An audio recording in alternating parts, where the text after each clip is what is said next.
A Prisoner in Fairyland, Algernon Blackwood. Chapter 21. Laviest un combat quills on change and fate. Lelius, E. The Horn. The excitement a few days later spread through the village like a flame. People came out of their way to steal a glance at the pension that now, for the first time in their memory, was free of debt. Jaggy, tolling the bell at midi, forgot to stop, as he peered through the narrow window in the church tower and watched the widow Jequia planting and digging recklessly in her garden. Several came running down the street, thinking it was a warning of fire. But the secret was well kept. No one discovered who had worked the miracle. Pride sealed the lips of the beneficiaries themselves, while the inhabitants of the citadel, who alone shared the knowledge, kept the facts secret, as in honor bound. Everyone wondered, however, for everyone knew the sum ran into several thousand francs, and 1,000 francs was a fortune. The rich man in the corner house, who owned so many vineyards, and was reputed to enjoy an income of 10,000 francs a year, was always referred to as Le Millionaire. And so the story spread that Madame Jequia had inherited a fortune, none knew whence. The tradespeople treated her thereafter with a degree of respect that sweetened her days till the end of life. She had come back from the bank in a fainting condition, the sudden joy too much for her altogether. A remote and inaccessible air pervaded her, for all the red of her inflamed eyes and tears. She was aloof from the world, freed at last from the ceaseless, gnawing anxiety that for years had eaten her life out. The spirits had justified themselves, and faith and worship had their just reward. But this was only the first, immediate effect. It left her greater than it found her, this unexpected, huge relief brimming with new sympathy for others. She doubled her gifts. She planned a wonderful new garden. That very night she ordered such a quantity of bulbs and seedlings that to this day they never have been planted. Her interview with Henry Rogers, when she called at the carpenter's house in all her finery, cannot properly be told, for it lay beyond his powers of description. Her sister accompanied her. The postmaster, too, snatched 15 minutes from his duties to attend. The ancient tall hat, worn only at funerals as a rule, was replaced by the black trilby that had been his portion from the magic box, as he followed the excited ladies at a reasonable distance. "You had better show yourself," his wife suggested. "Monsieur Rogers would like to see you with us to know that you are there." Which meant that he was not to interfere with the actual Thanksgiving, but to countenance the occasion with his solemn presence. And, indeed, he did not go upstairs. He paced the road beneath the windows during the interview, looking exactly like a professional mourner waiting for the arrival of the hearse. "My dear old friends, I mean," said Rogers in his fluent and very dreadful French, "if you only knew what a pleasure it is to me, it is I who should thank you for giving me the opportunity, not you who should thank me." The sentence broke loose utterly, wandering among intricacies of grammar and subjunctive moods that took his breath away as he poured it out. "I was only afraid you would think it unwarrantable interference. I am delighted that you let me do it. It's such a little thing to do." Both ladies instantly wept. The widow came closer with a little rush. Whether Rogers was actually embraced, or no, it is not stated officially. "It is a loan, of course, it is a loan," cried the widow. "It is a present," he said firmly, loathing the scene. "It's a part repayment for all the kindness you showed me here as a boy years and years ago." Then, remembering that the sister was not known to him in those faraway days, he added clumsily, "and since I came back. And now let's say no more, but just keep the little secret to ourselves. It is nobody's business but our own." "A present?" gasped both ladies to one another, utterly overcome, and finding nothing else to embrace, they flung their arms about each other's necks and praised the Lord and wept more copiously than ever. Grand Seal was heard so frequently, and so loudly, that Madame Mycord, the carpenter's wife, listening on the stairs, made up her mind it was a quarrel, and wondered if she ought to knock at the door and interfere. "I see your husband in the road," said Rogers, tapping at the window. "I think he seems waiting for you. Or perhaps he has a telegram for me. Do you think?" He bowed and waved his hand, smiling as the postmaster looked up in answer to the tapping and gravely raised his trilby hat. "There now, he's calling for you. Do not keep him waiting." I'm sure he didn't know what to say or how else to get them out. He opened the door. The farewells took some time, though they would meet an hour later at dinner as usual. "At least you shall pay us no more pension," was the final sentence as they flounced downstairs, so happy and excited that they nearly tumbled over each other, and sharing one handkerchief to dry their tears. "Then I shall buy my own food and cook it here," he laughed, and somehow managed to close his door upon the retreating storm. Out of the window he saw the procession go back, the somber figure of the postmaster 20 yards behind the other two. And then, with joy in his heart, though a sigh of relief upon his lips, there may have been traces of a lump somewhere in his throat as well, but if so, he did not acknowledge it. He turned to his letters, and found among them a communication from Herbert Montmorency Minks, announcing that he had found an ideal site, and that it cost so and so much per acre, also that the county council had made no difficulties. There was a hint, moreover a general flavour of resentment and neglect at his master's prolonged absence, that it would not be a bad thing for the great scheme if Mr. Rogers could see his way to return to London before very long. Bother the fellow, thought he, what a nuisance he is, to be sure. And he answered him at once. Do not trouble about a site just yet, he wrote, there is no hurry for the moment. He made a rapid calculation in his head. He had paid those mortgages out of capital, and the sum represented just about the cost of the site Minks mentioned. But results were immediate. There was no loss, no waste in fees and permits and taxes. Each penny did its work. There's the site gone, anyhow, he laughed to himself. The foundation will go next, then the walls. But, at any rate, they needed it. The commune charity would have had them at the end of the month. They're my neighbours after all. And I must find out from them who else in the village needs a leg up. For these people are worth helping, and I can see exactly where every penny goes. Bit by bit, as it would seem, the great scheme for disabled thingamagigs was being undermined. Chapter 22. And those who are good shall be happy. They shall sit in a golden chair, they shall splash at a 10-league canvas with brushes of comet's hair. They shall have real saints to paint from Magdalene, Peter, and Paul. They shall work for an age at a sitting and never get tired at all. And only the master shall praise them, and only the master shall blame, and no one shall work for money, and no one shall work for fame, but each for the joy of the working, and each in his separate star, shall draw the thing as he sees it for the God of things as they are. R. Kipling. And meanwhile, as May ran laughing to meet June, an air of coloured wonder spread itself about the entire village. Rogers had brought it with him from that old Kentish garden somehow. His journey there had opened doors into a region of imagination and belief whence Fairyland poured back upon his inner world, transfiguring common things. And this transfiguration he unwittingly put into others too. Through this very ordinary man swept powers that usually are left behind with childhood. The childhood aspect of the world invaded all who came in contact with him, enormous, radiant, sparkling, charged with questions of wonder and enchantment. And everyone felt it according to their ability of reconstruction. Yet he himself had not the least idea that he did it all.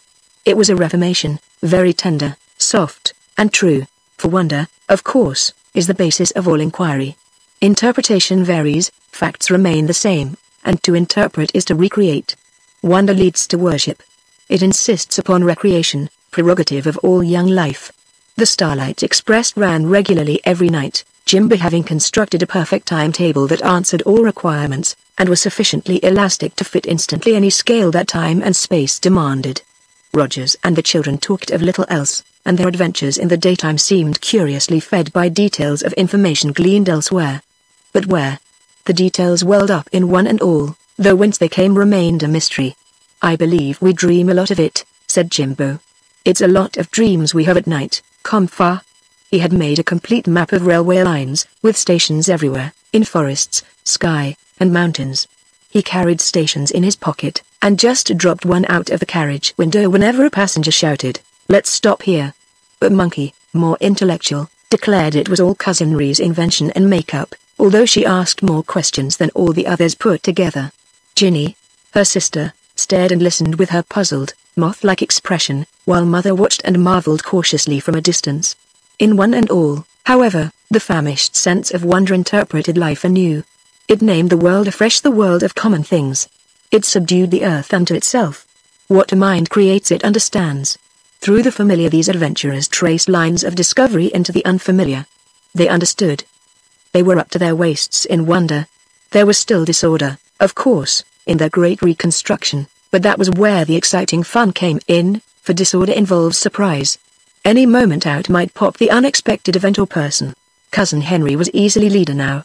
While Daddy remained absorbed with his marvelous new story, enthusiastic and invisible, they ran about the world at the heels of this busy engineer, as Jane Ann entitled him. He had long ago told them, with infinite and exaggerated detail, of his journey to the garden and his rediscovery of the sprites, forgotten during his 20 years of business life. And these sprites were as familiar to them now as those of their own childhood. They little knew that at night they met and talked with them. Daddy had put them all into the Wumble book, achieving mediocre success with the rhymes, but amply atoning with the illustrations. The woman of the haystack was evidently a monster pure and simple, till Ginny announced that she merely had elephantitis, and thus explained her satisfactorily. The lamplighter, with shining feet, taking enormous strides from Newcastle to a London slum, putting fire into A's and hearts en route, thrilled them by his radiant speed and ubiquitous activity, while his doggerel left them coldly questioning. For the rhymes did not commend themselves to their sense of what was proper in the use of words. His natural history left them unconvinced, though the anatomy of the drawing fascinated them. He walked upon his toes as softly as a saying does, for so the saying goes. That he walked upon his toes was all right, but that he walked softly as a saying meant nothing, even when explained that thus the saying goes. Poor old Daddy, was Ginny's judgment. He's got to write something. You see, he is an author. Someday he'll get his testimonial. It was Cousin Henry who led them with a surer, truer touch. He always had an adventure up his sleeve, something their imaginations could accept and recreate. Each in their own way, they supplied interpretations as they were able. Every walk they took together furnished the germ of an adventure. But I'm not exciting today, he would object, thirsting for a convincing compliment that should persuade him to take them out. Only the compliment never came quite as he hoped. Everybody's exciting somewhere, said Monkey, leading the way and knowing he would follow. We'll go to the Windwood. Jimbo took his hand then, and they went. Corners of the forest had names now, born of stories and adventures. He had placed the Windwood, the Cuckoo Wood, where Daddy could not sleep because the beastly cuckoo made such a noise, the wood where Mother fell, and so on. No walk was wholly unproductive. And so, one evening after supper, they escaped by the garden, crossed the field where the standing hay came to their waists, and climbed by forest paths towards the Windwood. It was a spot where giant pines stood thinly, allowing a view across the lake towards the Alps. The moss was thick and deep. Great boulders, covered with lichen, lay about, and there were fallen trees to rest the back against. Here he had told them once his vision of seeing the wind, and the name had stuck, for the story had been very vivid, and every time they felt the wind or heard it stirring in the treetops, they expected to see it too. There were blue winds, black winds, and winds violent, these of purple and flaming scarlet. They lay down, and Cousin Ray made a fire. The smoke went up in thin straight lines of blue, melting into the sky. The sun had set half an hour before, and the flush of gold and pink was fading into twilight. The glamour of bsells dropped down upon all three. They ought to have been in bed, hence the particular enjoyment. Are you getting excited now? Asked Monkey, nestling in against him. Hush. He said, can't you hear it coming? The excitement? She inquired under her breath. No, the night. Keep soft and silent if you can. Tell us, please, at once. Both children begged him instantly, for the beauty of the place and hour demanded explanation. An explanation, of course, must be in story or adventure form. The fire crackled faintly, the smell crept out like incense, the lines of smoke coiled upwards, and seemed to draw the tree stems with them. Indeed, they formed a pattern together, big thick trunks marking the uprights at the corners, and wavy smoke lines weaving a delicate structure in between them. It was a kind of growing, moving scaffolding. Saying nothing, Cousin Henry pointed to it with his finger. He traced its general pattern for them in the air. That's the scaffolding of the night beginning, he whispered presently, feeling adventure press upon him. Oh, I say, said Jimbo, sitting up, and pretending as usual more comprehension than he actually possessed. But his sister instantly asked, what is it, the scaffolding of the night? A sort of cathedral, you mean? How she divined his thought, and snatched it from his mind always, this nimble-witted child. His germ developed with a bound at once. More a palace than a cathedral, he whispered. Night is a palace, and has to be built afresh each time. Twilight rears the scaffolding first, then hangs the night upon it. Otherwise the darkness would simply fall in lumps, and lie about in pools and blocks, unfinished hay ruin instead of a building. Everything must have a scaffolding first. Look how beautifully it's coming now, he added, pointing, each shadow in its place, and all the lines of grey and black fitting exactly together like a skeleton. Have you never noticed it before? Jimbo, of course, had noticed it. His manner gave them to understand, but had not thought it worthwhile mentioning until his leader drew attention to it. Just as trains must have rails to run on, he explained across Cousin Ray's intervening body to Monkey, or else there'd be accidents and things all the time. And night would be a horrid darkness like a plague in Egypt, she supposed, adroitly defending herself and helping her cousin at the same time. Wouldn't it? She added, as the shadows drew magically nearer from the forest and made the fire gradually grow brighter. The children snuggled closer to their cousin's comforting bulk, shivering a little. The woods went whispering together. Night shook her velvet skirts out. "Yes, everything has its pattern," he answered, "from the skeleton of a child or a universe to the outline of a thought. Even a dream must have its scaffolding," he added, feeling their shudder and leading it towards fun and beauty. "Insects, birds, and animals all make little scaffoldings with their wee emotions, especially kittens and butterflies. Engine drivers too, for he felt Jimbo's hand steal into his own and go to sleep there, but particularly little beasties that live in holes under stones and in fields. When a little mouse in wonder flicks its whiskers at the thunder, it makes a tiny scaffolding behind which it hides in safety, shuddering. Same with Daddy's stories. Thinking and feeling does the trick. Then imagination comes and builds it up solidly with bricks and wallpapers." He told them a great deal more, but it cannot be certain that they heard it all, for there were other excitements about besides their cousin the fire, the time, the place, and above all, this marvelous coming of the darkness. They caught words here and there, but thought went its own independent way with each little eager mind. He had started the machinery going, that was all. Interpretation varied, facts remained the same. And meanwhile twilight brought the scaffolding of night before their eyes. "You can see the lines already," he murmured sleepily, "like veins against the sunset. Look." All saw the shadowy slim rafters slip across the paling sky, mapping its emptiness with intricate design. Like an enormous spider's web of fine dark silk it bulged before the wind. The trellis work, slung from the sky, hung loose. It moved slowly, steadily, from east to west, trailing grey sheets of dust that hung from every filament. The maze of lines bewildered sight. In all directions shot the threads of coming darkness, spun from the huge body of night that still hid invisible below the horizon, there fastening onto everything. "Look," whispered Cousin Henry, kicking up a shower of sparks with his foot. "The pattern's being made before your eyes. Don't you see the guy ropes?" And they saw it actually happen. From the summits of the distant Alps ran filmy lines of ebony that knotted themselves onto the crests of the pines beside them. There were so many no eye could follow them. They flew and darted everywhere, dropping like needles from the sky itself, sewing the tent of darkness onto the main supports, and threading the starlight as they came. Night slowly brought her beauty and her mystery upon the world. The filmy pattern opened. There was a tautness in the lines that made one feel they would twang with delicate music if the wind swept its hand more rapidly across them. And now and again all vibrated, each line making an ellipse between its fastened ends, then gradually settling back to its thin, almost invisible bed. Cables of thick, elastic darkness steadied them. How much of it all the children realized themselves, or how much flashed into them from their cousin's mind, is of course a thing not even a bat can tell. Is that why bats fly in such a muddle? Like a puzzle. "Of course," he said. The bats were at last explained. They built their little pictures for themselves.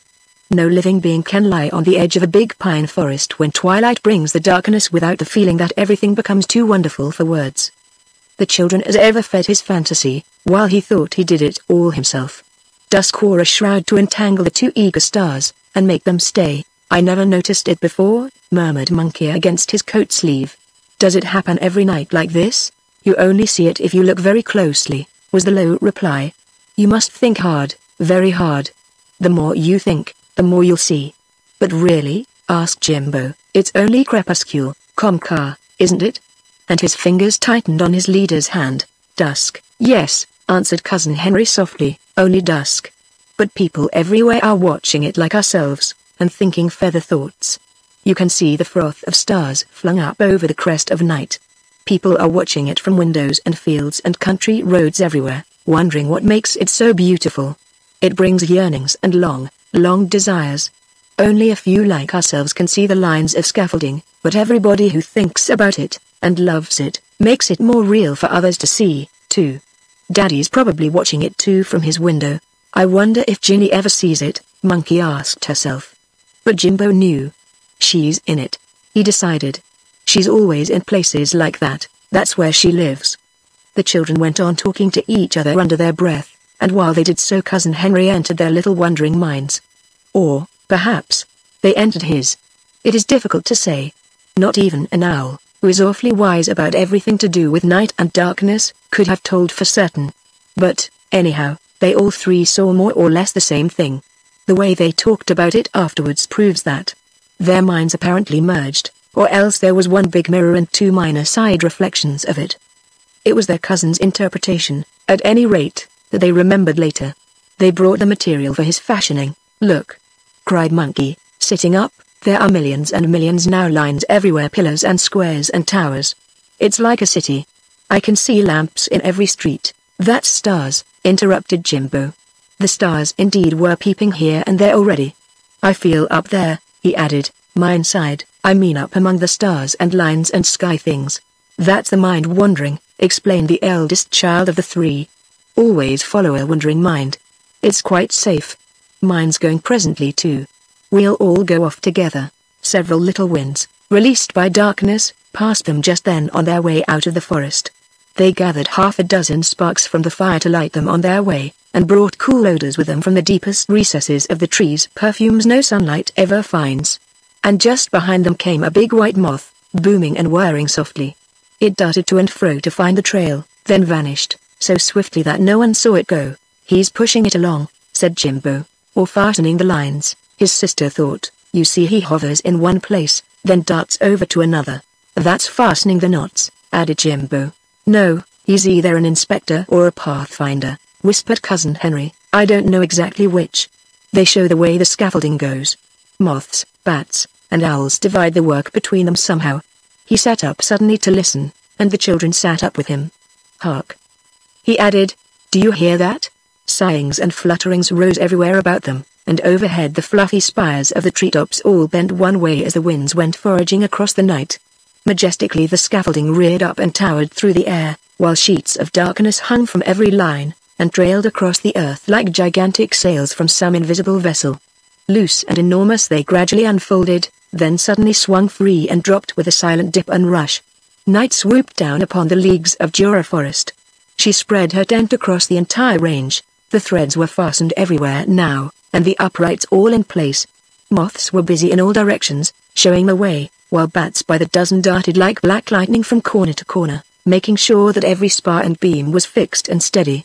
So exquisitely woven was the structure that it moved past them overhead without the faintest sound, yet so frail and so elastic that the whirring of the moths sent ripples of quivering movement through the entire framework. "Hush!"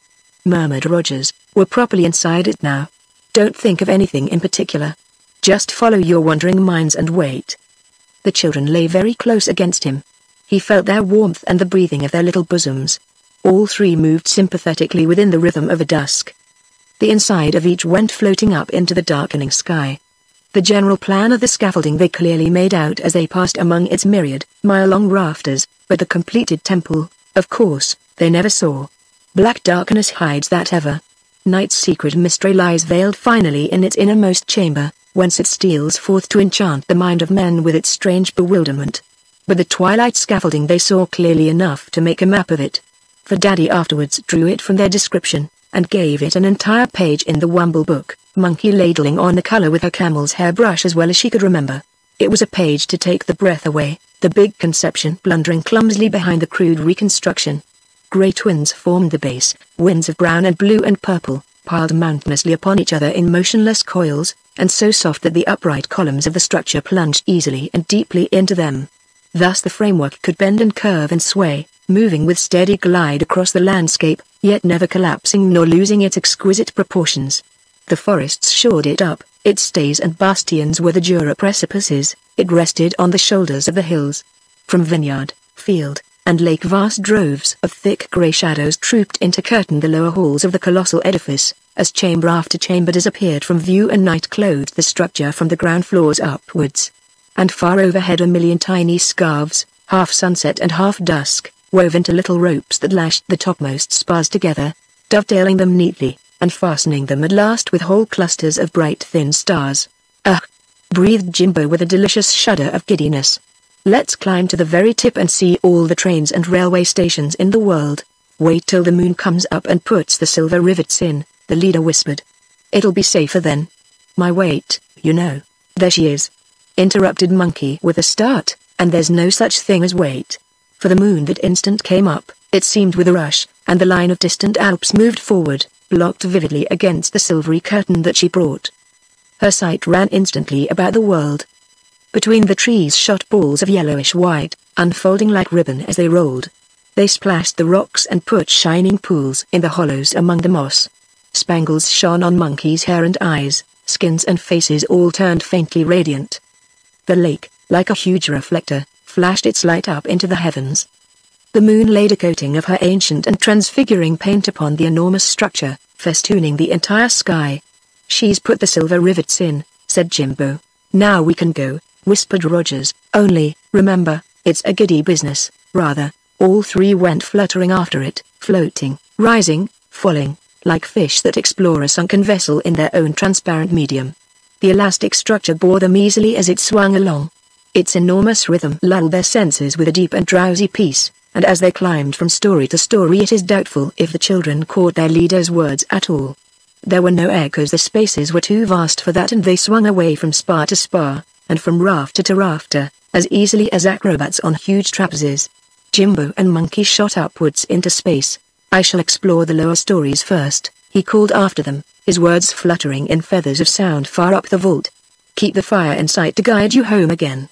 And he moved slowly towards the vast ground floor chambers of the night. Each went his independent way along the paths of reverie and dream. He found himself alone, for he could not soar and float as they did. He kept closer to the earth, wandering through the underchambers of the traveling building that swung its way over vineyards, woods, and village roofs. He kept more in touch with earth than they did. The upper sections where the children climbed went faster than those lower halls and galleries, so that the entire framework bent over, breaking ever into a crest of foaming stars. But in these underhalls where he stood and watched there was far less movement. From century to century these remained the same. Between the bases of the mighty columns he watched the wave of darkness drown the world, leading it with a rush of silence towards sleep. For the children night meant play and mischief, for himself it meant graver reverie. These were the chambers, clearly, of ancestral sleep and dream. They seemed so familiar and well known. Behind him blinked the little friendly fire in the forest, link with the outer world he must not lose. He would find the children there when he went back, lively from their scamper among the stars, and, meanwhile, he was quite content to wander down these corridors in the floor of night and taste their deep repose. For years he had not visited or known them. The children had led him back, although he did not realize it. He believed, on the contrary, that it was he who led and they who followed. For true leadership is ever inspired, making each follower feel that he goes first and of his own free will. "Jimbo, you flickery sprite, where are you now?" he called, suddenly noticing how faint the little fire had grown with distance. A lonely wind flew down upon him with a tiny shout. "Up here, at the very top, with Daddy.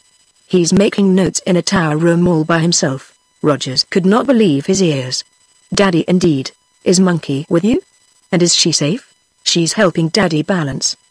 The walls aren't finished, and he's on a fearful ledge. He's after something or other for his story, he says." It seemed impossible. Daddy skylarking on the roof of night, and making notes. Yet with a moment's reflection the impossibility vanished, surprise went after it, it became natural, right, and true. Daddy, of course, sitting by his window in the carpenter's house, had seen the twilight scaffolding sweep past and had climbed into it. Its beauty had wrapped him out and away. In the darkness his mind wandered, too, gathering notes subconsciously for his wonderful new story. "Come down here to me," he cried, as a man cries in his sleep, making no audible sound. "There's less risk among the foundations." And down came Daddy with an immediate rush. He arrived in a bundle, then straightened up. The two men stood side by side in these subterraneans of the night. "You," whispered Rogers, trying to seize his hand, while the other evaded him, hiding behind a shadow. "Don't touch me," he murmured breathlessly. "You'll scatter my train of thought. Think of something else at once, please." He moved into thicker shadows, half disappearing. "I'm after something that suddenly occurred to me for my story." "What is it?" "I'll think it with you," his cousin called after him. "You'll see it better if I do." "Tell me." "A train that carries thought, as this darkness carries stars, a starlight express," was the quick reply, "and a cavern where lost starlight gathers till its wanted sort of terminus of the railway. They belong to the story somewhere if only I can find them and fit them in. Starlight binds all together as thought and sympathy bind minds." Rogers thought hard about them. Instantly his cousin vanished. "Thank you," ran a faint whisper among the pillars. "I'm on their trail again now. I must go up again. I can see better from the top," and the voice grew fainter and higher and further off with each word till it died away completely into silence. Daddy went chasing his inspiration through the scaffolding of reverie and dream. We did something for him the other night after all, then, thought Rogers with delight. Of course, dropped down a wee, faint answer from above, as the author heard him thinking, you did a lot. I'm partly out at last. This is where all the patterns hide. Awake, I only get their dim reflections, broken and distorted. This is reality, not that. Ha, ha. If only I can get it through, my lovely, beautiful pattern. You will, cried the other, as the voice went fluttering through space. Ask the children. Jimbo and Monkey are up there somewhere. They're the safest guides. Rogers gave a gulp and found that he was coughing. His feet were cold. A shudder ran across the feathery structure, making it tremble from the foundations to the forest of spires overhead. Jimbo came sliding down a pole of gleaming ebony. In a hammock of beams and rafters, swinging like a network of trapezes, Monkey swooped down after him, head first as usual. For the moon that moment passed behind a cloud, and the silver rivets started from their shadowy sockets. Clusters of star nails followed suit. The palace bent and tottered like a falling wave. Its pillars turned into trunks of pine trees, its corridors were spaces through the clouds, its chambers were great dips between the mountain summits. It's going too fast for sight, thought Rogers. I can't keep up with it. Even the children have toppled off. But he still heard Daddy's laughter echoing down the lanes of darkness as he chased his pattern with yearning and enthusiasm. The huge structure with its towers and walls and platforms slid softly out of sight. The moonlight sponged its outlines from the sky. The scaffolding melted into darkness, moving further westwards as night advanced. Already it was over France and Italy, sweeping grandly across the sea, bewildering the vessels in its net of glamour, and filling with wonder the eyes of the lookout men at the mastheads. The fire's going out, a voice was saying. Rogers heard it through a moment's wild confusion as he fell swiftly among a forest of rafters, beams, and shifting uprights. I'll get more wood. The words seemed underground. A mountain wind rose up and brought the solid world about him. He felt chilly, shivered, and opened his eyes.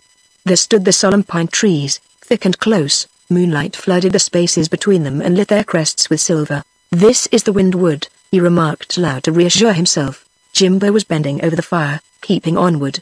Flame leapt up with a shower of sparks. He saw Monkey rubbing her eyes beside him. I've had a dream of falling, she was saying, as she snuggled down closer into his side. I didn't, Jimbo said. I dreamed of a railway accident, and everybody was killed except one passenger, who was Daddy. It fell off a high bridge. We found Daddy in the fourgon with the baggages, writing a story and laughing, making an awful row. What did you dream, cousinry?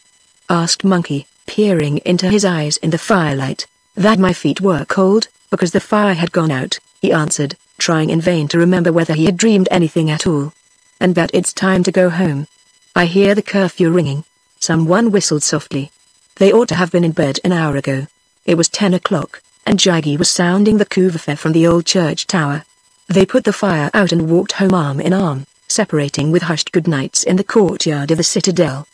But Rogers did not hear the scolding Mother gave them when they appeared at the den door, for he went on at once to his own room in the carpenter's house, with the feeling that he had lived always in Brussels, and would never leave it again. His scheme had moved bodily from London to the forest, and on the way upstairs he peeped a moment into his cousin's room, seeing a light beneath the door. The author was sitting beside the open window with a lamp behind him and a notebook on his knees. Moonlight fell upon his face. He was sound asleep. I won't wake him, thought his cousin, going out softly again.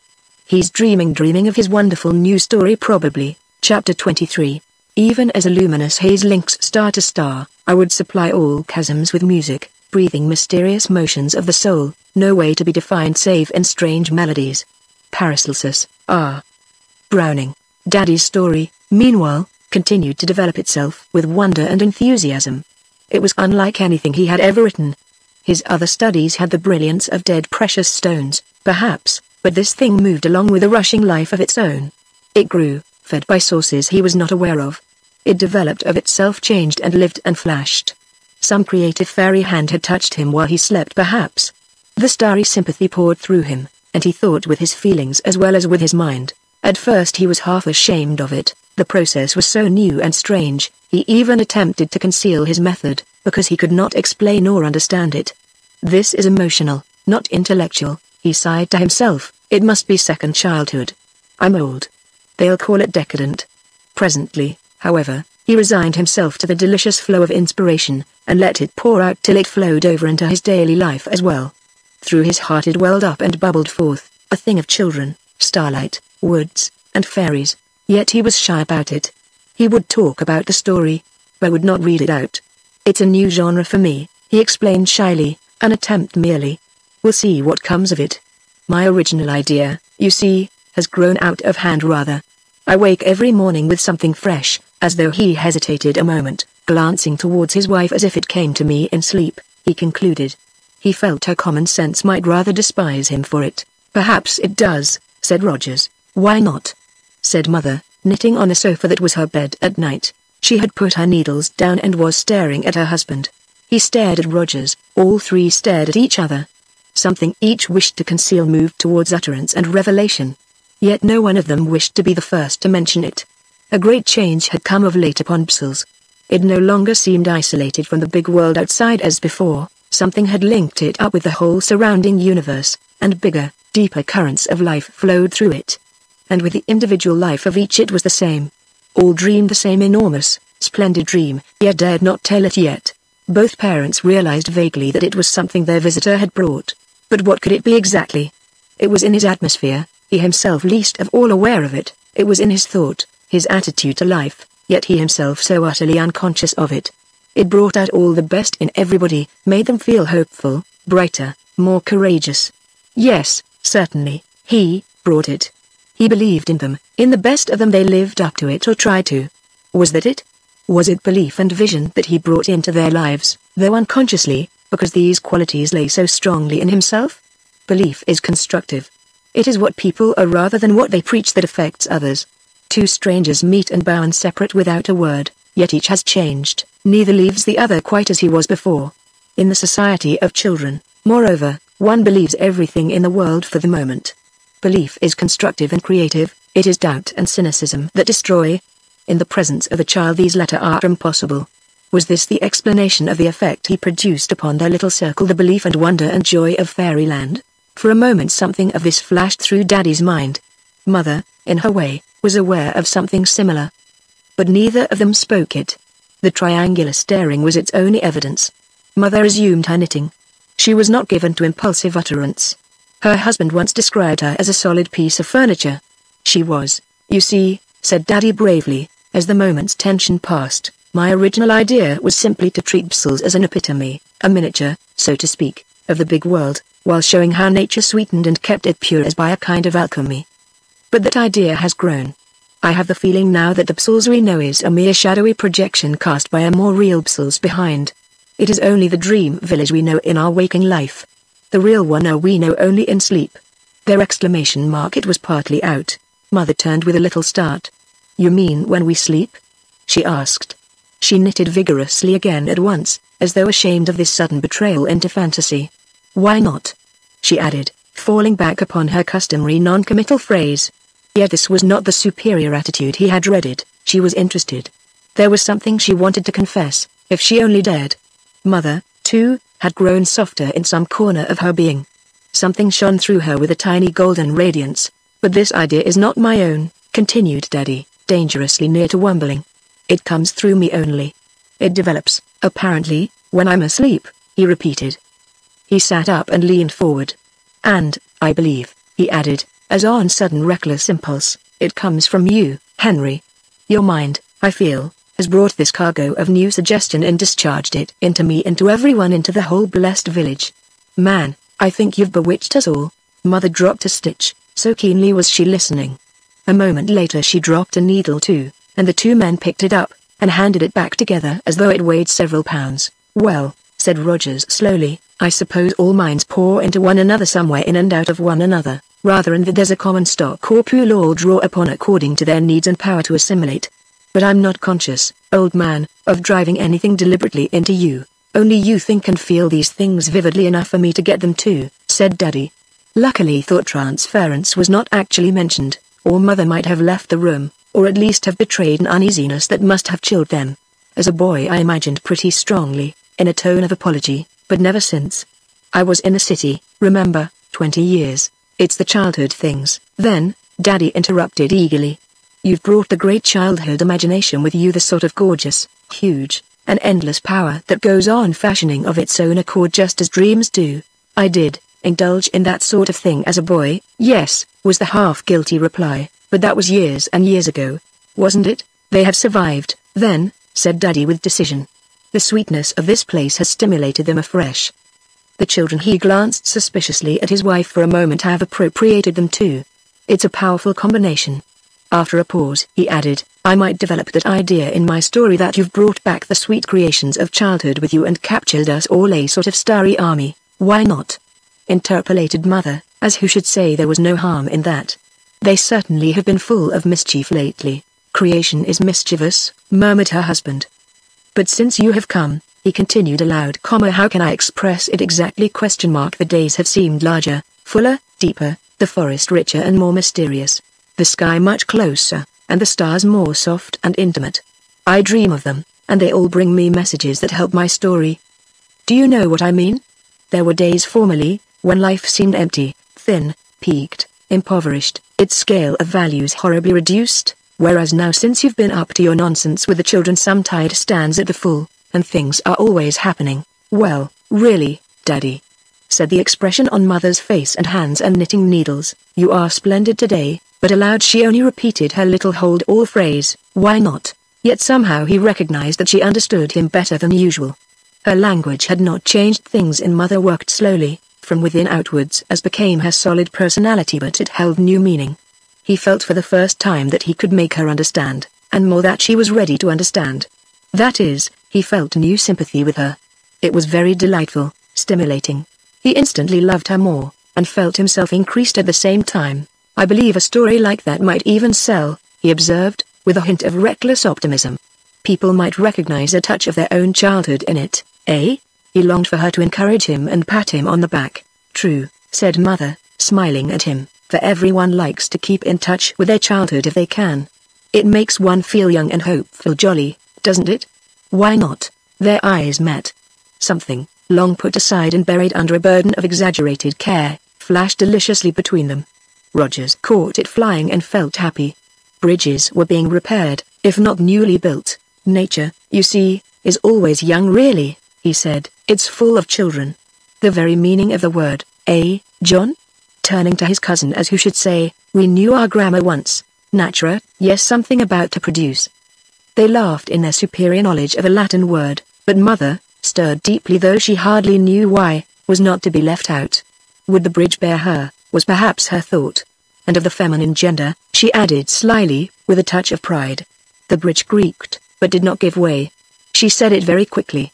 She had suddenly an air of bouncing on her sofa. Bravo, Mother, said her husband, looking at her, and there was a fondness in his voice that warmed and blessed and then melted down into her.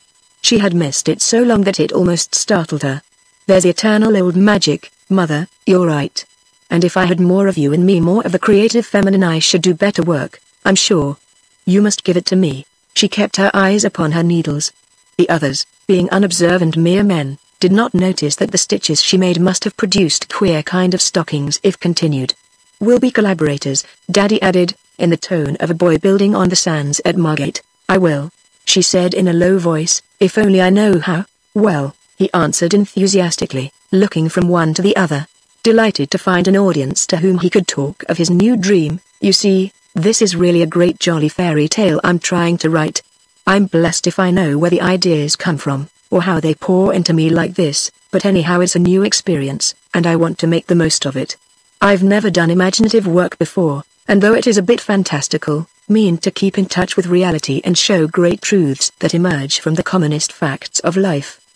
The critics, of course, will blame me for not giving them the banal thing they expect from me, but what of that?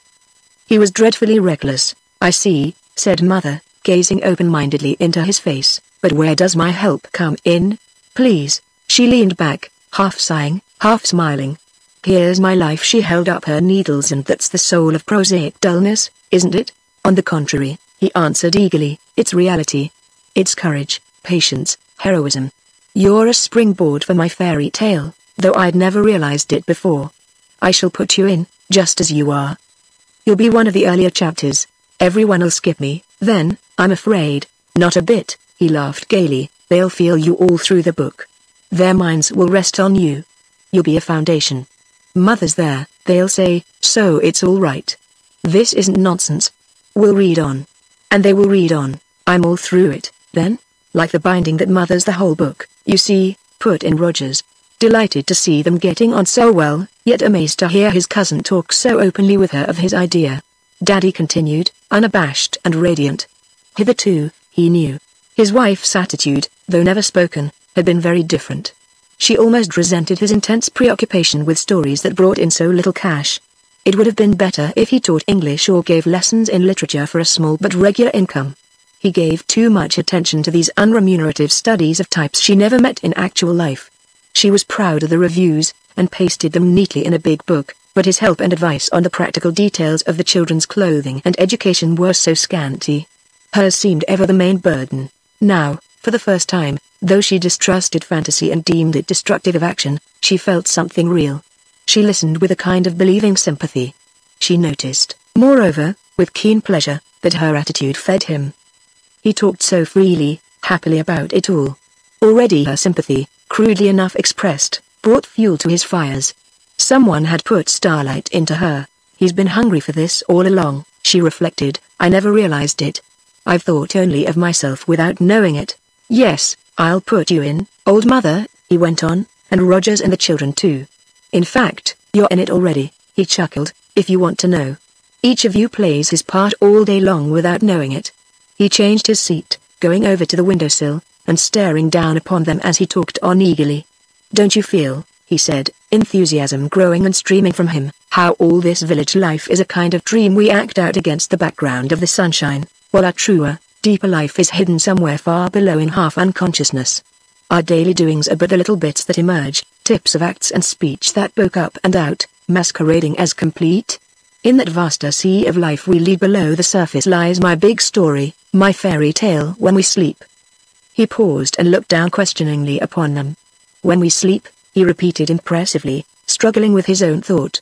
You, mother, while you knit and sew, slip down into that enormous undersea and get a glimpse of the colored pictures that pass eternally behind the veil.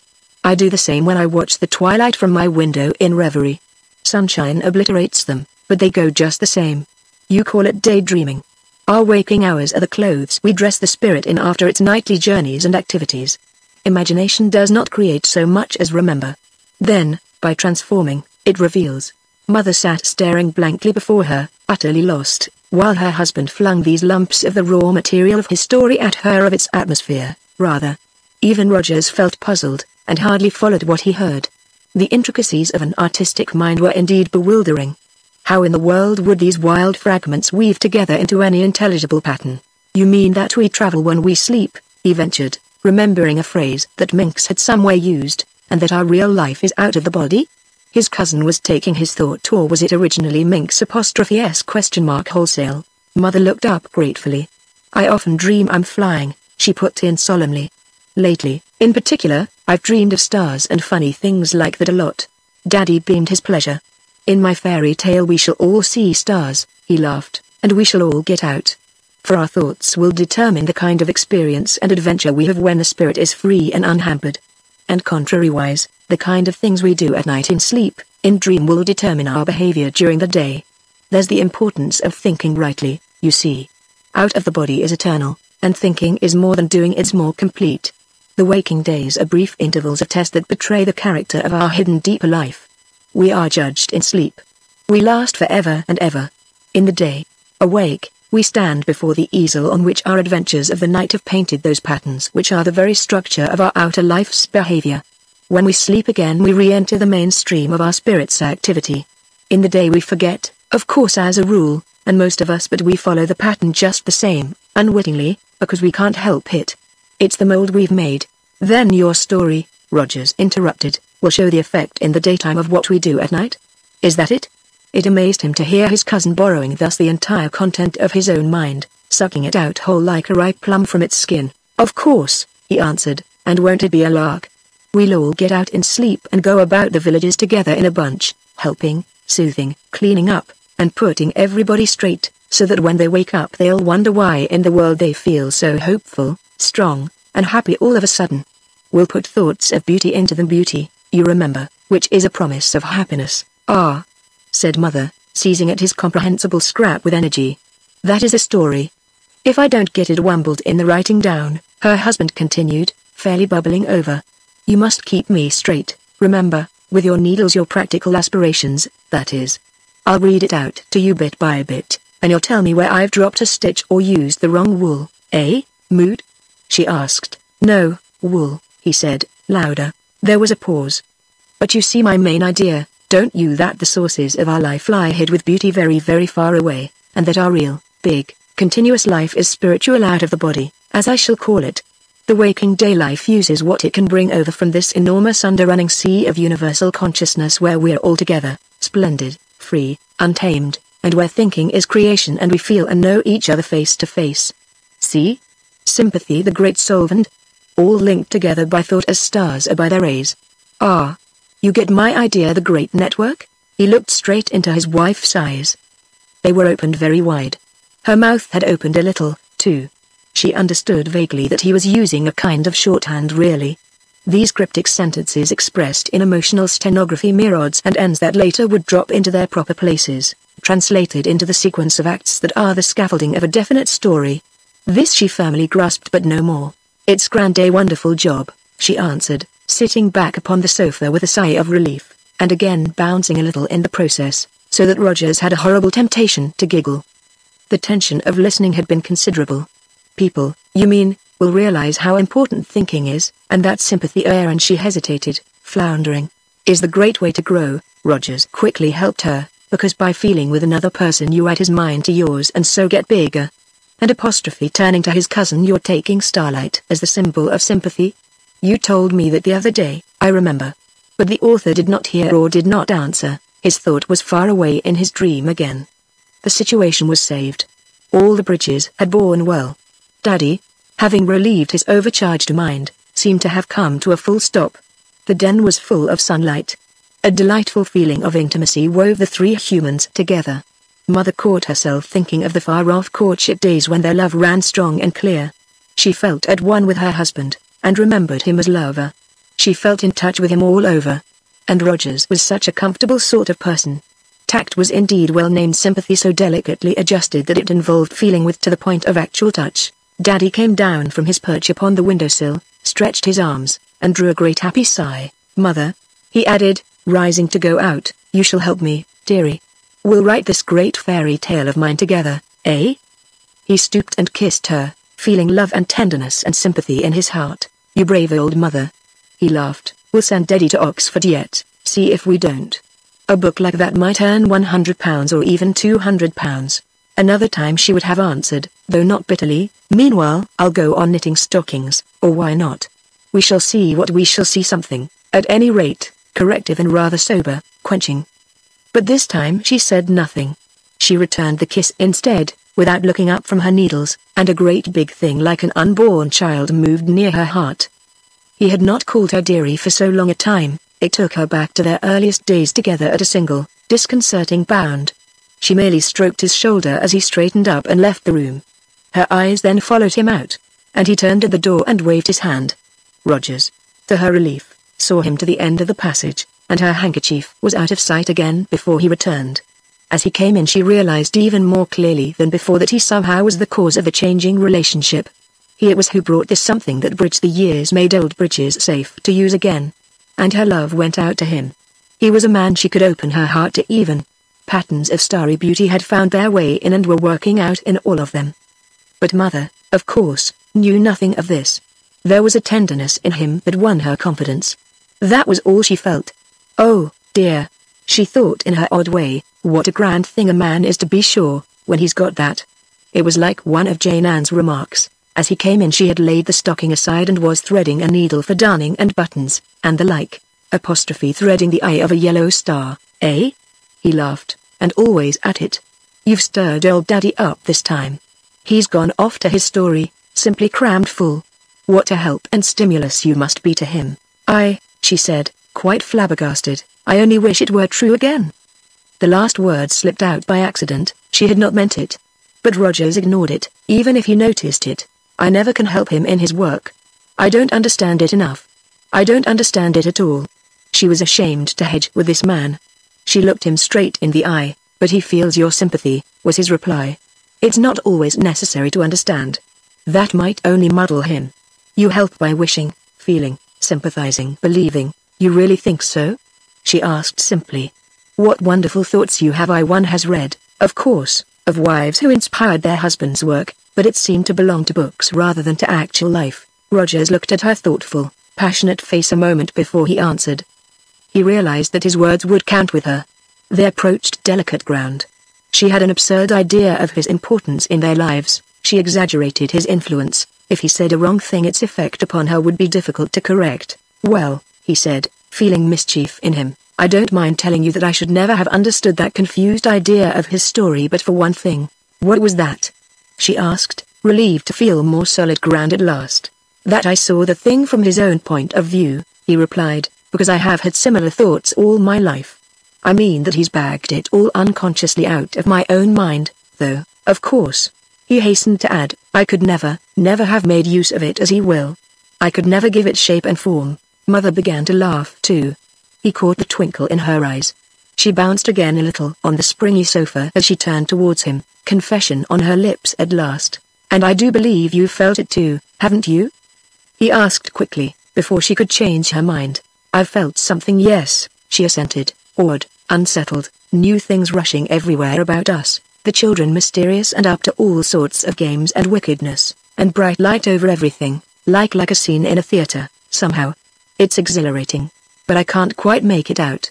It can't be right to feel so frivolous and jumpy about at my age, can it? You feel lighter, eh?" she burst out laughing. Mother was a prosaic person, that is, she had strong common sense, yet through her sober personality there ran like a streak of light some hint of fairy lightness, derived probably from her Celtic origin. Now, as Rogers watched her, he caught a flash of that raciness and swift mobility, that fluid, protean elasticity of temperament which belonged to the fairy kingdom. The humor and pathos in her had been smothered by too much care.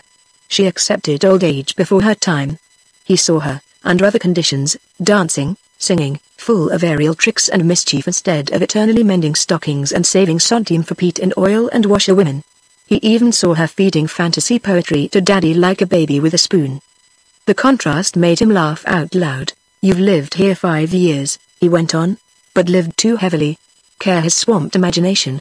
I did the same in the city for 20 years. It's all wrong. One has to learn to live carelessly as well as carefully. When I came here I felt all astray at first, but now I see more clearly. The peace and beauty have soaked into me." He hesitated an instant, then continued. Even if she didn't grasp his meaning now with her brains, it would sink down into her and come through later. The important things of life are very few really. They stand out vividly here. You've both vegetated, fossilized, atrophied a bit. I discovered it in my own case when I went back to Crayfield and... He told her about his sentimental journey, and how he found all the creations of his childhood's imagination still so alive and kicking in a forgotten backwater of his mind that they all hopped out and took objective form: the sprites, the Starlight Express, the boundless world of laughter, fun and beauty. And, without exactly knowing it, I suppose I've brought them all out here, he continued, seeing that she drank it in thirstily, and somehow or other you all have felt it and responded. It's not my doing, of course, he added, it's simply that I'm the channel as it were, and Daddy, with his somewhat starved artist's hunger of mind, was the first to fill up. It's pouring through him now in a story, don't you see, but we're all in it, in a way. Yes, that's what I felt, Mother interrupted. It's all a kind of dream here, and I've just waked up. The unchanging village, the forests, the pension with its queer people, the magic box, like a play in a theater, he interrupted, isn't it? Exactly, she laughed, yet half seriously. While your husband is the dramatist that writes it down in acts and scenes. You see, his idea is, perhaps, that life as we know it is never a genuine story, complete and leading to a climax. It's all in disconnected fragments apparently. It goes backwards and forwards, up and down, in and out in a wumbled muddle, just anyhow, as it were. The fragments seem out of their proper place, the first ones often last, and vice versa. It seems inconsequential, because we only see the scraps that break through from below, from the true inner, deeper life that flows on steadily and dramatically out of sight. That's what he means by out of the body and sleep and dreaming. The great pattern is too big and hidden for us to see it whole, just as when you knit I only see the stitches as you make them, although the entire pattern is in your mind complete. Our daily, external acts are the stitches we show to others and that everybody sees. A spiritual person sees the whole. Ah. Mother interrupted, I understand now. To know the whole pattern in my mind you'll have to get in sympathy with my thought below. Is that it? Sometimes we look over the fence of mystery, yes, and see the entire stage as it were. It is like a great play, isn't it? She repeated, grasping again at the analogy with relief. We give one another cues, and so on, while each must know the whole play complete in order to act his part properly, be in sympathy, that is, with all the others. The tiniest details so important, too, he added, glancing significantly at the needles on her lap. To act your own part faithfully you must carry all the others in your mind, or else get your own part out of proportion. It will be a wonderful story, won't it? She said, after a pause in which her eyes travelled across the sunshine towards the carpenter's house where her husband, seen now in a high new light, laboured steadily. There was a clatter in the corridor before he could reply, and Jimbo and Monkey flew in with a rush of wings and voices from school. They were upon him in an instant, smelling of childhood, copybooks, ink, and rampages with hunger. Their skins and hair were warm with sunlight. After tea we'll go out, they cried, and show you something in the forest. Oh, an enormous and wonderful thing that nobody knows of but me and Jimbo, and comes over every night from France and hides inside a cave, and goes back just before sunrise with a sack full of thoughts, corrected Jimbo, apostrophe that haven't reached the people they were meant for, and then, go into the next room, wash yourselves and tidy up, said Mother sternly, and then lay the table for tea. Ginny isn't in yet. Put the charcoal in the samovar. I'll come and light it in a moment. They disappeared obediently, though once behind the door there were sounds that resembled a pillow fight rather than tidying up, and when Mother presently went after them to superintend, Rogers sat by the window and stared across the vineyards and blue expanse of lake at the distant Alps. It was curious. This vague, disconnected, rambling talk with Mother had helped to clear his own mind as well. In trying to explain to her something he hardly understood himself, his own thinking had clarified. All these trivial scenes were little bits of rehearsal. The company was still waiting for the arrival of the star player who should announce the beginning of the real performance. It was a woman's role, yet Mother certainly could not play it. To get the family really straight was equally beyond his powers. I really must have more common sense, he reflected uneasily. I am getting out of touch with reality somewhere. I'll write to Minx again. Minx, at the moment, was the only definite, positive object in the outer world he could recall. I'll write to him about his thought went wambling. He quite forgot what it was he had to say to him. About lots of things, he concluded. His wife and children and his own future and so on. The scheme had melted into air, it seemed. People lost in Fairyland, they say, always forget the outer world of unimportant happenings. They live too close to the source of things to recognize their clownish reflections in the distorted mirrors of the weekday level. Yes, it was curious, very curious. Did thought, then, issue primarily from some single source and pass thence along the channels of men's minds, each receiving and interpreting according to his needs and powers? Was the message the prophet's vision merely the more receipt of it than most? Had, perhaps, this whole wonderful story his cousin wrote originated, not in his, Rogers's mind, nor in that of Minx, but in another's altogether, the mind of her who was destined for the principal role? Thrills of absurd, electric anticipation rushed through him, very boyish, wildly impossible, yet utterly delicious. Two doors opened suddenly, one from the kitchen, admitting Monkey with a tray of cups and saucers, steam from the hissing samovar wrapping her in a cloud, the other from the corridor, letting in Jane Ann, her arms full of packages. She had been shopping for the family in Newcastle, and was arrayed in garments from the latest magic box. She was eager and excited. Cousinry, she cried, dropping half the parcels in her fluster. I've had a letter. It was in her hand, whereas the parcels had been merely under her arms. The postman gave it me himself as I came up the steps. I'm a great correspondent, sir, you know. And she darted through the steam to tell her mother. Jimbo passed her, carrying the teapot, the sugar basin dangerously balanced upon spoons and knives and butter dish. He said nothing, but glanced at his younger sister significantly. Rogers saw the entire picture through the cloud of steam, shot through with sunlight from the window. It was like a picture in the clouds. But he intercepted that glance and knew then the writer of the letter. But did you get the mauve ribbon, child? Asked Mother. Instead of answer, the letter was torn noisily open. Ginny never had letters. It was far more important than ribbons. And how much change have you left out of the 5 francs?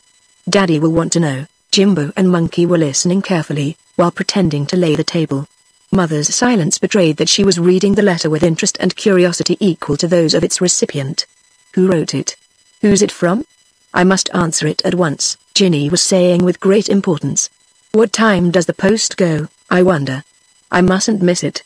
The postmark, announced Mother, is Brussels. It's very mysterious. She tapped the letter with one hand, like the villain in the theatre. Rogers heard her and easily imagined the accompanying stage gesture. The handwriting on the envelope is like Tatiana, he heard, but the letter itself is different.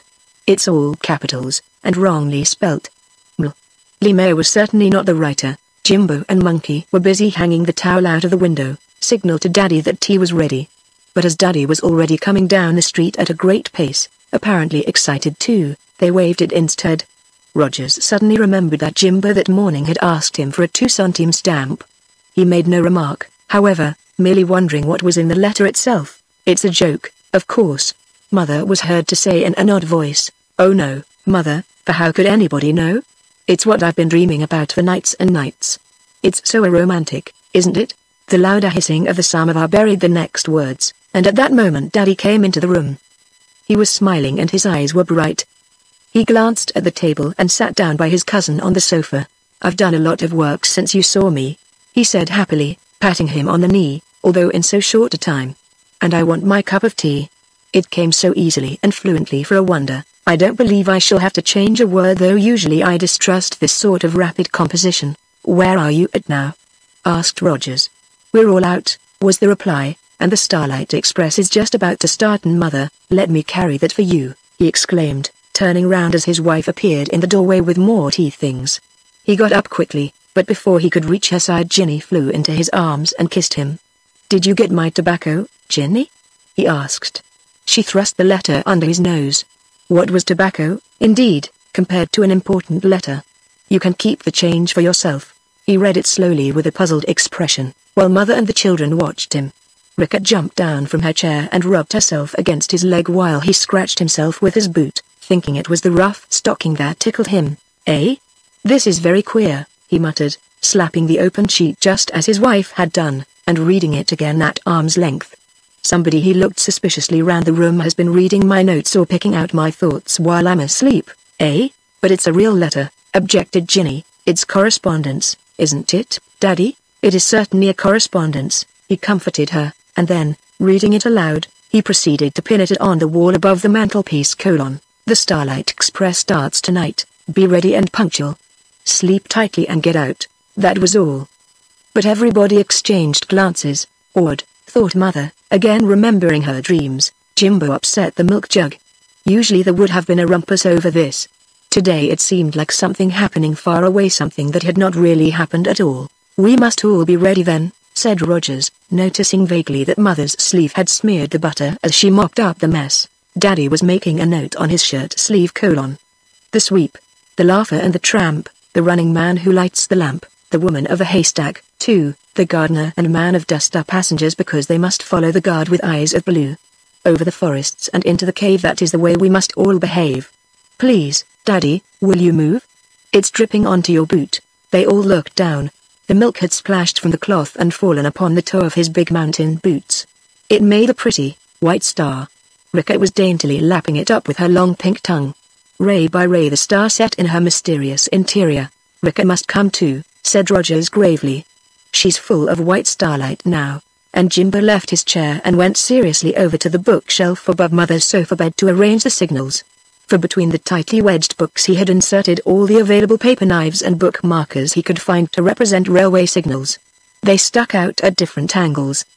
He altered several, putting some up, some down, and some at right angles. The lines all clear for tonight, he announced to Daddy with a covert significance he hardly grasped himself. Then coming back to homemade jam and crusty village bread, Jane Ann caught her father's answering glance, mysterious, full of unguessed meanings. Oh, excuse me, Mother, she said, feeling the same thing in herself and a little frightened, but I do believe they're conspiring, aren't they? And Mother gave a sudden start, whose cause she equally failed to analyze. Hush, dear, she said. Don't criticize your elders, and when you do, don't use long words you cannot possibly understand. And everybody understood something none of them understood while T went on as usual to the chatter of daily details of external life. Chapter 24. All we have willed or hoped or dreamed of good shall exist, not its semblance, but itself, no beauty, nor good, nor power whose voice has gone forth, but each survives for the melodist when eternity affirms the conception of an hour. The high that proved too high, the heroic for earth too hard, the passion that left the ground to lose itself in the sky, our music sent up to God by the lover and the bard, enough that he heard it once, we shall hear it by and by. Obtvogula, R. Browning.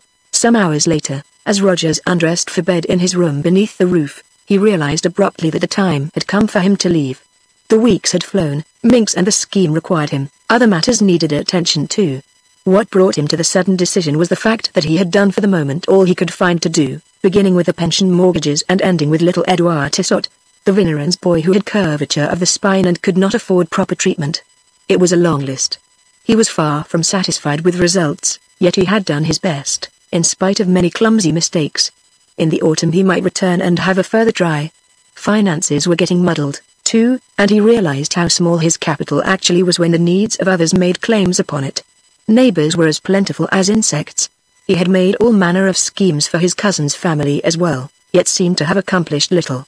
Their muddled life defied disentanglement, their difficulties were inextricable.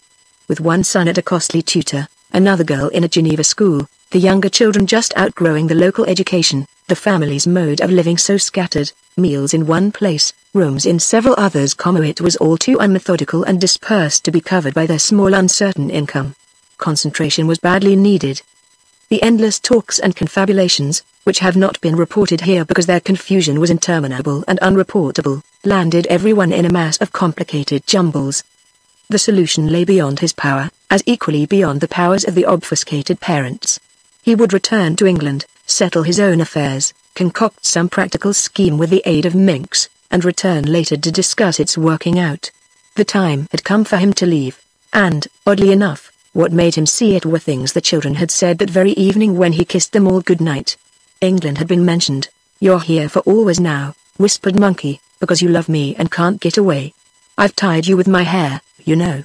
"You'll have no secretary in London," said Jimbo. "Who'll stick your stamps on? The place will seem quite empty if you go," Jane Ann contributed, not wishing to make her contribution too personal, lest she should appear immodest. "You've made a memorandum of agreement." This meant he had promised rashly once to stay forever. The phrase lent an official tone besides. He fell asleep, devising wonderful plans, as usual, for the entire world, not merely a tiny section of it. The savior spirit was ever in his heart. It failed to realize itself because the mind was unequal to the strain of wise construction, but it was there, as the old vicar had divined. He had that indestructible pity to which no living thing is outcast, but tonight he fell asleep so slowly, gradually, that he almost watched the dissolving of consciousness in himself. He hovered a long time about the strange, soft frontiers. He saw the barriers lower themselves into the great dim plains. Inch by inch the outer world became remote, obscure, lit dubiously by some forgotten sun, and inch by inch the profound recesses of nightly adventure coaxed him down. He realized that he swung in space between the two. The room and house were a speck in the universe above him, his brain the mere outlet of a tunnel up which he climbed every morning to put his horns out like a snail, and sniff the outer world. Here, in the depths, was the workroom where his life was fashioned. Here glowed the mighty, hidden furnaces that shaped his tools. Drifting, glimmering figures streamed up round him from the vast underworld of sleep, called unconscious. "I am a spirit," he heard, not said or thought, and no spirit can be unconscious for 8 hours out of every 24. Slowly the sea of dreamless sleep, so called, flowed in upon him, down, round, and over. It submerged the senses one by one, beginning with hearing and ending with sight. But, as each physical sense was closed, its spiritual counterpart, the power that exists apart from its limited organ, opened into clear, divine activity, free as life itself. How ceaseless was this movement of dreams, never still, always changing and on the dance, incessantly renewing itself in kaleidoscopic patterns. There was perpetual metamorphosis and rich transformation. Many became one many. The universe was a single thing, charged with stimulating emotional shocks as each scrap of interpretation passed in and across the mind. He was falling into deeper and deeper sleep, into that eternal region where he no longer thought, but knew. Immense processions of shifting imagery absorbed him into themselves, spontaneous, unfamiliar, self-multiplying, and as exquisitely baffling as God and all his angels. The subsidence of the external world seemed suddenly complete. So deeply was he sunk that he reached that common pool of fluid essence upon which all minds draw according to their needs and powers. Relations were established, wires everywhere connected. The central switchboard clicked all round him, brains linked with brains, asleep or not asleep. He was so deep within himself that, as the children in the story phrased it, he was out. The air grew light and radiant. Hooray! I'm out. And he instantly thought of his cousin. So am I. That wumbled author shot immediately into connection with him. And so is Mother for the first time. Come on, we'll all go together. It was unnecessary to specify where, for that same second they found themselves in the room of Mayor. At this hour of the night it was usually dark, except for the glimmer of the low-turned lamp the sufferer never quite extinguished. From dusk till dawn her windows in La Citadelle shone faintly for all to see who chanced to pass along the village street. There she lies, poor aching soul, as she has lain for 20 years, thinking good of someone, or maybe praying. For the glimmer was visible from very far, and familiar as a lighthouse to wandering ships at sea. But, had they known her inner happiness, they would not have said poor soul. They would have marveled. In a Catholic canton, perhaps, they would have crossed themselves and prayed. Just now they certainly would have known a singular, exalted joy. Caught in Fairyland, they would have wondered and felt happy. For the room was crowded to the doors. Walls, windows, ceiling, had melted into transparency to let in the light of stars, and, caught like goldfish in the great network of the rays, shone familiar outlines everywhere: Jimbo, Monkey, Ginny, the sweep, the tramp, the gypsy, the laugher up against the cupboard, the gardener by the window where the flower pots stood, the woman of the haystack in the corridor, too extensive to slip across the threshold, and, in the middle of the room, motionless with pleasure, Mother, like gorgeous southern butterflies in a net, I do declare, gasped Daddy, as he swept in silently with his companion, their colors mingling harmoniously at once with the rest. And Mother turned. You're out, old girl, at last. He cried. God bless my soul, I am. She answered. Their sentences came both together, and their blues and yellows swam into each other and made a lovely green. It's what I've been trying to do all these years without knowing it. What a glory. I understand now, understand myself and you. I see life clearly as a whole. Hooray, hooray. She glided nearer to him, her face was beaming. Mother's going to explode, said Monkey in a whisper. But, of course, everybody heard it, for the faintest whisper of thought sent a ripple through that sea of delicate color. The laugher bent behind the cupboard to hide her face, and the gardener by the window stooped to examine his flower pots. The woman of the haystack drew back a little into the corridor again, preparatory to another effort to squeeze through. But Mother, regardless of the mall, swam on towards her husband, wrapped in joy and light as in a garment. Hitherto, in her body, the nearest she had come to coruscating was once when she had taken a course of sulphur baths. This was a very different matter. She fairly glittered. We'll never go apart again, Daddy was telling her. This inner sympathy will last, you know. He did it. It's him we have to thank, and he pointed at his cousin. It's Starlight, of course, he has brought down into us. But Rogers missed the compliment, being busy in a corner with Monkey and Jimbo, playing and mixing colors with startling results. Mother swam across to her old friend, Mayor. For a quarter of a century these two had understood one another, though never consciously been out together. She moved like a frigate still, gliding and stately, but a frigate that has snapped its hawsers and meant to sail the skies. Our poor, stupid, sleeping old bodies, she smiled. But the radiant form of the other turned to her motionless cage upon the bed behind her. Don't despise them, she replied, looking down upon the worn-out prison house, while a little dazzle of brilliance flashed through her atmosphere. They are our means of spreading this starlight about the world and giving it to others. Our brains transmit it cunningly, it flashes from our eyes, and the touch of our fingers passes it on. We gather it here, when we are out, but we can communicate it best to others when we are in. There was sound of confusion and uproar in the room behind as someone came tumbling in with a rush, scattering the figures in all directions as when a gust of wind descends upon a bed of flowers. In at last, cried a muffled voice that sounded as though a tarpaulin smothered it, and the woman of the haystack swept into the room with a kind of clumsy majesty. The tramp and gypsy, whose efforts had at length dislodged her awkward bulk, came rolling after. They had been pushing steadily from behind all this time, though no one had noticed them slip out. "We can do more than the smaller folk," she said proudly, sailing up to Mother.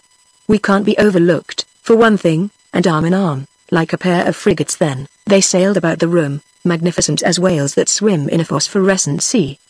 The laugher straightened up to watch them, the gardener turned his head, and Rogers and the children paused a moment in their artificial mixing, to stare with wonder. "I'm in," said the woman. "I'm out," said Mother, and the children felt a trifle envious. Instantly their brilliance dimmed a little. The entire room was aware of it. "Think always of the world in gold and silver, shot from mile. Lemaya."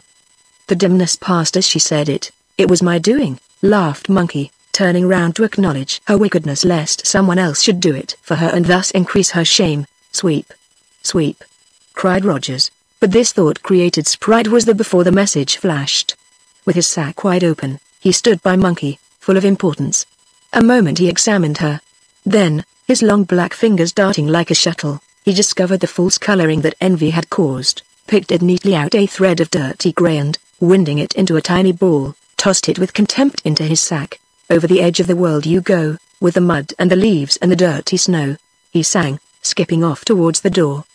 The child's star body glowed and shone again, pulsing all over with a shimmering, dancing light that was like moonshine upon running water. "Isn't it time to start now?" inquired Ginny, and as she said it all turned instinctively towards the corner of the room where they were assembled. They gathered round Lemaya. It was quite clear who was leader now. The crystal brilliance of her whiteness shone like a little oval sun. So sparkling was her atmosphere, that its purity scarcely knew a hint of color even. Her stream of thought seemed undiluted, emitting rays in all directions till it resembled a wheel of sheer white fire. The others fluttered round her as lustrous moths about an electric light. "Start where?" asked Mother, new to this great adventure. Her old friend looked at her, so that she caught a darting ray full in the face, and instantly understood. "First to the cave to load up," flashed the answer, "and then over the sleeping world to mix the light with everybody's dreams. Then back again before the morning spiders are abroad with the interfering sun." She floated out into the corridor, and all the others fell into line as she went. The draft of her going drew Mother into place immediately behind her. Daddy followed close, their respective colors making it inevitable, and Ginny swept in after him, bright and eager as a little angel. She tripped on the edge of something he held tightly in one hand, a woven maze of tiny glittering lines, exquisitely interthreaded, a skeleton of beauty, waiting to be filled in and clothed, yet already alive with spontaneous fire of its own. It was the pattern of his story he had been busy with in the corner. "I won't step on it, Daddy," she said gravely. "It doesn't matter if you do." "You're in it," he answered, yet lifted it higher so that it flew behind him like a banner in the night. The procession was formed now. Rogers and the younger children came after their sister at a little distance, and then, flitting to and fro in darker shades, like a fringe of rich embroidery that framed the moving picture, came the figures of the sprites, born by imagination out of love in an old Kentish garden years and years ago. They rose from the tangle of the ancient building. Climbing the shoulder of a big, blue wind, they were off and away. It was a jolly night, a windy night, a night without clouds, when all the lanes of the sky were smooth and swept, and the interstellar spaces seemed close down upon the earth. Kind thoughts, like fine weather, link sweetly together God's stars with the heart of a boy, sang Rogers, following swiftly with Jimbo and his sister. For all moved along as easily as light across the surfaces of polished glass. And the sound of Rogers's voice seemed to bring singing from every side, as the gay procession swept onwards. Everyone contributed lines of their own, it seemed, though there was a tiny little distant voice, soft and silvery, that intruded from time to time and made all wonder where it came from. No one could see the singer. At first very far away, it came nearer and nearer. "Daddy. The interfering sun has set. Gardener. Now Sirius flings down the net. Lamplighter. See, the meshes flash and quiver, as the golden, silent river, sweep. Clears the dark world's troubled dream. Dustman. Takes it sleeping, gilds it sweeping with a star's mysterious beam. Tiny, distant voice. Oh, think beauty. It's your duty. In the cave you work for others, all the stars are little brothers. Rogers. Think their splendor. Strong and tender, Daddy. Think their glory in the story, Mother. Of each day your nights redeem. Voice, nearer. Every loving, gentle thought of this fairy brilliance wrought, Jane Ann. Every wish that you surrender, Monkey. Every little impulse tender, Jimbo. Every service that you render Tantiana brings its tributary stream. Tramp and Jivesy. In the fretwork of the network hearts lie patterned and a gleam. Woman of the think with passion haystack. That shall fashion life's entire design well planned. Voice, still nearer. While the busy Pleiades, Rogers. Sisters to the high aids, voice, quite close. 7 by 7, across the heaven, Rogers. Light desire with their fire. Voice, in his ear. Working cunningly together in a soft and tireless band, sweetly linking all our thinking, in the net of sympathy that brings back Fairyland. Mother kept close to her husband. She felt a little bewildered, and uncertain in her movements. It was her first conscious experience of being out. She wanted to go in every direction at once, for she knew everybody in the village, knew all their troubles and perplexities, and felt the call from every house. Steady, he told her, one thing at a time, you know. Her thoughts, he saw, had turned across the sea to Ireland where her strongest ties were. Ireland seemed close, and quite as accessible as the village. Her friend of the haystack, on the other hand, seemed a long way off by comparison. That's because Henry never realized her personality very clearly, said Daddy, seeing by her color that she needed explanation. When creating all these garden sprites, he didn't think her sharply, vividly enough to make her effective. He just felt that a haystack suggested the elderly spread of a bulky and untidy old woman whose frame had settled beneath too many clothes, till she had collapsed into a field and stuck there. But he left her where he found her. He assigned no duties to her. She's only half alive. As a rule, she merely sits, just stays put until someone moves her. Mother turned and saw her far in the rear, settling down comfortably upon a flat roof near the church. She rather envied her amiable disposition. It seemed so safe. Everyone else was alive with such dangerous activity. Are we going much further? She began, when Monkey rushed by, caught up the sentence, and discharged herself with impudence into Daddy. Which is right, further or farther? She asked with a flash of light. Further, of course, said unsuspecting Mother. But further sounds farther, she cried, with a burst of laughter that died away with her passage of meteoric brilliance into the body of the woods beyond. But the other sprites, you see, are real and active, continued Daddy, ignoring the interruption as though accustomed to it, because he thought out clearly every detail. They're alive enough to haunt a house or garden till sensitive people become aware of them and declare they've seen a ghost. And we? She asked. Who thought us out so wonderfully? That's more than I can tell, he answered after a little pause. God knows that, for he thought out the entire universe to which we belong. I only know that we're real, and all part of the same huge, single thing. He shone with increased brightness as he said it. There's no question about our personalities and duties and the rest. Don't you feel it too? He looked at her as he spoke. Her outline had grown more definite. As she began to understand, and her bewilderment lessened, he noted that her flashing lines burned more steadily, falling into a more regular, harmonious pattern. They combined, moreover, with his own, and with the starlight too, in some exquisite fashion he could not describe. She put a hand out, catching at the flying banner of his story that he trailed behind him in the air. They formed a single design, all three. His happiness became enormous. I feel joined onto everything, she replied, half singing it in her joy. I feel tucked into the universe everywhere, and into you, dear. These rays of starlight have sewn us together. She began to tremble, but it was the trembling of pure joy and not of alarm. Yes, he said, I'm learning it too. The moment thought gets away from self, it lets in starlight and there makes room for happiness. To think with sympathy of others is to grow. You take in their experience and add it to your own development. The heart gets soft and deep and wide till you feel the entire universe buttoning its jacket round you. To think of self means friction and hence reduction. And your story, she added, glancing up proudly at the banner that they trailed. I have helped a little, haven't I? It's nearly finished, he flashed back. You've been its inspiration and its climax. All these years, when we thought ourselves apart, you've been helping really underground. That's true collaboration. Our little separation was but a regular poor sota. See how we've rushed together again, a strange soft singing, like the wind in firs, or like shallow water flowing over pebbles, interrupted them. The sweetness of it turned the night alive. Come on, old mother. Our leader is calling to us. We must work. They slid from the blue wind into a current of paler air that happened to slip swiftly past them, and went towards the forest wemble. Lemaire waited for them. Mother waved her hand to her friend, settled comfortably upon the flat roof in the village in their rear. We'll come back to lean upon you when we're tired. she signaled. But she felt no envy now. In future she would certainly never stay put. Work beckoned to her, and such endless, glorious work, the whole universe. What life! What a rush of splendor! She exclaimed as they reached the great woods and heard them shouting below in the winds. I see now why the forest always comforted me. There's strength here I can take back into my body with me when I go. The trees, yes, express visibly only a portion of their life, he told her. There is an overflow we can appropriate. Yet their conversation was never audibly uttered. It flashed instantaneously from one to the other. All they had exchanged since leaving La Citadel had taken place at once, it seemed. They were awake in the region of naked thought and feeling. The dictum of the materialists that thought and feeling cannot exist apart from matter did not trouble them. Matter, they saw, was everywhere, though too tenuous for any measuring instrument man's brain had yet invented. Come on, he repeated. The Starlight Express is waiting. It will take you anywhere you please, Ireland, if you like.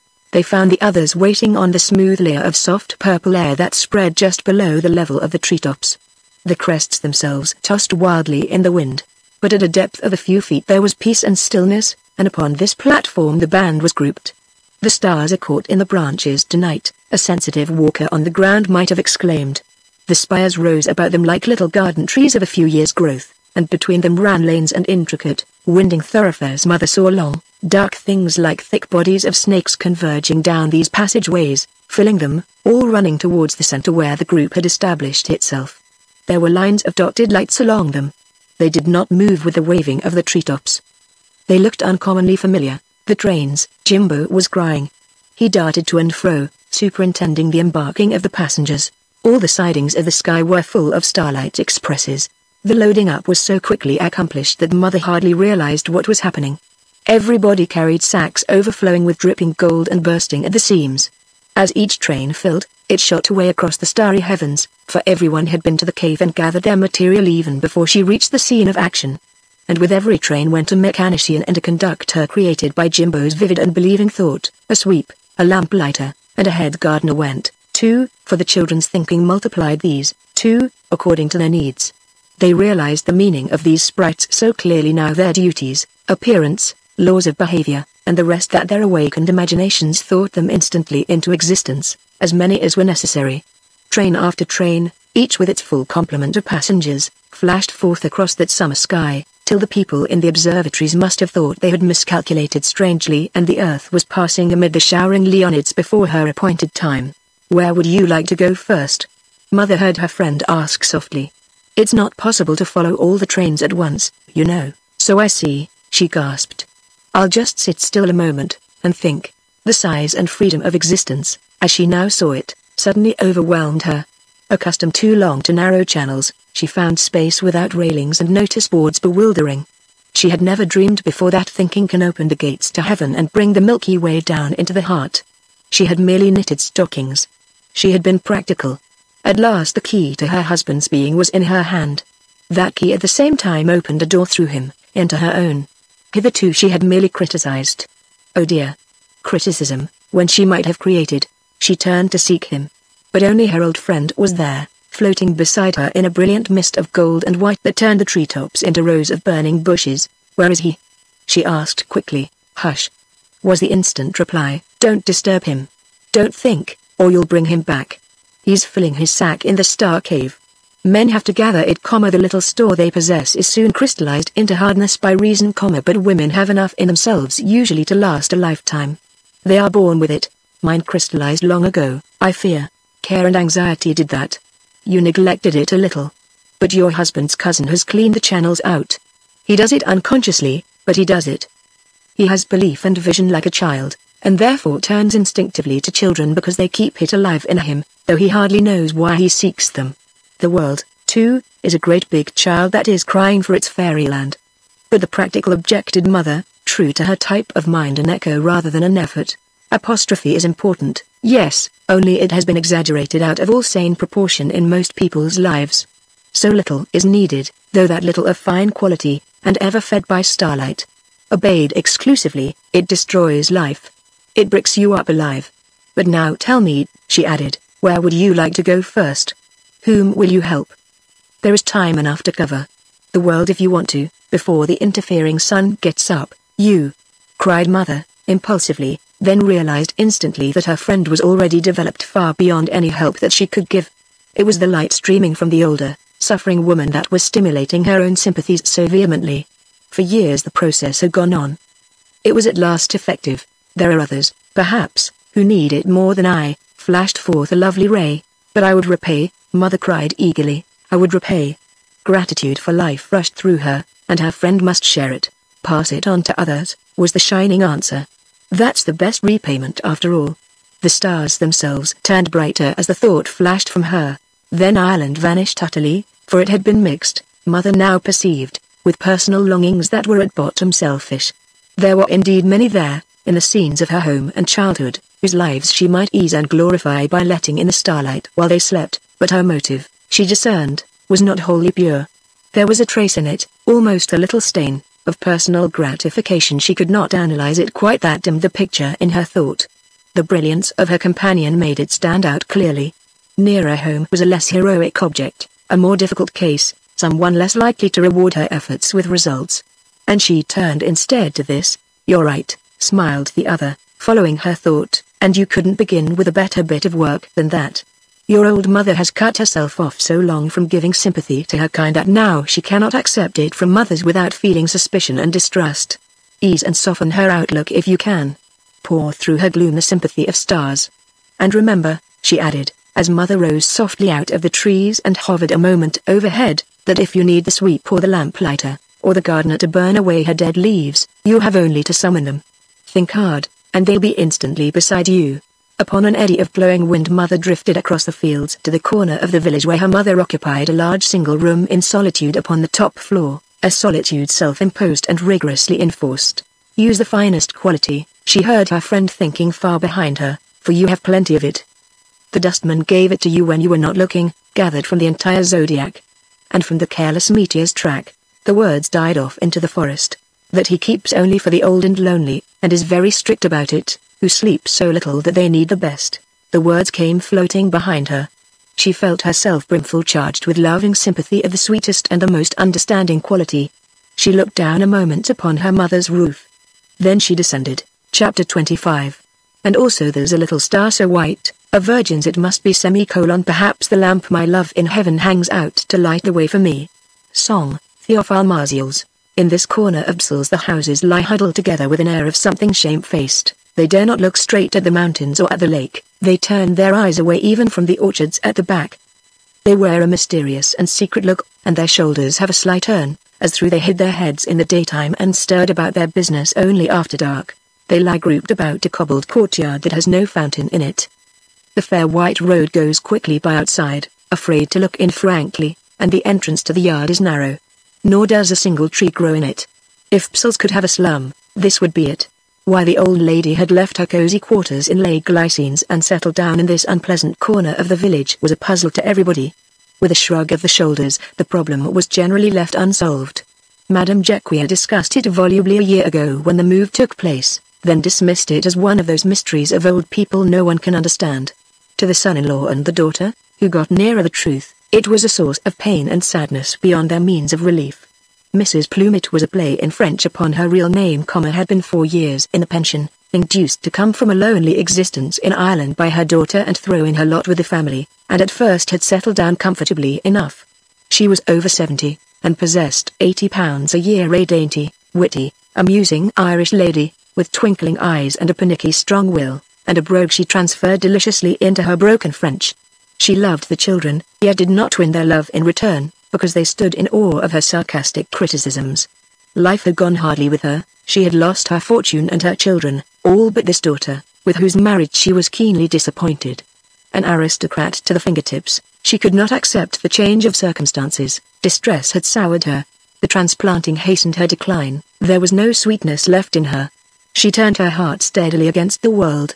The ostensible cause of this hiding herself away with her sorrow and disappointment was the presence of Miss Waghorn, with whom she disagreed, and even quarrelled, from morning till night.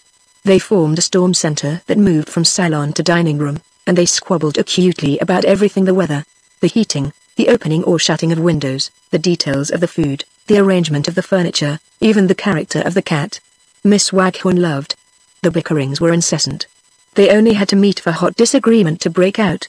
Mrs. Plume, already bent with age, would strike the floor with the ebony stick she always carried, and glare at the erect, defiant spinster, that horrid, ditty cat, it's always in the room. Then Miss Waghorn, it's a very nice cat, madam, she always called her madam, and when I was a young girl I was taught to be kind to animals. The drawing room is not the place for animals, came the pricking answer. And then the scuffle began in earnest. Miss Waghorn, owing to her want of memory, forgot the squabble 5 minutes afterwards, and even forgot that she knew her antagonist at all. She would ask to be introduced, or even come up sweetly and introduce herself within half an hour of the battle. But Madame Plume forgot nothing, her memory was keen and accurate. She did not believe in the others failing. That common old woman! She exclaimed with angry scorn to her daughter, it's deliberate offensiveness, that's all it is at all. And she left the pension. But her attitude to the harmless old Quaker lady was really in small her attitude to humanity at large. She drew away in disgust from a world that had treated her so badly.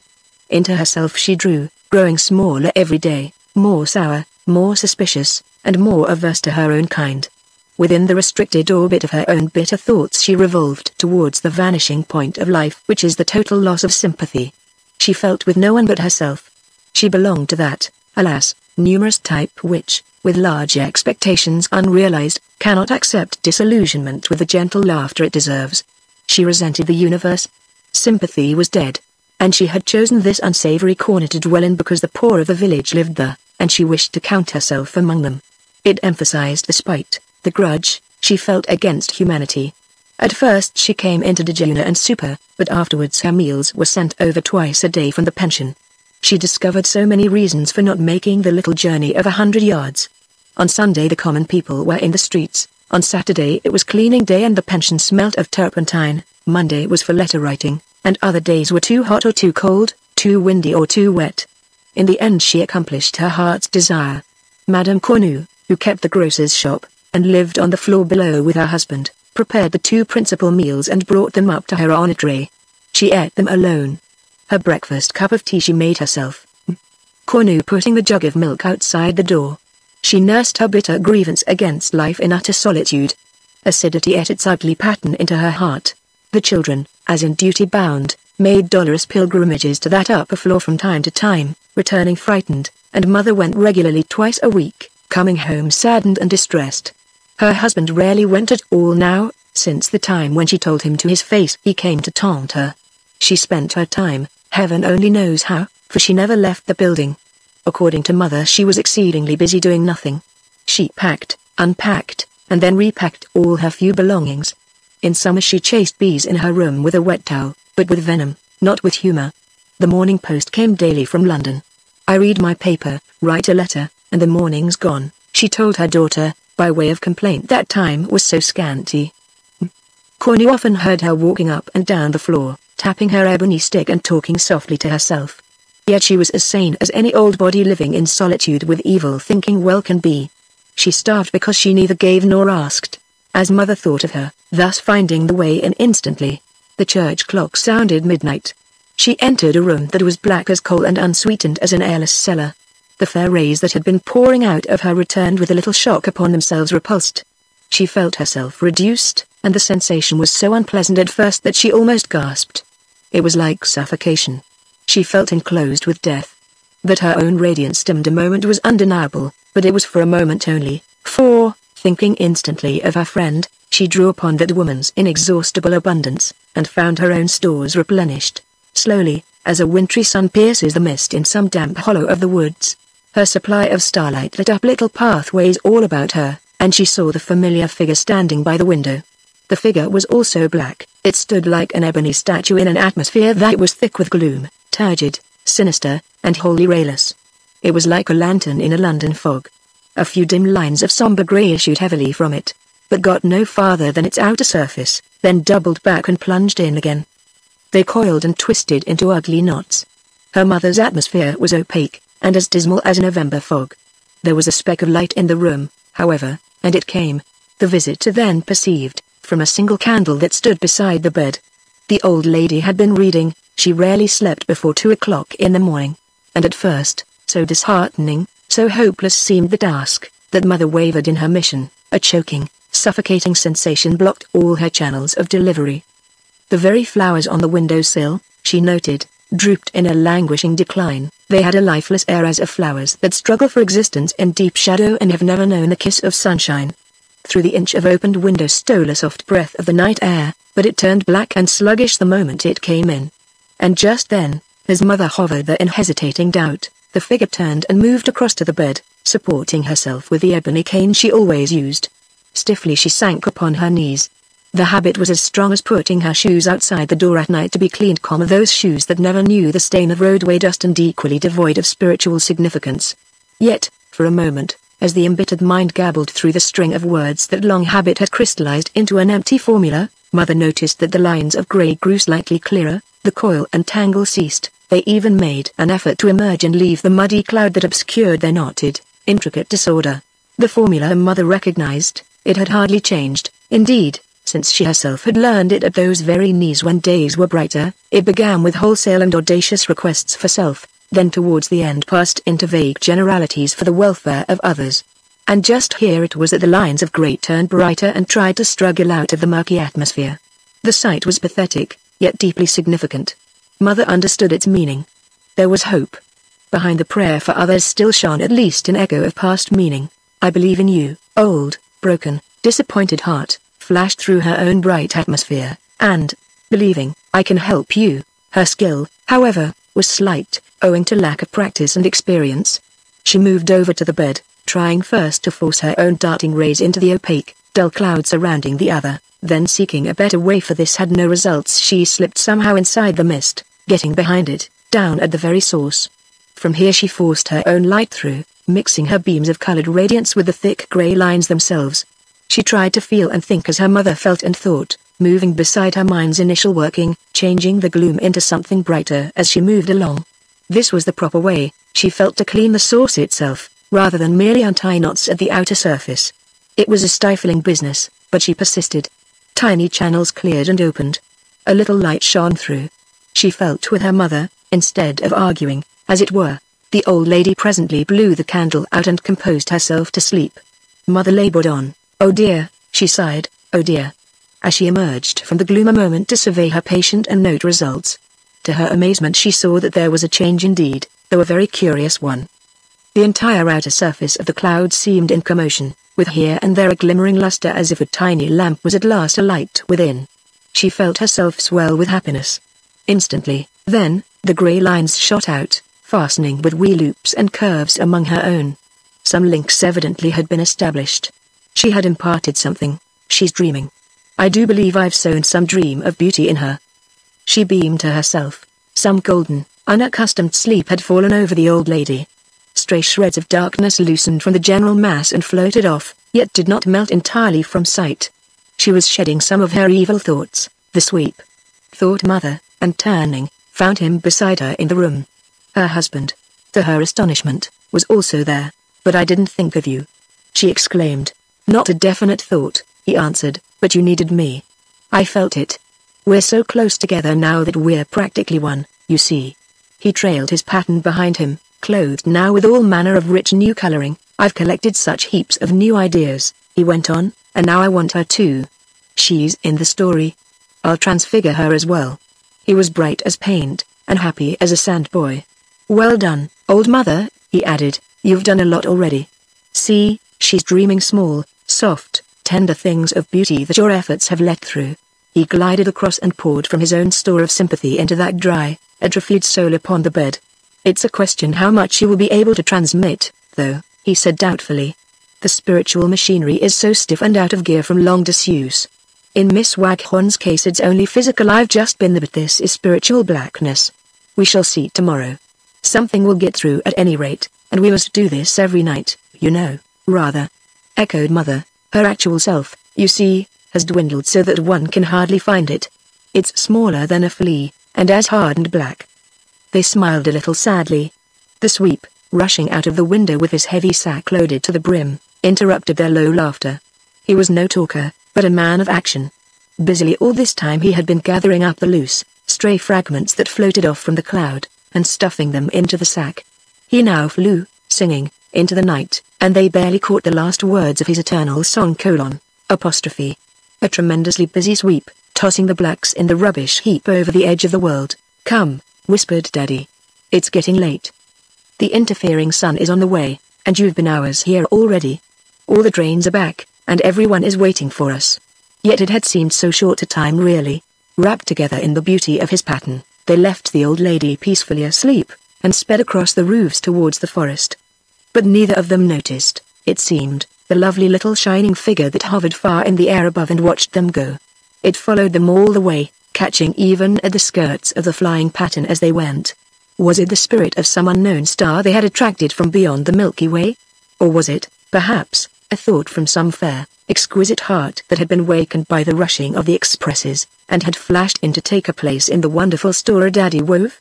It had little twinkling feet, and its eyes were of brown flame and amber. No, they did not notice the starry, fluttering figure. It overtook them nonetheless, and with a flying leap was into the pattern of his story in the very center. ! As quickly as lightning passes through the foliage of the tree it strikes. Only the lightning stayed. The figure remained caught. The entire pattern shivered to its outer fringes, then began to glow and shine all over. As the high harmonic crowns the end of a long cadenza on a violin, fulfilling bars of difficult effort, this point of exquisite beauty flashed life into the pattern of the story, consummating the labor of construction with the true, inevitable climax. There was something of fairy insolence, both cheeky and delicious, in the proprietary way it chose the principal place, yet the only place still unoccupied, and sang "I'm here. I've come." It calmly fashioned itself a nest, as it were, curled up and made itself at home. It was at home. The audacity was justified. The pattern seemed at last complete. Beauty and truth shone at its center. And the tiny voice continued singing, though no one seemed to know exactly whence the sound proceeded: while the busy Pleiades, sisters to the Hyades, 7 by 7, across the heaven, light desire with their fire. Flung from huge Orion's hand, sweetly linking all our thinking in the net of sympathy that brings back Fairyland. No, neither Mother nor Daddy were aware of what had happened thus in the twinkling of an eye. Certainly neither guessed that another heart, far distant as the crow flies, had felt the stream of his vital, creative thinking, and had thus delicately responded and sent out a sympathetic message of belief. But neither did Adams and Leverrier, measuring the heavens, and calculating through years of labor the delicate interstellar forces, know that each had simultaneously caught Neptune in their net of stars 3,000 million miles away. Had they been out, these two big, patient astronomers, they might have realized that they really worked in concert every night.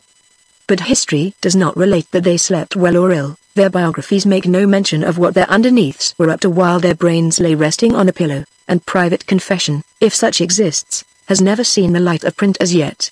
In that region, however, where thinking runs and plays, thought dancing hand in hand with thought that is akin to it, the fact must surely have been known and recognized. They, too, traveled in the Starlight Express. Mother and Daddy realized it just then, as little as children are aware of the loving thoughts of the parent that hovers protectingly about them all day long. They merely acknowledged that a prodigious thrill of happiness pulsed through both of them at once, feeling proud as the group in the treetops praised their increased brightness and admired the marvelous shining of the completed pattern they trailed above their heads. But more than that they did not grasp. Nor have they ever grasped it perhaps. That the result came through later is proved, however, by the published story, and by the strange, sweet beauty its readers felt all over the world. But this belongs to the private working of inspiration which can never be explained, not even by the artist it is set on fire.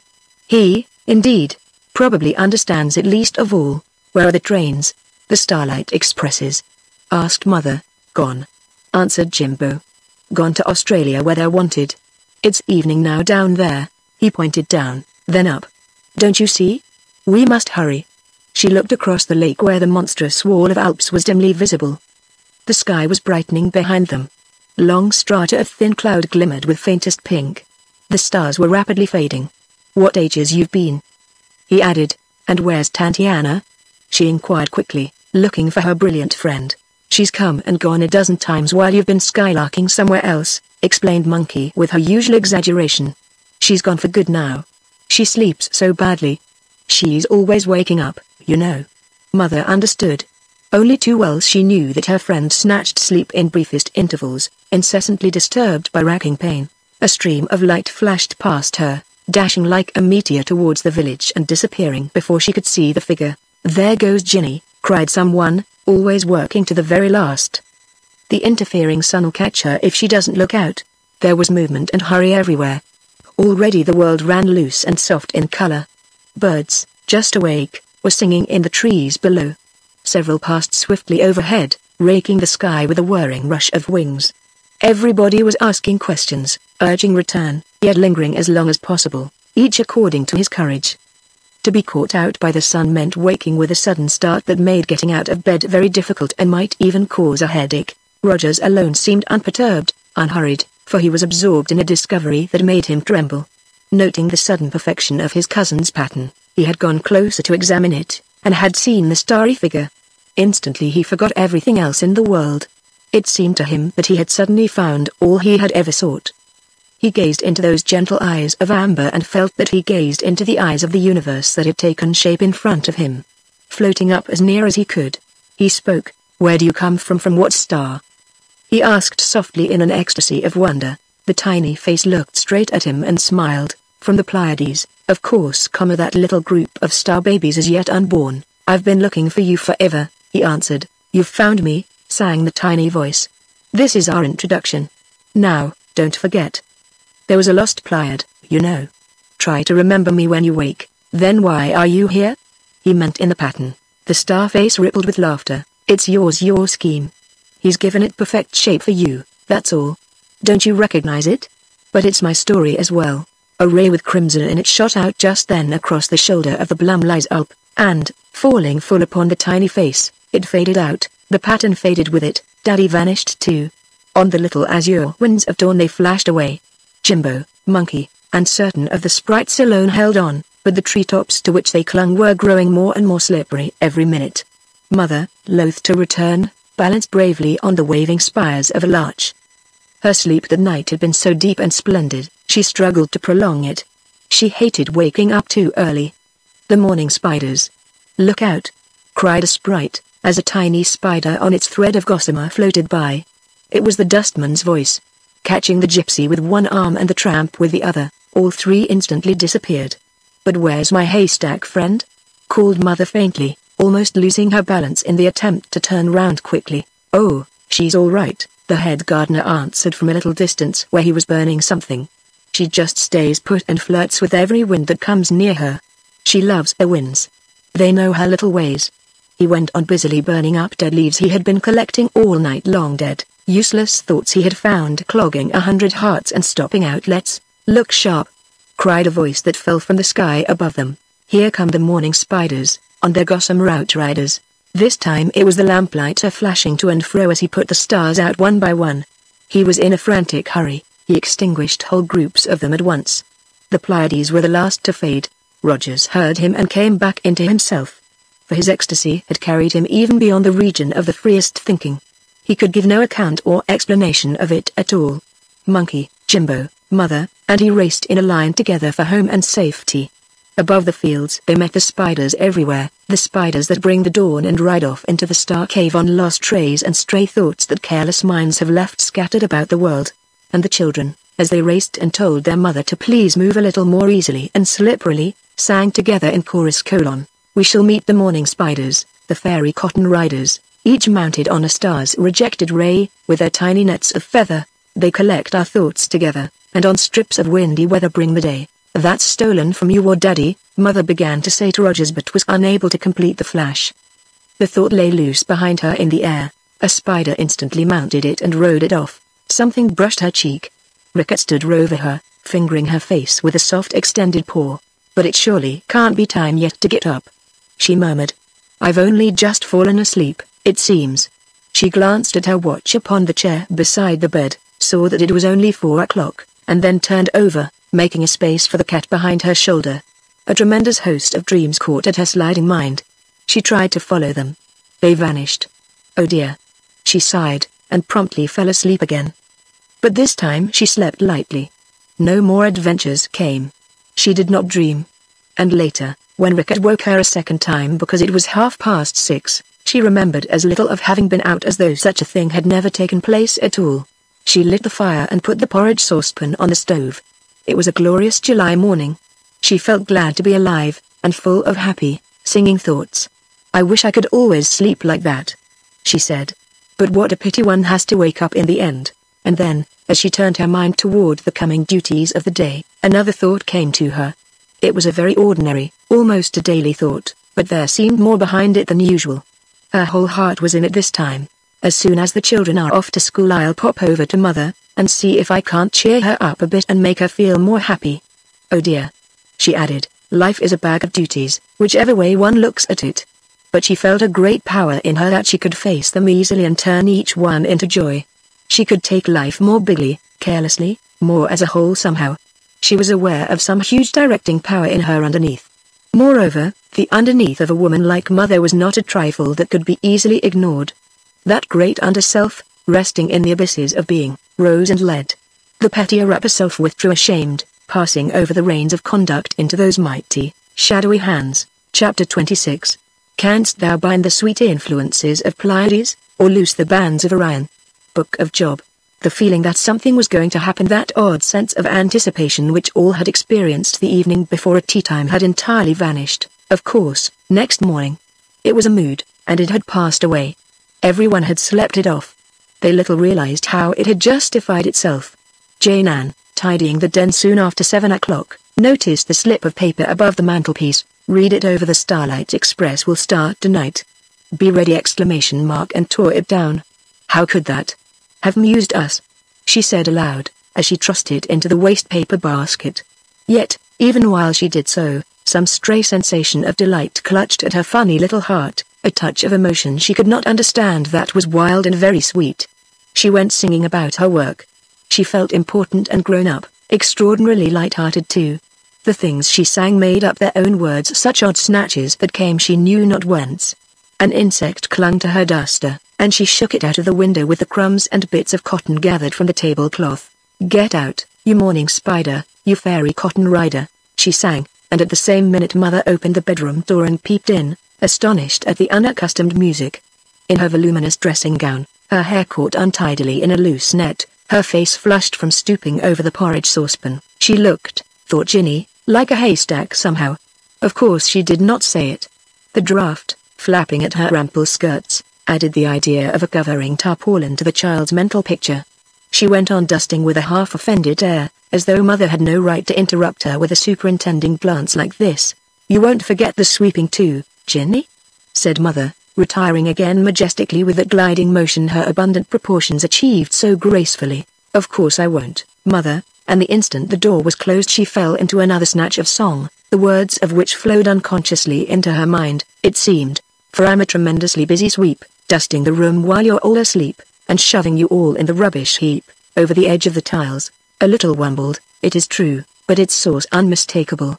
And all day long, with everyone, it was similar, this curious intrusion of the night into the day, the subconscious into the conscious, a kind of subtle trespassing.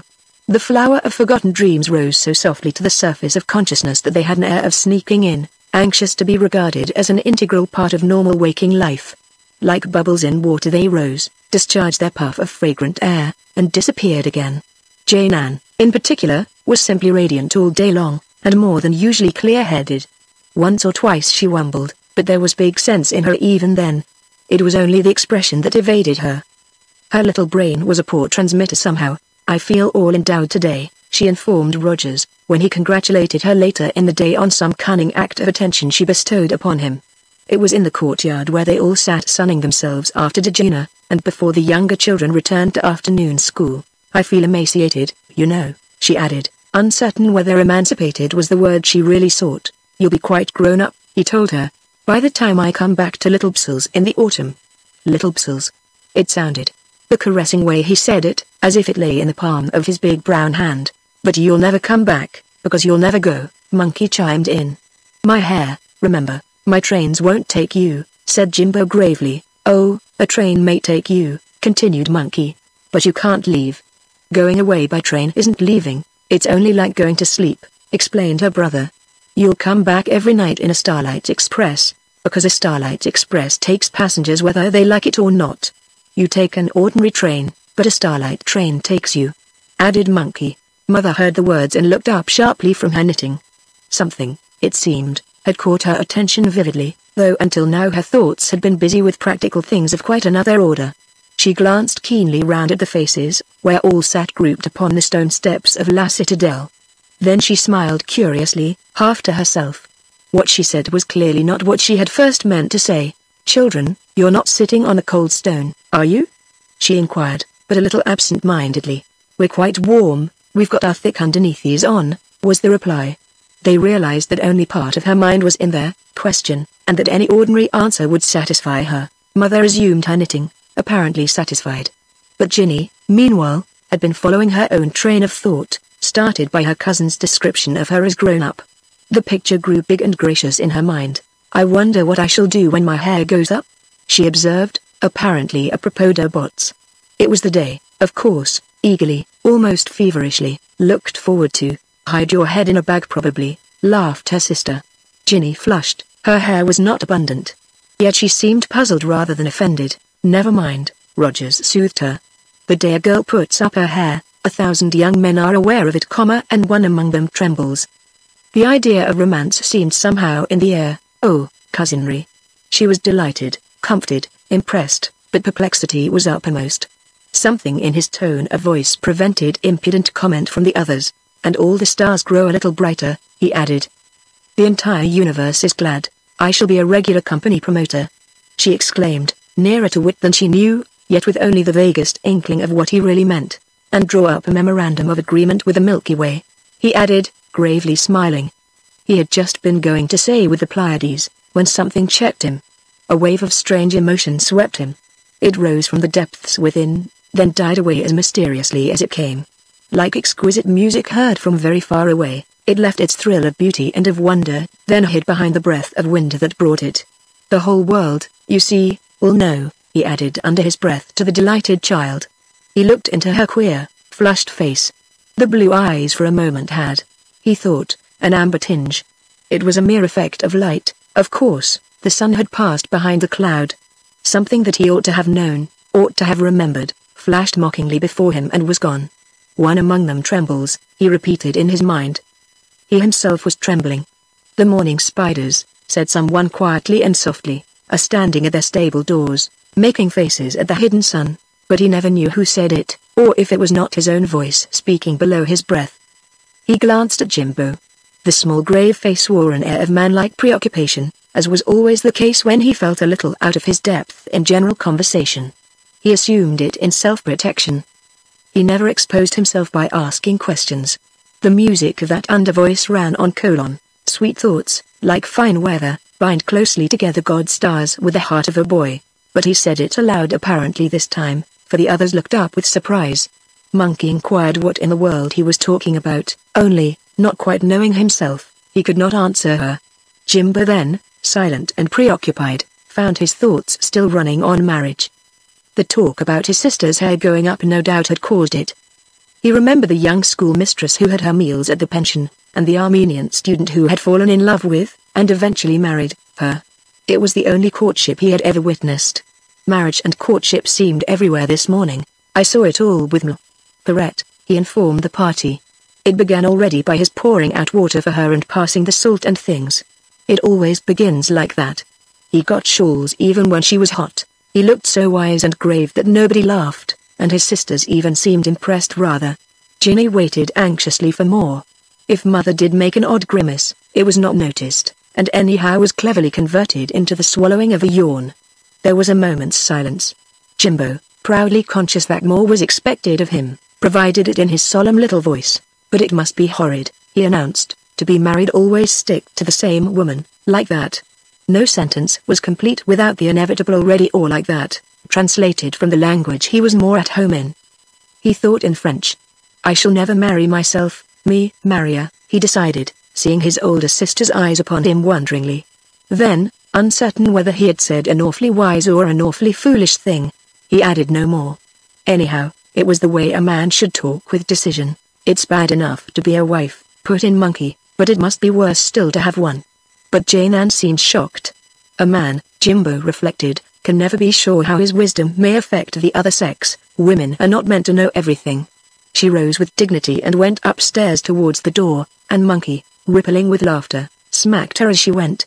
This only shocked her more. "That was a slight mistake behind," she said reprovingly, looking back. "You should have more reserve, I think," then firmly shut the door. All of which meant, so far as Jane Ann was concerned, that an important standard of conduct, grown up, dignified, stately in a spiritual sense, was being transferred to her present behavior, but transferred ineffectively. Elsewhere Jane Ann lived it, was it? She knew it, but could not get at the part of her that knew it. The transmitting machinery was imperfect. Connecting links and switches were somehow missing. Yearning was strong in her, that yearning which is common to all the world, though so variously translated. Once out of the other's sight, she made a curious face. She went into her room between the kitchen and the den, flung herself on the bed, and burst into tears. And the fears brought relief. They oiled the machinery perhaps. At any rate, she soon felt better. "I felt so enormous and unsettled," she informed Mother later, when the redness of her eyes was noticed and she received breathlessly a great comforting hug. "I never get anything right." "But you are right, darling," Mother soothed her, little guessing that she told the perfect truth. "You are all right, only you don't know it. Everybody's wumbled somewhere."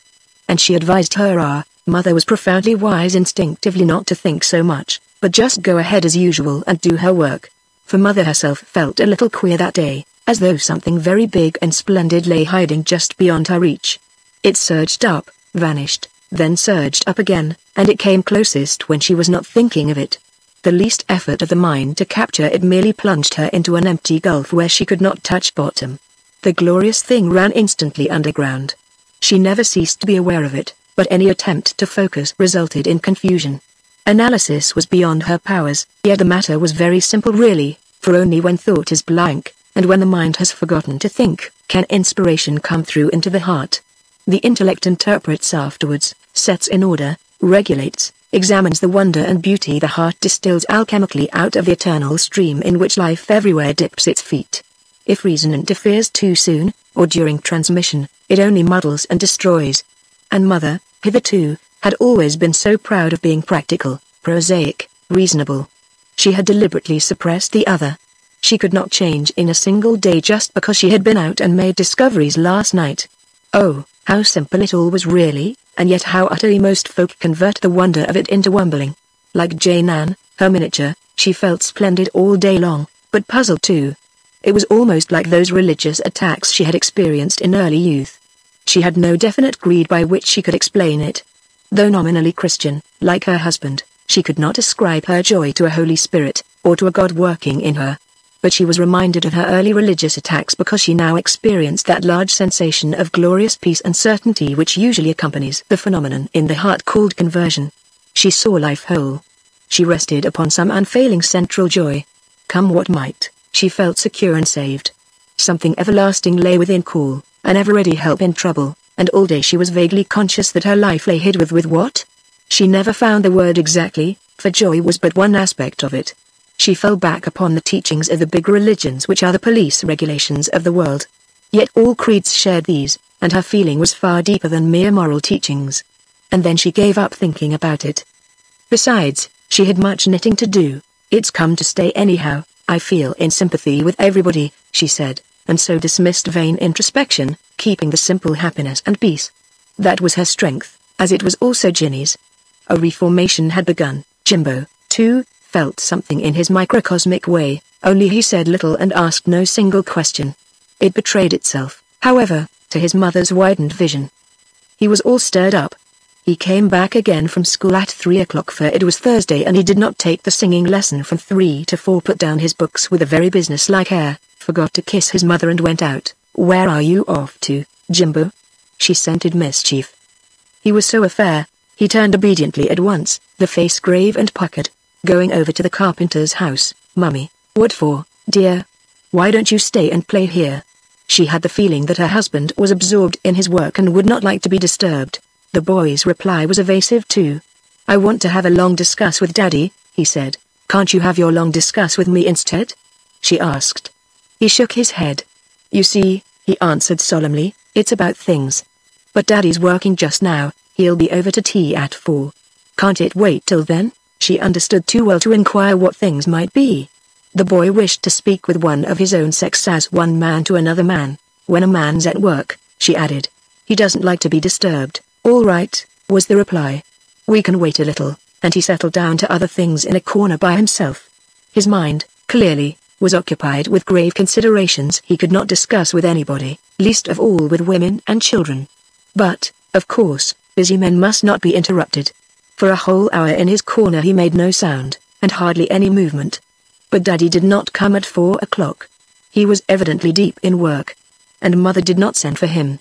The carpenter's wife, she knew, would provide a cup of tea. He came late to supper, too, at the pension, nodded to Mother with an expression which plainly said, "I've finished the story at last," winked to his cousin, meaning, "It came out all right, I'm satisfied," and took his seat between Ginny and Wilmot, the governess who had earned her meal by giving a music lesson that afternoon to a pensioner. Ginny looked sideways at him in a spirit of examination, and picked the inevitable crumb deftly from his beard. Reminiscences. She observed slyly. "You did have some tea, then?" Her long word was well chosen for once, her mind unusually logical, too. But Daddy made no reply. He went on eating whatever was set before him with an air of complete detachment. He devoured cold ham and salad automatically, and the children, accustomed to this absorption, ignored his presence. He was still in the atmosphere of his work, abstracted, lost to the outer world. They knew they would only get wumbled answers to their questions and remarks, and they did not dare to tease him. From time to time he lifted his eyes, very bright they were, and glanced round the table, dimly aware that he was in the midst of a stream of noisy chatter, but unable to enter it successfully at any point. Mother, watching him, thought, "He's sitting on air, he's wrapped in light, he's very happy," and ate an enormous supper, as though an insatiable hunger was in her. The governess, Wilmot, who stood in awe of the author in him, seized her opportunity. She loved to exchange a mot with a real writer, reading all kinds of unintended subtlety into his brief replies in dreadful French. Tonight she asked him the meaning of a word, title of a Tauchnitz novel she had been reading, Juggernaut, but, being on his deaf side, he caught Huguenot instead, and gave her a labored explanation, strangled by appalling grammar. The historical allusions dazed her, the explanation ended on a date. She was sorry she had ventured, for it made her feel so ignorant. Juggernaut, she repeated bravely. She had a vague idea he had not properly heard before, but this time he caught Argonaut, and swamped her then with classical exposition, during which she never took her eyes off him, and decided that he was far more wonderful than she had ever dreamed. He was, but not for the reasons she supposed. "Thank you," she said with meek gratitude at the end. "I thank you. Il n'y a pas de quoi," replied Daddy, bowing, and the adventure came to an end. The others luckily had not heard it in full swing, they only caught the final phrase with which he said adieu. But it served its unwitting purpose admirably. It brought him back to the world about him. The spell was broken. All turned upon him instantly. Snap ha unmorsed a bong. Monkey copied his accent, using a sentence from a schoolboy's letter in Punch. "It's not a bit of good." Mother squelched her with a look, but Daddy, even if he noticed it, was not offended. Nothing could offend him tonight. Impertinence turned silvery owing to the way he took it. There was a marvelous light and sweetness about him. "He is on air," decided Mother finally. "He's written his great story, our story. It's finished." "I don't know," he said casually to the others, as they stood talking a few minutes in the salon before going over to the den, "if you'd like to hear it, but I've got a new creature for the Wumble book. It came to me while I was thinking of something else, thinking of one thing while you were thinking of another," cried Monkey. It described exactly his state of mind sometimes, and I jotted down the lines on my cuff. "So it's not very perfect yet." Mother had him by the arm quickly. Wilmot was hovering in his neighborhood, for one thing. It seemed to her they floated over, almost flew. "It's a haystack woman," he explained, once they were safely in the den grouped about him. "A woman of the haystack who is loved by the wind. That is to say, the big wind loves her, but she prefers the younger, handsomer little winds, and..." He was not allowed to finish. The children laid his cuff back in a twinkling, drawing up the coat sleeve. "But surely I know that," Mother was saying. "I've heard of her before somewhere. I wonder where?" Others were saying the same thing. "It's not new." "Impossible," said Daddy, "for the idea only came to me this morning while I was thinking of something else." Monkey again finished the sentence for him. Mother felt that things were rushing about her from another world. She was vaguely conscious, deliciously, bewilderingly, of having heard this all before. Imaginative folk have built the certainty of a previous existence upon evidence as slight, for actual scenery came with it, and she saw dim forest trees, and figures hovering in the background, and bright atmosphere, and fields of brilliant stars. She felt happy and shining, light as a feather, too. It all was just beyond her reach, though. She could not recover it properly. It must have been a dream, she told me, was her conclusion, referring to Limea. Her old friend was in it somewhere or other. She felt sure of that. She hardly heard, indeed, the silly lines her husband read aloud to the children. She liked the sound of his voice, though. It suggested music she had known far away in her childhood. It's high spirits really, whispered Rogers, sitting beside her in the window. It's a sort of overflow from his story. He can't do that kind of rhyme a bit, but it's an indication. You think he's got a fine big story this time? She asked under her breath, and Cousin Henry's eyes twinkled keenly as he gave a significant nod and answered, rather. Can't you feel the splendor all about him? The strength, the harmony. She leapt at the word. Harmony exactly described this huge new thing that had come into the family, into the village, into the world. The feeling that they all were separate items, struggling for existence one against the other, had gone forever. Life seemed now a single whole, an enormous pattern. Everyone fitted in. There was effort, wholesome jolly effort, but no longer the struggle or fighting that were ugly. To live carelessly was possible and right because the pattern was seen entire. It was to live in the whole. Harmony, she repeated to herself, with a great swelling happiness in her heart. That's the nunculus of the matter. The what? He asked, overhearing her. The nunculus, she repeated bravely, seeing the word in her mind, yet unable to get it quite. Rogers did not correct her, rather, was all he said. Of course it is. What did the pronunciation of a word matter at such a time? Her version even sounded better than the original. Mother saw things bigger. Already she was becoming creative. And you're the one who brought it, she continued, but this time so low that he did not catch the words. It's you, your personality, your thinking, your atmosphere somehow that have brought this gigantic sense of peace and calm security which I owe fond nothing but the consciousness of harmony and the power of seeing ugly details in their proper place in a single coup deal and understanding them as parts of a perfect whole. It was her thought really running on, she never could have found the words like that. She thought in French, too, for one thing. And, in any case, Rogers could not have heard her, for he was listening now to the uproar of the children as they criticized Daddy's ridiculous effusion. A haystack, courted in vain by zephyrs, but finally taken captive by an equinoctial gale, strained nonsense too finely for their sense of what was right and funny. It was the pictures he now drew in the book that woke their laughter.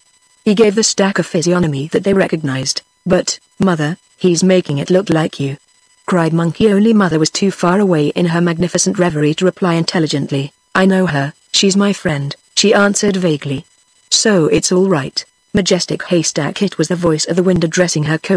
Majestic Haystack, Empress of my life, your ample waist just fits the gown I fancy for my wife, and suits my taste, yet the you stand, flat-footed, square and deep, an unresponsive, elephantine heap, coquetting with the stars while I'm asleep. Oh cruel stack, coy, silent monster, matron of the fields, I sing to you, and all the fondest love that summer yields I bring to you, yet the you squat, immense in your disdain.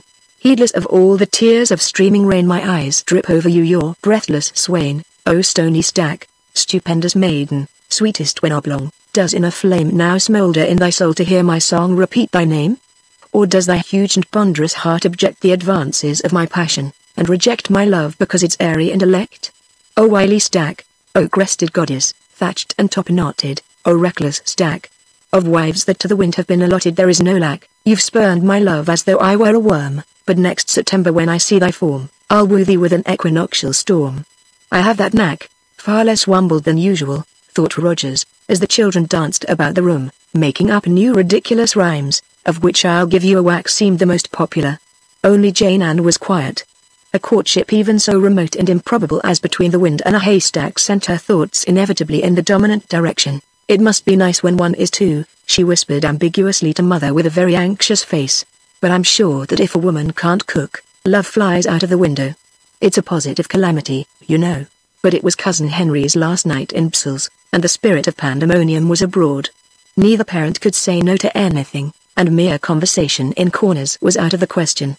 The door was opened into the corridor, and while Mother played her only waltz, Jimbo and Monkey danced on the splintery boards as though it were a parquet floor, and Rogers pirouetted somewhat solemnly with Jane Ann. She enjoyed it immensely, yet rested her hand very gingerly upon his shoulder. "Please don't hold me quite so tight," she ventured.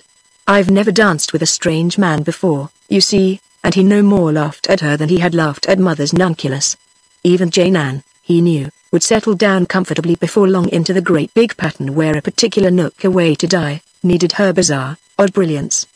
The most angular fragments would nest softly, neatly in. A little filing, a little polishing, and all would fit together. To force would only be to break. Hurry was of the devil. And later, while Daddy played an ancient tune that was written originally as a mazurka yet did duty now for a two-step, he danced with Mother too, and the children paused to watch out of sheer admiration. "Fancy, Mother dancing!" they exclaimed with glee, except Ginny, who was just a little offended and went to stand by the piano till it was over. For Mother danced as lightly as a child for all her pride of measurement, and no frigate ever skimmed the waves more gracefully than Mother glided over those uneven boards. "The wind and the haystack, of course," was Monkey's description. "You'll wind and haystack to bed now," was the reply, as Mother sat and fanned herself in the corner. The bed sentence, as the children called it, was always formed in this way. Whatever the child was saying when the moment came, Mother adopted as her verb. "Shall I put some peat on, Mother?" became "Peat yourself off to bed, it's 9 o'clock," and the child was sorry it had spoken. Goodbyes had really been said at intervals all day long, and so tonight was light enough. The children, besides, were so excited tired, as Monkey put it, that they possessed no more emotion of any kind. There were various disagreeable things in the immediate future of tomorrow: getting up early, school, and so forth, and Cousin Henry's departure they lumped in generally with the mass, accepted but unrealized. Jimbo could hardly keep his eyes alight, and Monkey's hair was like a baby haystack the wind had treated to an equinoctial storm. Ginny, stiff, perplexed, and solemn with exhaustion, yet dared not betray it because she was older, immeasurable distance of her hair going up. "Why don't you play with the others, child?" asked Mother, finding her upright on a sofa while the romp went on. "Oh, tonight," Ginny explained, "I sit indifferent and look on. I don't always feel like skidavying about." To skidavy was to chivvy and skedaddle, its authority not difficult to guess. "Goodbye, cousinry," each gasped, as his big arms went round them and squeezed out the exclamation. "Oh, thank you most awfully," came next, with another kiss, produced by his pressing something hard and round and yellow into each dirty little hand. "It's only a bit of crystallized starlight," he explained, "that escaped long ago from the cave. And starlight, remember, shines for everybody as well as for yourselves. You can buy a stamp with it occasionally, too," he added, "and write to me. We will." "Of course." Jimbo straightened up a moment before the final collapse of sleep. "Your train leaves at 6:23, he said, with the authority of exclusive information. "You must be at the station at 6 to get the baggages and registries. It's a slow train to Pontarlier, but you'll find a wagon direct for Paris in front, next to the engine." "I shall be at the station to see you off." "I shan't," said Monkey. Rogers realized with delight the true meaning of these brief and unemotional goodbyes. "They know I'm coming back, they feel that the important part of me is not going away at all. My thinking stays here with them." Ginny lingered another 10 minutes for appearance's sake. It was long past her bedtime, too, but dignity forbade her retiring with the others. Standing by the window she made conversation a moment, feeling it was the proper, grown-up thing to do. It was even expected of her. "Look. It's full moon," she observed gravely, as though suggesting that she could, if she liked, go out and enjoy the air. "Isn't it lovely?" "No, yesterday was full moon," Rogers corrected her, joining her and looking out.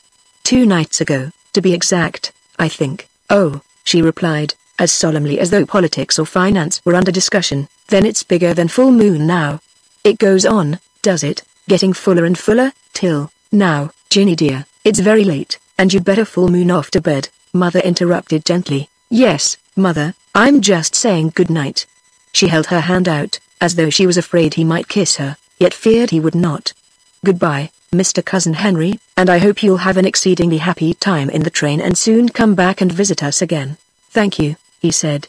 "I'm sure I shall."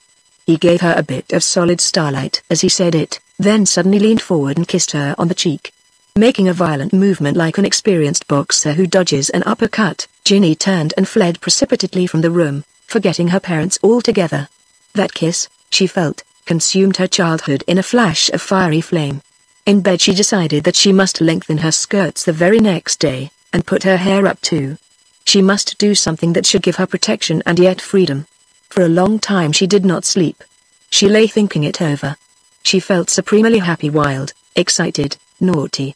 A man has kissed me. It was a man. It was Mr. Rogers, Daddy's cousin. He's not my cousin exactly, but just a man. And she fell asleep, wondering how she ought to begin her letter to him when she wrote, but, more perplexing still, how she ought to end it. That little backward brain sought the solution of the problem all that night long in dreams. She felt a criminal, a daredevil caught in the act, awaiting execution. Light had been flashed cruelly upon her dark, careful secret, the greatest and finest secret in the world. The child lay under sentence indeed, only it was a sentence of life, and not of death. Chapter 27. Asia. I see those eyes which burn through smiles that fade in tears, like stars half quenched in mists of silver dew. Prometheus Unbound, Shelley. It was only 10 o'clock, really, and the curfew was ringing from every village on the mountainside. The sound of the bells, half musical, half ominous, was borne by the boys across the vineyards, for the easterly wind that brings fine weather was blowing over lake and forest, and seemed to drive before it thin sheets of moonlight that turned the whole world soft. The village lay cozily dreaming beneath the sky. Once the curfew died away there was only the rustling of the plane trees in the old courtyard. The great citadel loomed above the smaller houses, half in shadow half in silver, nodding heavily to the spire of the church, and well within sight of the sentinel poplar that guarded the village from the forest and the mountains. Far away, these mountains now lowered their enormous shoulders to let night flow down upon the sleeping world. The scaffolding that brought it had long since sailed over France towards the sea. Mother, still panting from the ritual of fastening the younger children into bed, had gone a moment down the passage to say good night to Limea, and when she returned, the three of them, herself, her husband, and Cousin Henry, dropped into chairs beside the window and watched the silvery world in silence for a time. None felt inclined to speak. There was drama somehow in that interval of silence, that drama which lurks everywhere and always behind life's commonest, most ordinary moments. Actions reveal it sometimes, but it mostly lies concealed, and especially in deep silences like this, when the ticking of a cuckoo clock upon the wall may be the sole hint of its presence. It was not the goodbyes that made all three realize it so near, though goodbyes are always solemn and momentous things. It was something that stirred and rose upon them from a far deeper strata of emotion than that caused by apparent separation. For no pain lay in it, but a power much more difficult to express in the sounds and syllables of speech. Joy. A great joy, creative and of big significance, had known accomplishment. Each felt it, knew it, realized it. The moonlit night was aware of it. The entire universe knew it, too. The drama lay in that. There had been creation of more light. The world was richer than it had been. Someone had caught beauty in a net, and to catch beauty is to transform and recreate all common things. It is revelation. Through the mind of each of these three flowed the stream of casual thinking, images, reflections, and the shadowy scaffoldings of many new emotions sweeping along between the banks of speech and silence. And this stream, though in flood, did not overflow into words for a long time. With eyes turned inwards, each watched the current pass. Clear and deep, it quietly reflected stars. Each watched the same stream, the same calm depths, the same delicate reflections. They were in harmony with themselves, and therefore with the universe. Then, suddenly, one of the reflections, it was the Pleiades, rose to the surface to clasp its lovely original. It was the woman who netted the golden thought and drew it forth for all to see. "Couldn't you read it to us, Daddy?" she whispered softly across the silence. "If it's not too long for you."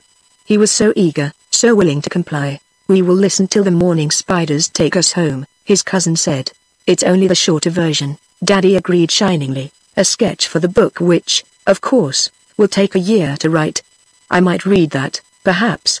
"Do," urged Mother. "We are all in it, aren't we?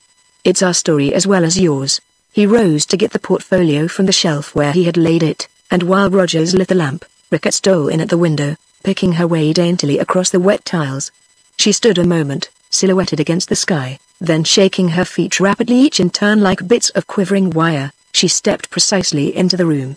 "I am in it too," she plainly said, curling herself up on the chair Daddy had just vacated, but resigning herself placidly enough to his scanty lap when he came back again and began to read. Her deep purring, while he stroked her absent-mindedly, became an undercurrent in the sound of his voice, then presently ceased altogether. On and on he read, while the moon sailed over La Citadel, bidding the stars hush to listen to. She put her silvery soft hands across their eyes that they might hear the better. The blue wind of night gathered up the meaning and spread it everywhere. The forest caught the tale from the low laughter in the crest of the poplar, and passed it on to the leagues of forest that bore it in turn across the frontiers into France. Thence snowy Aldels and the giant Blumleiselp flashed it south along the crowding peaks and down among the Italian chestnut woods, who next sent it coursing over the rustling waves of the Adriatic and mixed it everywhere with the Mediterranean foam. In the morning the shadows upon bare Grecian hills would whisper it among the ancient islands, and the east catch echoes of it in the winds of dawn. The forests of the north would open their great gloomy eyes with wonder, as though strange new wildflowers had come among them in the night. All across the world, indeed, wherever there were gardened minds tender enough to grow fairy seed, these flakes of thought would settle down in sleep, and blossom in due season into a crop of magic beauty. He read on and on. The village listened to, the little shadowy street, the familiar pine woods, the troubled pension, each, as its image was evoked in the story, knew its soul discovered, and stirred in its sleep towards the little room to hear. And the desolate ridges of La Tourne and Baudry, the clefts where the wild lily of the valley grew unknown, high nooks and corners where the buzzards nested, these also knew and answered to the trumpet summons of the thought that made them live. A fire of creation ran pulsing from this center. All were in the pattern of the story. To the two human listeners it seemed as familiar as a tale read, in childhood long ago, and only half forgotten. They always knew a little of what was coming next. Yet it spread so much further than mere childhood memories, for its golden atmosphere included all countries and all times. It rose and sang and sparkled, lighting up strange deep recesses of their unconscious and half-realized life, and almost revealing the tiny silver links that joined them onto the universe at large. The golden ladders from the Milky Way were all let down. They climbed up silvery ropes into the moon. "It's not my own idea," he said, "I'm convinced of that. It's all flocked into me from some other mind that thought it long ago, but could not write it, perhaps. No thought is lost, you see never can be lost. Like this, somehow, I feel it : now sinks to sleep the clamor of the day, and, million-footed, from the Milky Way, falls shyly on my heart the world's lost thought shower of primrose dust the stars have taught to haunt each sleeping mind, till it may find a garden in some eager, passionate brain that, rich in loving kindness as in pain, shall harvest it, then scatter forth again its garnered loveliness from heaven caught. Oh, every yearning thought that holds a tear, yet finds no mission, and lies untold, waits, guarded in that labyrinth of gold comet to reappear upon some perfect night, deathless not old but sweet with time and distance, and clothed as in a vision of starry brilliance for the world's delight. In the pauses, from time to time, they heard the distant thunder of the Areus as it churned and tumbled over the Val de Travers boulders. The Columbia bells, as the hours passed, strung the sentences together, moonlight woven and out of every adventure as they listened, stars threaded little chapters each to each with their eternal golden fastenings. The words seemed written down in dew, but the dew crystallized into fairy patterns that instantly flew about the world upon their mission of deliverance. In this ancient network of the stars the universe lay fluttering, and they lay with it, all prisoners in Fairyland. For the key of it all was sympathy, and the delicate soul of it was tender human love. Brussels, in this magic tale, was the starting point whence the starlight expresses flashed into all the world, even unto unvisited, forgotten corners that had known no service hitherto. It was so adaptable and searching, and knew such tiny, secret ways of entrance. The thought was so penetrating, true, and simple. Even old Mother Plume would wake to the recovery of some hitherto forgotten fragrance in her daily life. Just as those northern forests would wake to find new wildflowers. For all fairy tales issue first from the primeval forest, thence undergoing their protean transformation, and in similar fashion this story, so slight but so tremendous, issued from the forest of one man's underthinking, one deep, pure mind, wumbled badly as far as external things were concerned, yet realizing that Brussels contained the universe, and that he, in turn, contained Brussels. Another, it is true, had shown it to him, though all unwittingly, and it cleaned in his atmosphere the channels for the entrance of the glorious pattern. But the result was the same. In his brain, perhaps by chance, perhaps by God, lay the machinery which enabled him to give it out to others, the power and ability to transmit. It was a fairy tale of the world, only the world had forgotten it. He brought back its fairyland again. And this fairyland, what and where was it? And how could this tale of its recovery bring into his listeners' hearts such a sense of peace and joy that they felt suddenly secure in the world and safe amid all the confusion of their muddled lives? That there were tears in Mother's eyes seems beyond question, because the moonlight, reflected faintly from a wet cobble in the yard below, glistened like a tiny silver lantern there.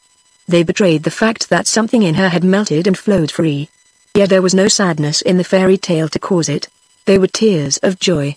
Surely it was that this tale of starlight expresses and star caves, told as simply as running water, revealed the entire universe as one, and that in this mighty, splendid thing each of them nested safe and comfortable.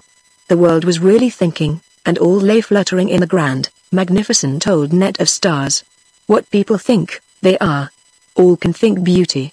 And sympathy to feel with everything was the clue, for sympathy is love, and to love a star was to love a neighbor.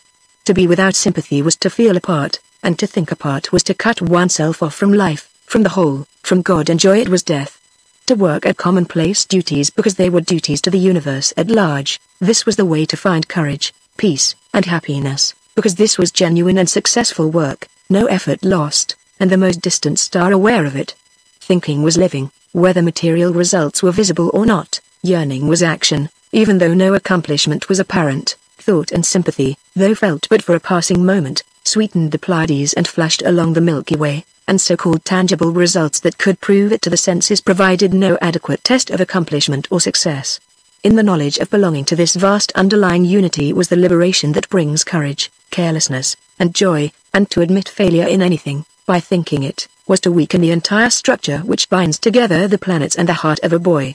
Thoughts were the fairies that the world believed in when it was younger, simpler, less involved in separation, and the golden fairyland recovered in this story was the fairyland of lovely thinking. In this little lamplit room of the citadel, the two listeners were conscious of this giant, delicate network that captured every flying thought and carried it streaming through the world.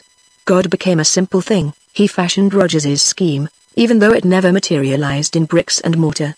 God was behind Mother, even when she knitted or lit the fire in the den. All were prisoners in his eternal fairyland. And the symbolism of the story, the so-called fantasy, they also easily understood, because they felt it true. To be out of the body was merely to think and feel away from self. As they listened they realized themselves in touch with every nation and with every time, with all possible beliefs and disbeliefs, with every conceivable kind of thinking, that is, whichever has existed or ever shall exist.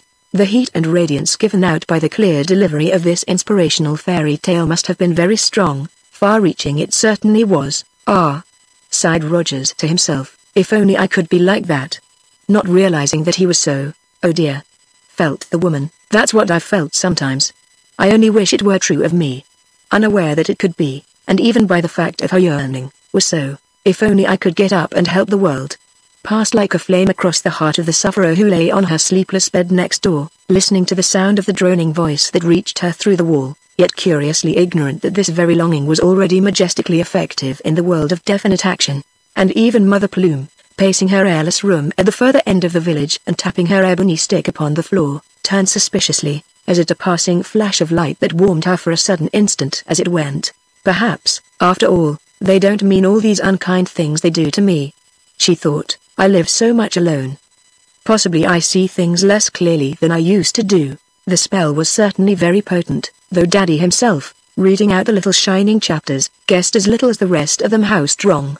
So small a part of what he meant to say, it seemed, has been transferred to the paper.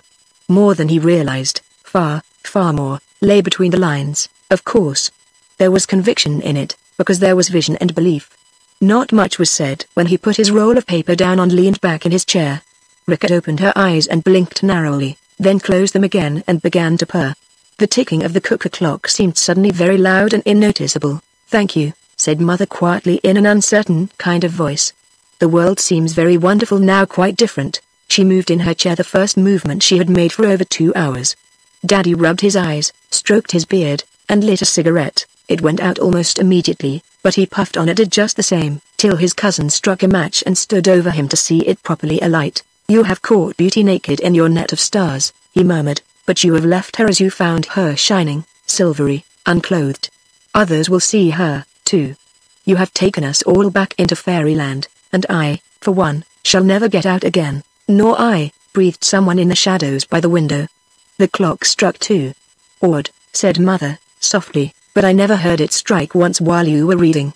"We've all been out," Rogers laughed significantly, "just as you make them get out in the story." And then, while Rickett yawned and turned a moment from the windowsill to say thank you for her long, warm sleep, Mother lit the spirit lamp and brewed the cups of chocolate. She tiptoed in next door, and as she entered the sick room she saw through the steam rising from the cup she carried a curious thing, an impression of brilliance about the bed, as though shafts of light issued from it. Rays pulsed and trembled in the air. There was a perfume of flowers. It seemed she stepped back into the atmosphere of the story for an instant. "Ah, you're not asleep," she whispered. "We've brewed some chocolate, and I thought you might like a cup." "No, I'm not asleep," answered the other woman from the bed she never would leave until she was carried from it, "but I have been dreaming. It seemed the stars came down into my room and sang to me, this bed became a throne, and some power was in me by which I could send my thoughts out to help the world. I sent them out as a king sends messengers to people everywhere, even to people I've never heard of. Isn't it wonderful? You've had no pain?" For Mother knew that these sleepless hours at night brought usually intense suffering. She stared at her, noting how the eyes shone and glistened with unshed moisture. "None," was the answer, "but only the greatest joy and peace I've ever known." The little glass of calmant was untouched. It was not a drug that had soothed the exhausted nerves. In this room at any rate the spell was working still.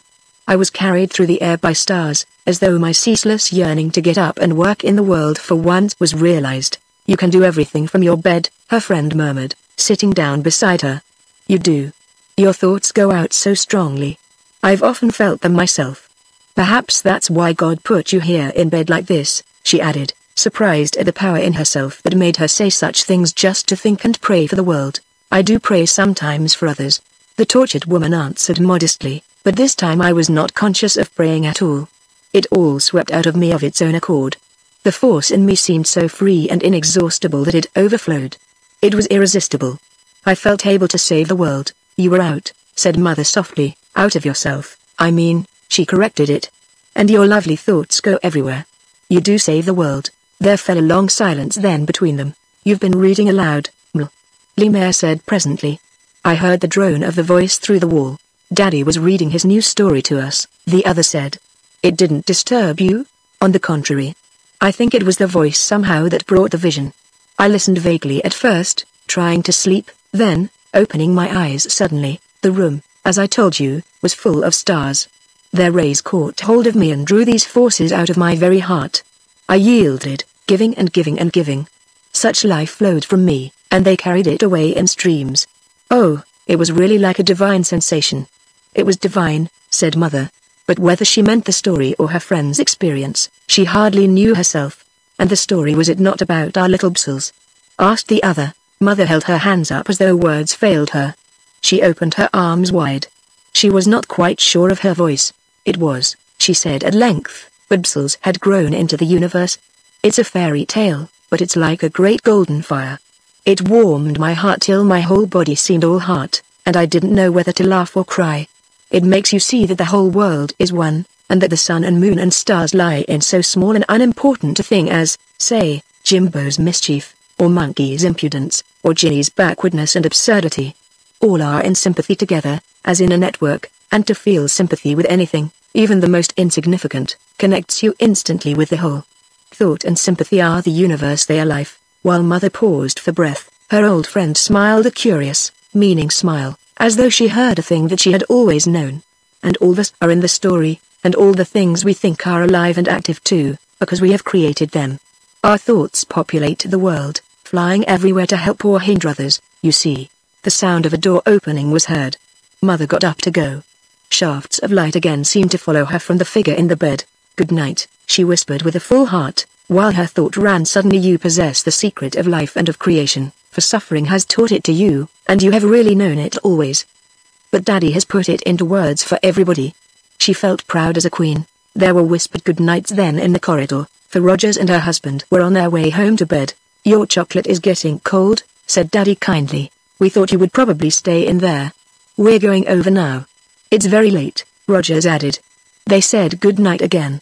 She closed and locked the great door of the citadel behind them, hearing their steps upon the cobbles in the yard, and for some time afterwards upon the road. But their going away seemed the same as coming nearer.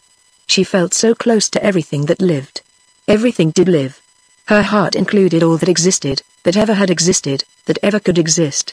Mother was alive all over. I have just been created, she laughed, and went back into the den to drink her cup of tepid chocolate. Chapter 28. See, the busy Pleiades, sisters to the Hyades, 7 by 7 across the heaven, light desire with their fire, working cunningly together in a soft and tireless band, sweetly linking all our thinking in the net of sympathy that brings back Fairyland. A voice. The prophecy of the children Absals was a difficult place to get away from, found its justification next morning, for Rogers slept so heavily that he nearly missed his train. It was 6 o'clock when he tumbled downstairs, too late for a real breakfast, and only just in time to get his luggage upon the little car that did duty for all transport in this unsophisticated village. The carpenter pulled it for him to the station. If I've forgotten anything, my cousin will send it after me, he told him. My cord, as he gulped down hot coffee on the steps. Or we can keep it for you, was the answer. You'll be coming back soon. She knew, like the others, that one always came back to Absals. She shook hands with him as if he were going away for a night or two. Your room will always be ready, she added. Es la bonté sûrement de m'envoyer un petit ligne d'avance. There's only 15 minutes, interrupted her husband, and it's uphill all the way.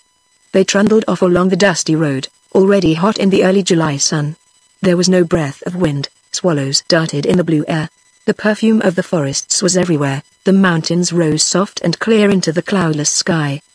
They passed the citadel, where the awning was already being lowered over the balcony for Lemare's bed to be wheeled out a little later. Rogers waved his handkerchief, and saw the answering flutter inside the window. Rickett, on her way in, watched him from the tiles. The orchards then hid the lower floors. He passed the tinkling fountain. To the left he saw the church and the old pension, the wisteria blossoms falling down its walls in a cascade of beauty. The postmaster put his head out and waved his trilby hat with a solemn smile. Le barometer est très haut floated down the village street, instead of the sentence of goodbye. Even the postmaster took it for granted that he was not leaving. Jaggy, standing in the door of his barn, raised his peaked hat and smiled. Fet beau matin, he said, plus tardil faire rudement chord. He spoke as if Rogers were off for a walk or climb.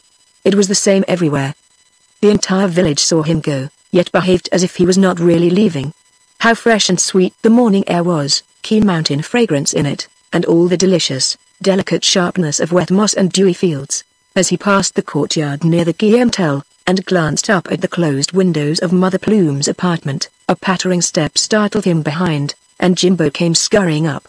Rogers kissed him and lifted him bodily upon the top of his portmanteau, then helped the carpenter to drag it up the hill. The barriers at the level crossing are down, the warning gongs are ringing. It's signaled from Auvergne. They were only just in time. The luggage was registered and the train panting up the steep incline, when Monkey, sleep still thick in her eyes, appeared rolling along the white road. She was too breathless to speak. She stood and stared like a stuffed creature in a museum. Jimbo was beside the engine, having a word with the mechanician. Send a telegram, you know, like that, he shouted, as the carriage slid past him, and we'll bring the char. He knew his leader would come back.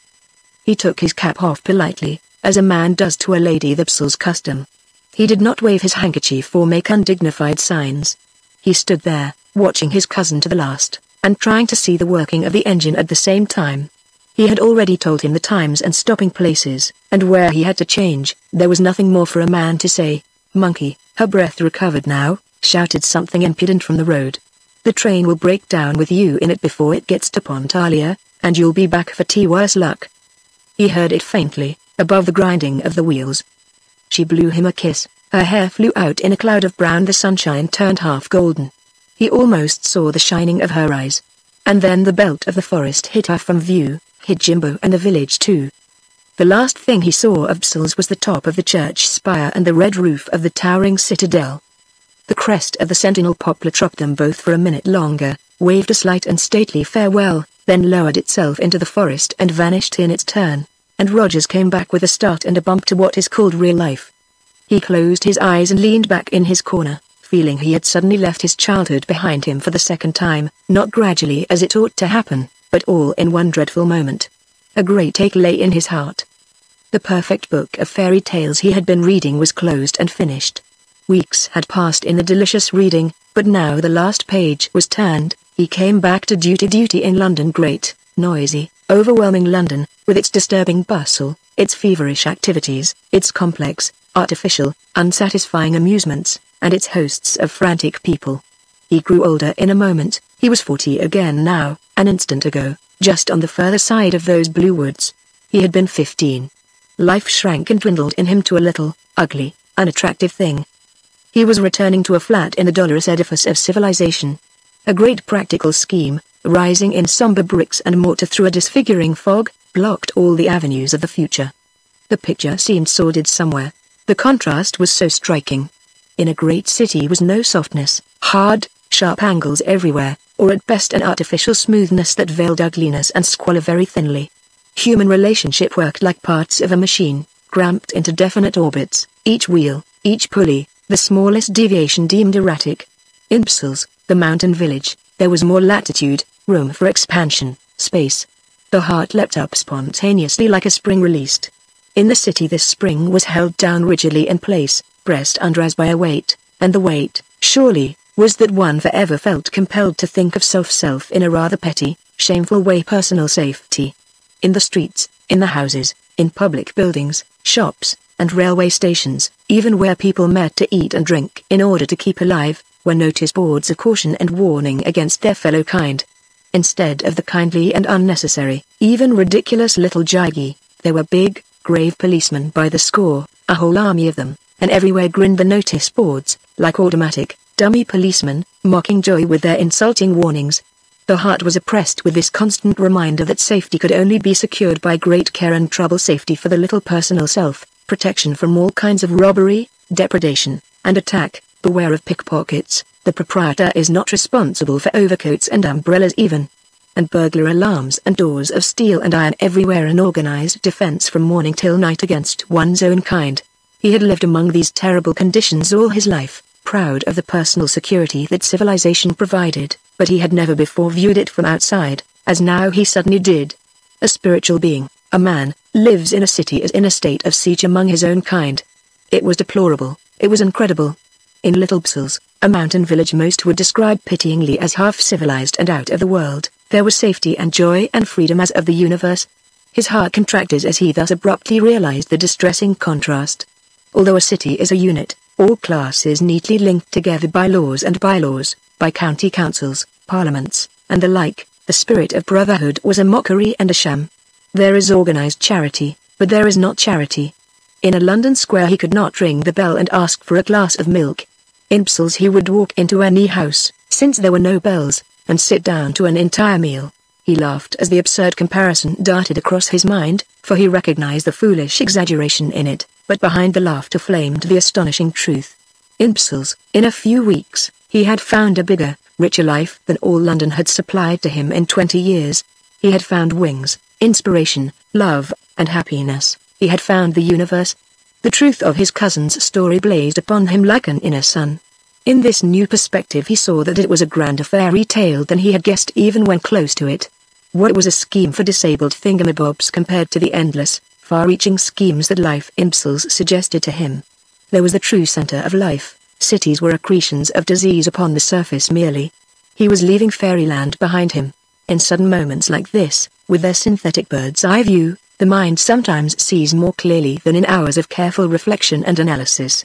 And the first thing he saw now was Minx, his friendly, ridiculous little confidential secretary. From all the crowds of men and women he knew, respected, and enjoyed in London, as from the vast deluge of human mediocrity which for him was London, he picked out suddenly little Minx Herbert Montmorency Minx. His mind, that is, darting forward in swift, comprehensive survey, and searching automatically for some means whereby it might continue the happiness and sweetness recently enjoyed, selected Minx. Minx was a clue. Minx possessed, no matter how absurd the proportions of their mixing, three things just left behind: vision, belief, simplicity, all products of a spiritual imagination. And at first this was the single thought sent forward into the future. Rogers saw the fact, flash like and true, then let it go, yielding to the greater pull that drew reflection back into the past. And he found it rather dislocating, this abrupt stepping out of his delightful forest fairyland. Equilibrium was not recovered for a long time, as the train went thundering over the Jura Mountains into France, only on the other side of Pontarlier, when the country grew unfamiliar and different. Did harmony return? Among the deep blue forests he was still in Fairyland. But at Mouchard the scenery was already changing, and by the time Dole was reached it had completely changed. The train ran on among the plains and vineyards of the Burgundy country towards Larocque and Dijon. The abrupt alteration, however, was pain. His thoughts streamed all backwards now to counteract it. He roamed again among the star fields above the Psels woods. It was true he had not really left Psels. His body was bumping into Dijon, but the important part of him, thought, emotion, love, lingered with the children, hovered above the citadel, floated through the dusky, scented forests. And the haunting picture was ever set in its framework of old burning stars. He could not get the Pleiades in particular out of his mind. The pictures swarmed past him as upon a boy returning to school after the holidays, and each one had a background of sky with stars behind it. The faces that he knew so well had starry eyes. Jimbo flung handfuls of stars loose across the air, and Monkey caught them, fastening them like golden pins into her hair. Glancing down, he saw a long brown hair upon his sleeve. He picked it off and held his finger and thumb outside the window till the wind took it away. Some morning Spider would ride it home, perhaps past his cousin's window, while he copied out that wonderful, great tale. But, instead, how in the world could it happen in clear daylight? A little hand shot down from above and gathered it in towards the Pleiades. The Pleiades, the seven sisters, that most exquisite cluster of the eastern sky, soft, tender, lovely, clinging close together always like a group of timid children, who hide a little dimly for fear of being surprised by bolder stars upon their enormous journey. They now shone down upon all he thought and remembered. They seemed always above the horizon of his mind. They never set. In them lay souls of unborn children, children waiting to be born. He could not imagine why this particular constellation clung with such a haunting touch of beauty about his mind, or why some passion of yearning unconfessed and throbbing hid behind the musical name. Stars and unborn children had got strangely mixed. He tried to recall the origin of the name he had learned it once in the old vicar's study. The Pleiades were attendants upon Artemis, the huntress moon, he recalled vaguely, and, being pursued by Orion, were set for safety among the stars. He even remembered the names of some of them. There was Maia, Take-Eat, Alcyone, but the other four lay in his mental lumber room, whence they could not be evoked, although Merope, he felt sure, was one of them. Of Maia, however, he felt positive. How beautiful the names were.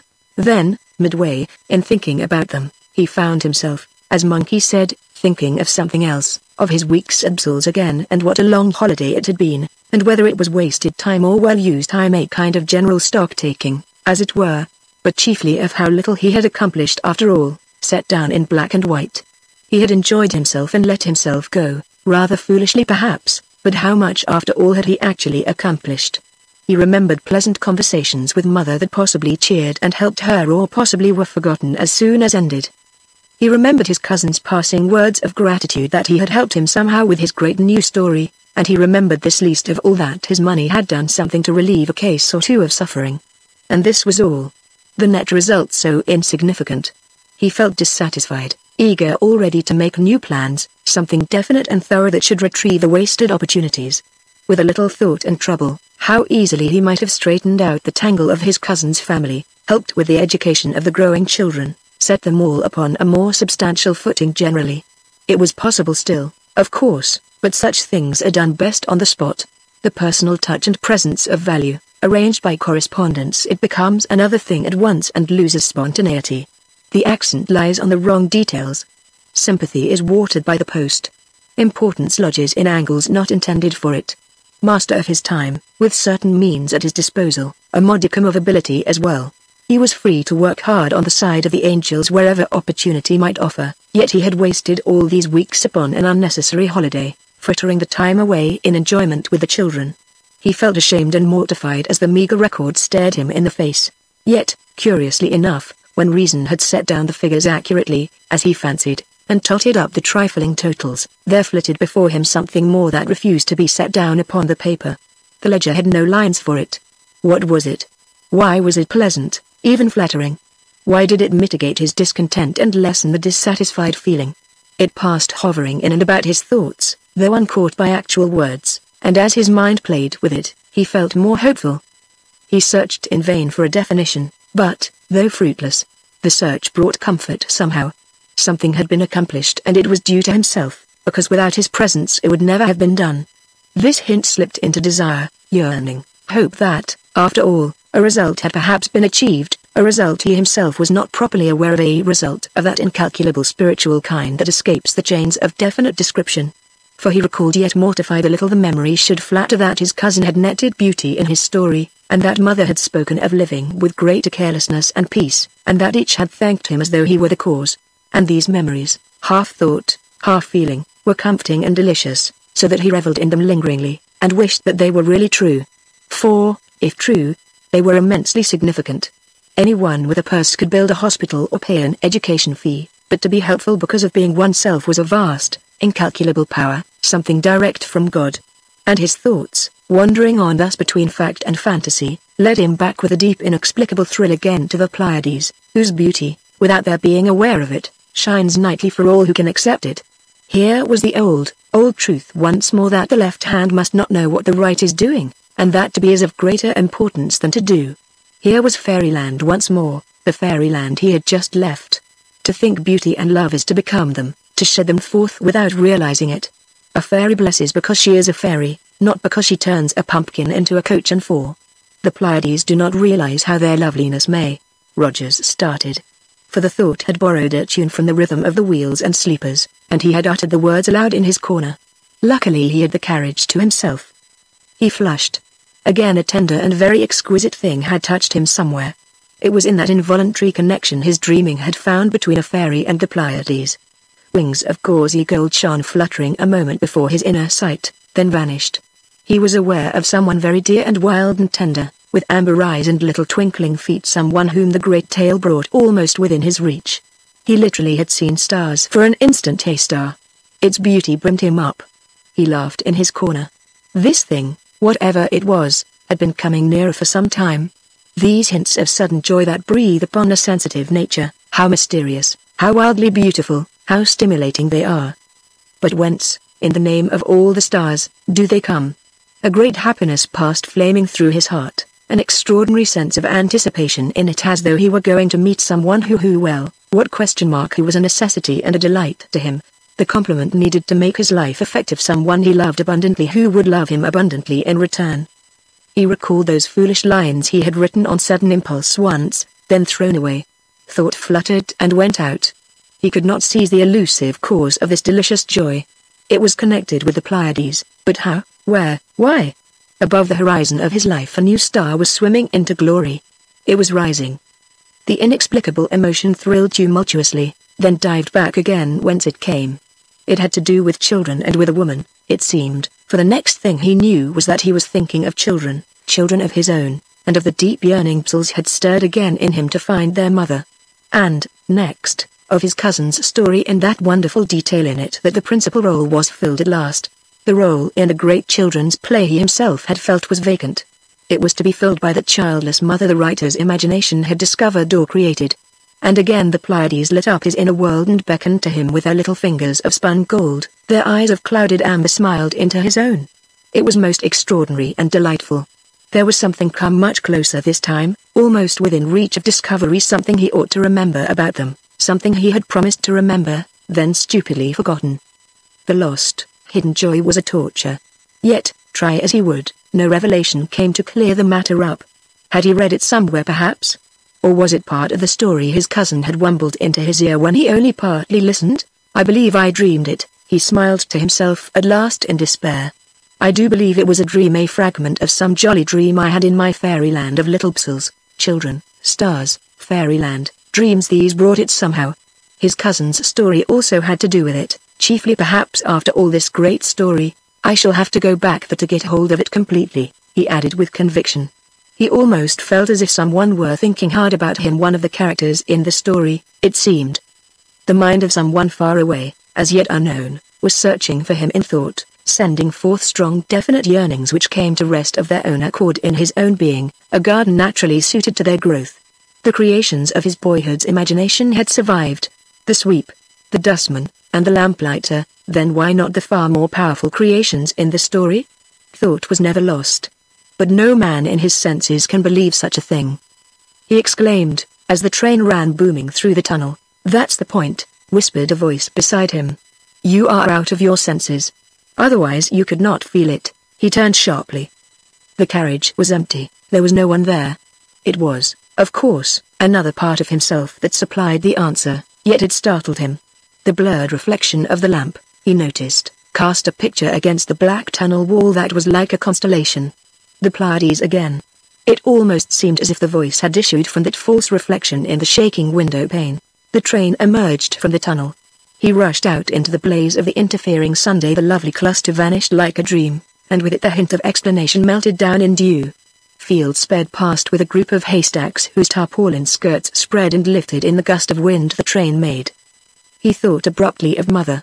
Perhaps, after all, he had taught her something, shown her existence as a big, streaming, endless thing in which months and years, possibly even life itself, were merely little sections, each unintelligible unless viewed as portions of the whole, and not as separate, difficult, puzzling items set apart.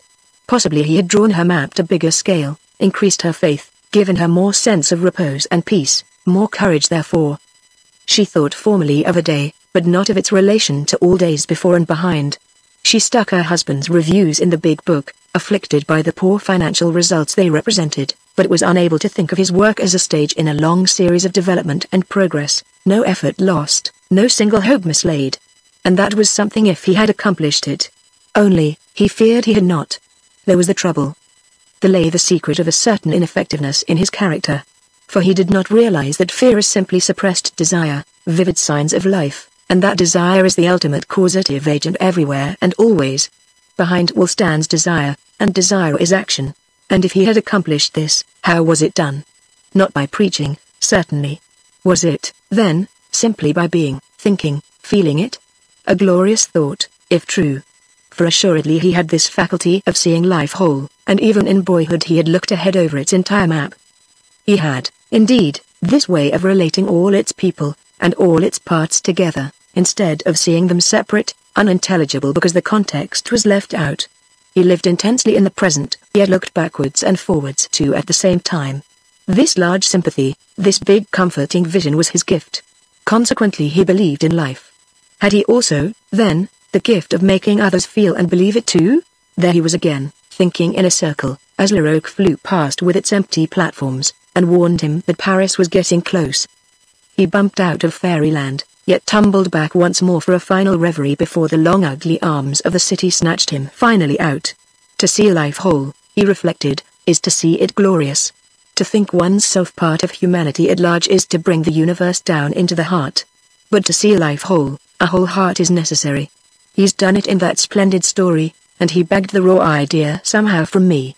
That's something at any rate. So few think that he. But will others see it? That's the point. No, it isn't, answered the voice beside him. The point is that he has thought it, and the universe is richer. Even if others do not read or understand, what he has thought is the now, forever and ever, true, he reflected, for that beauty may float down and settle in other minds when they least are looking for it, and ignoring utterly whence comes the fairy touch. Divine. Delicious.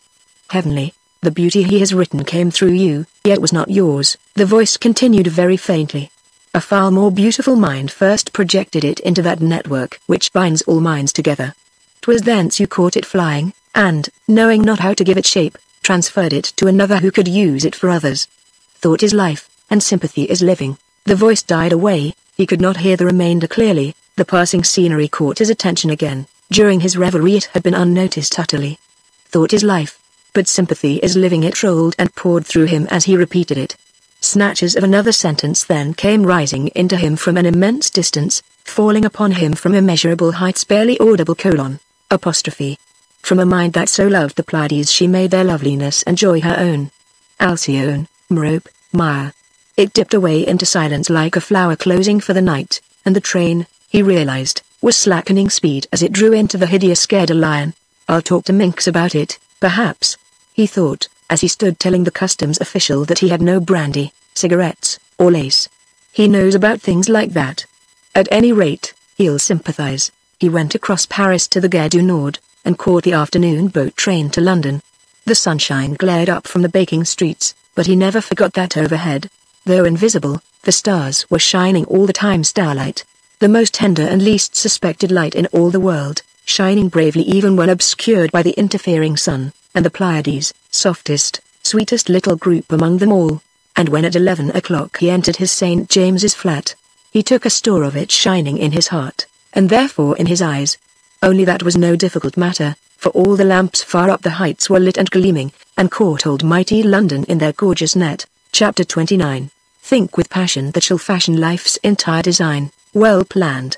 Woman of the haystack, you are looking so wonderfully well, Mr. Rogers, Minks observed at Charing Cross Station. The passage across the Channel, I trust, was calm. And yourself and Mrs. Minks? Asked Rogers, looking into the equally sunburned face of his secretary, remembering suddenly that he had been to the sea with his family, Frank, too, and the other children. All well, I hope? All in excellent health, Mr. Rogers, thanks to your generous thought. My wife, these are the small bags, the other interrupted, and here are the keys for my portmanteaus. There's nothing dutiable. You might bring them onto the flat while I run over to the club for a bit of supper, Minks. Certainly, with pleasure, Mr. Rogers, was the beaming reply. And Mrs. Minks begged me to tell you. Only Rogers was already in his taxicab and out of earshot. How well he looks, reflected Minks, dangling the keys, accustomed to these abrupt interruptions, and knowing that his message had been understood and therefore duly delivered. These cut-off sentences were like a secret code between them. And 10 years younger. Almost like a boy again.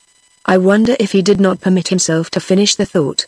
He tried to remember if he himself had looked like that perhaps in the days of long ago when he courted Albany Lucy, an air of joy and secrecy and an absent-minded manner that might any moment flame into vehement, concentrated action. For this was the impression his employer had made upon him. Only he could not quite remember those far-off, happy days. There was ecstasy in them, that he knew. And there was ecstasy in Henry Rogers now, that he divined. He oughtn't to, he reflected, as he hurried in another taxi with the luggage. All his yearnings would be satisfied if he did. His life flow into a single channel instead of into many. He did not think about his own position and his salary. He won't, he decided as the cab stopped at the door.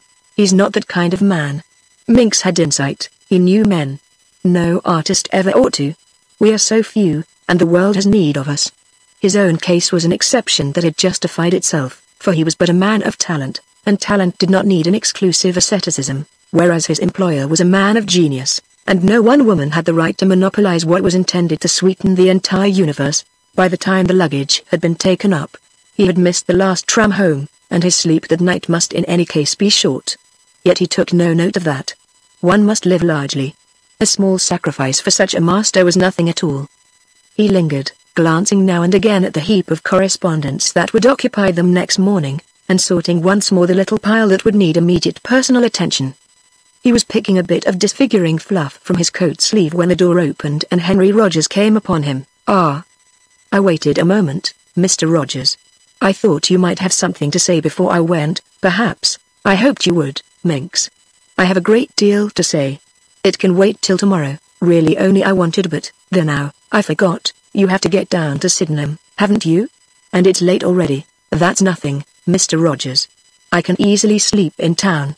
I came prepared, indeed, to do so as though he, too, had his club and would take a bedroom in it. Clever and thoughtful of you, Minks.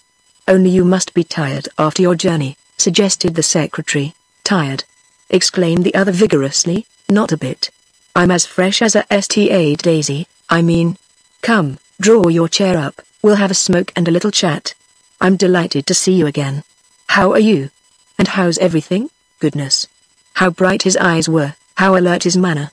He looked so young, almost springy, thought Minks, as he obeyed decorously, feeling flattered and pleased, yet at the same time uneasy a little. Such spirits could only proceed, he feared, from one cause. He was a close observer, as all poets had need to be. He would discover some clue before he went to bed, something that should betray the true state of affairs. In any case sleep would be impossible unless he did. You stayed away somewhat longer than you originally intended, he ventured at length, having briefly satisfied his employer's question. You found it genuine recreation. You needed it, I'm sure. He glanced with one eye at the letters. Recreation, yes, the very word. It was difficult to leave. The place was so delightful, said Rogers simply, filling his pipe and lighting it.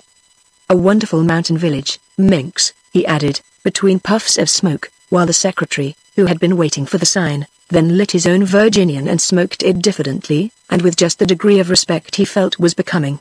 He never presumed upon his master's genial way of treating him. He made little puffs and was very careful with the ashes. Yes, he said, I am sure it must have been both delightful and difficult to leave. He recalled the Margate sands, bathing with Albinia and digging trenches with the children. He had written many lyrics during those happy weeks of holiday, gave one, in fact, quite a new view of life and work. There was such space and beauty everywhere. And my cousin's children simply would not let me go. There was a hint of apology and excuse in the tone and words, their merest hint, but Minx noticed it and liked the enthusiasm. He's been up to some mischief, he feels a little ashamed. His work, his scheme has been so long neglected, conscience pricks him. Ha, ha. The secretary felt his first suspicion confirmed. Cousin's children, perhaps. But who else? He made a tactful reference, very slight and tentative, to the data he had collected for the scheme, but the other either did not hear it, or did not wish to hear it. He brushed it aside, speaking through clouds of tobacco smoke. Minx enjoyed a bigger, braver puff at his own. Excitement grew in him. Just the kind of place you would have loved, Minx, Rogers went on with zeal. I think you really must go there someday, cart your family over, teach the children French, and cultivate a bit of vineyard. Such fine big forests, too, full of wildflowers and things, such lovely handmade things, why, you could almost see the hand that made them. The phrase had slipped suddenly into his mind. Really, Mr. Rogers, but how very delightful it sounds. He thought of the stubble fields in Treeless Sea Coast where he had been. The language, however, astonished him. Enthusiasm like this could only spring from a big emotion. His heart sank a little. And the people all so friendly and hospitable and simple that you could go climbing with your bootmaker or ask your baker in to dine and sleep. No snobbery. Sympathy everywhere and a big free life flowing in your veins. This settled it. Only a lover finds the whole world lovable. One must know the language, though, said Minx, in order to enjoy the people and understand them, I suppose? Not a bit, not a bit. One feels it all, you see, somehow one feels it and understands. A few words useful here and there, but one gets along without even these. I never knew such a place. Everyone seemed to be in sympathy together. They think it, as it were. It was regular fairyland, I tell you, which means that you felt and thought it, said Minx to himself. Aloud he merely remarked, though with conviction, for he was getting interested. Thinking is important, I know. Rogers laid his pipe aside and suddenly turned upon him so abruptly that Minx started. Was this the confession coming? Would he hear now that his chief was going to be married? His wandering eyes almost drew level in the excitement that he felt. He knocked a tiny ash from his cigarette and waited. But the expected bomb did not explode. He heard instead this curious question: and that's something, it reminds me now, something I particularly wanted to ask you about, my dear fellow. You are familiar, I know, with such things and theories or speculations, as it were. You read that sort of stuff. You are in touch with the latest ideas, I mean, and up to date. You can tell me, if anyone can. He paused, hesitating a moment, as Minx, listening in some bewilderment, gazed into his eager face. He said nothing. He only committed himself to a deprecating gesture with his hands, letting his cigarette slip from his fingers onto the carpet. About thought, continued Rogers, keeping his eyes fixed upon him while he rose with flushed face from the search to find the stump. What do you know about thought? Tell me what you hear about that, what theories are held, what people believe about it. I mean thought transference, telepathy, or whatever it is called. Is it proved? Is it a fact? His voice had lowered. There was mystery in his manner. He sat back in his chair, picked up his pipe, replaced it in his mouth unlighted, and waited. Minx pulled himself together. His admirable qualities as a private secretary now came in. Putting excitement and private speculations of his own aside, he concentrated his orderly mind upon replies that should be models of succinct statement. He had practiced thought control, and prided himself upon the fact. He could switch attention instantly from one subject to another without confusion. The replies, however, were, of course, drawn from his own reading. He neither argued nor explained. He merely stated, those who have taken the trouble to study the evidence believe, he began, that it is established, though its laws are as yet unknown. Personally, if I may quote myself, I do believe it, quite so, quite so. Do quote yourself, that's what I want, facts. But you refer to deliberate experiments, don't you? In my own case, yes, Mr. Rogers, although the most successful thought transference is probably unconscious and not deliberate. Such as, for instance, public opinion, replied Minx, after a moment's search, which is the result of waves of thought sent out by everybody by a community, or by the joint thinking of a nation, again, which modifies every mind born into that nation, the result of centuries of common thinking along definite familiar channels. Thought currents rush everywhere about the world, affecting everyone more or less, and are particularly lodging in minds receptive to them. Thought is dynamic, then, behold, an actual force, yes, as actual as electricity, and as little understood, returned the secretary, proud that he had read these theories and remembered them. With every real thought a definite force goes forth from you that modifies every single person, and probably every single object as well, in the entire world. Thought is creative according to its intensity. It links everybody in the world with everybody else. Objects too, you say?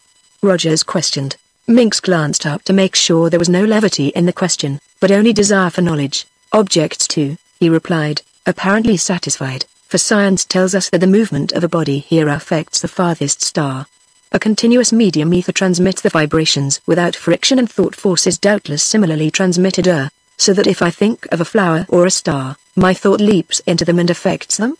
The other interrupted again. More, Mr. Rogers, was the reply, for your thought, being creative, enriches the world with images of beauty which may float into another mind across the sea, distance no obstacle at all. You make a mental image when you think. There's imagination in all real thinking if I make myself clear.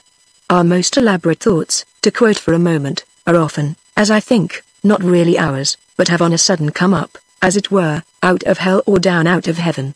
So what one thinks affects everybody in the world.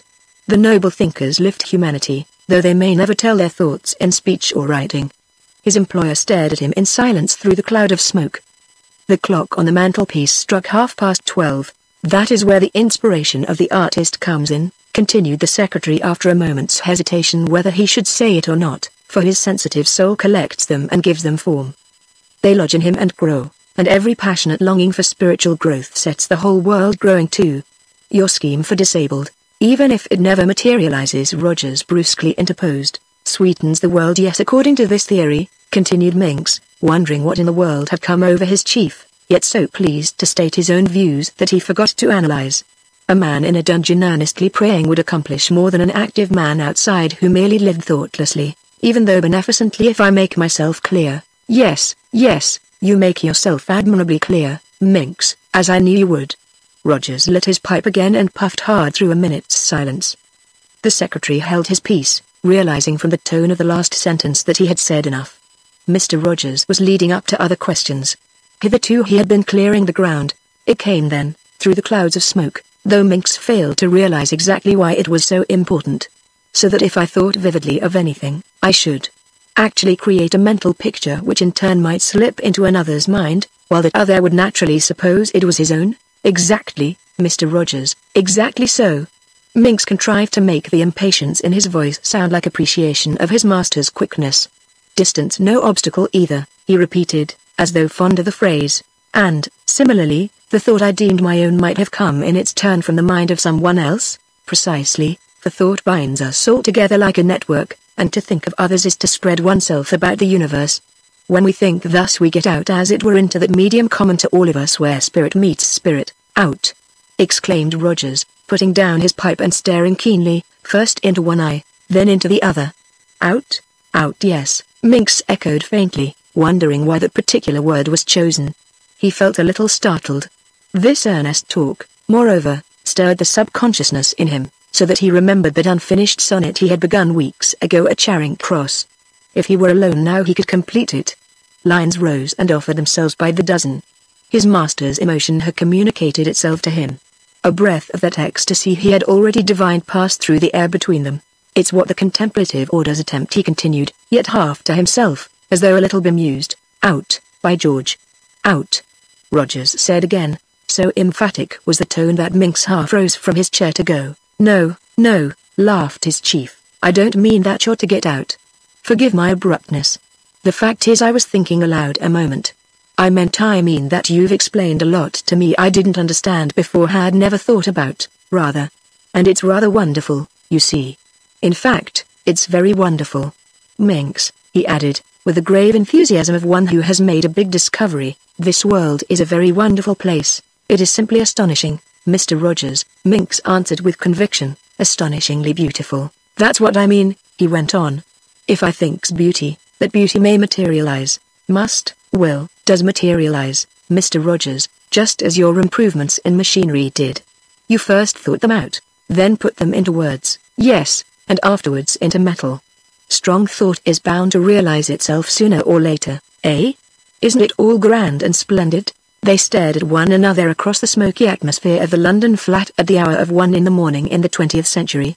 "And when I think of a scaffolding of dusk that builds the night," Rogers went on in a lower tone to himself, yet not so low that Minx, listening in amazement, did not catch every syllable, or of a dustman, sweep, and lamplighter, of a starlight express, or a vast star net that binds the world in sympathy together, "and when I weave all these into a story, whose center somehow is the Pleiades, all this is real and actual, and may have been projected by another mind before it floated into your own," Minx suddenly interposed almost in a whisper, charmed wholly into the poet's region by these suggestive phrases, yet wondering a little why he said it, and particularly how he dared to say it. His chief turned sharply upon him. "My own thought exactly," he exclaimed. "But how the devil did you guess it?" Minx returned the stare with triumph, unconscious transference.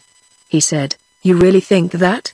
his master asked, yet not mockingly. Minx turned a shade pinker. "I do, indeed, sir," he replied warmly.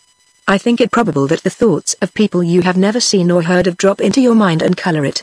They lodge there, or are rejected, according to your mood and the texture of your longings. What you want to be, that is. What you want, if I may say so, is emptiness. And that emptiness invites. The flying thought flits in and makes itself at home. Some people overflow with thoughts of kindness and beauty that radiate from them, of love and tenderness and desire to help. These thoughts, it may be, find no immediate object, but they are not lost. They pour loose about the world of men and women, and sooner or later find the empty heart that needs them. I believe, sir, that to sit in a chair and think such things strongly brings comfort to thousands who have little idea whence comes the sudden peace and happiness.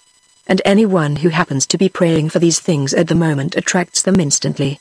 The comfort, the joy, the relief come. What a good idea, Minx, said Rogers gently, and how helpful if we all believed it. No one's life need be a failure then. Those who want love, for instance, need it, crave it. Just think what an army they are. He stared thoughtfully a moment at his little secretary. You might write a book about it, you know, try and make people believe it, convince them. Eh?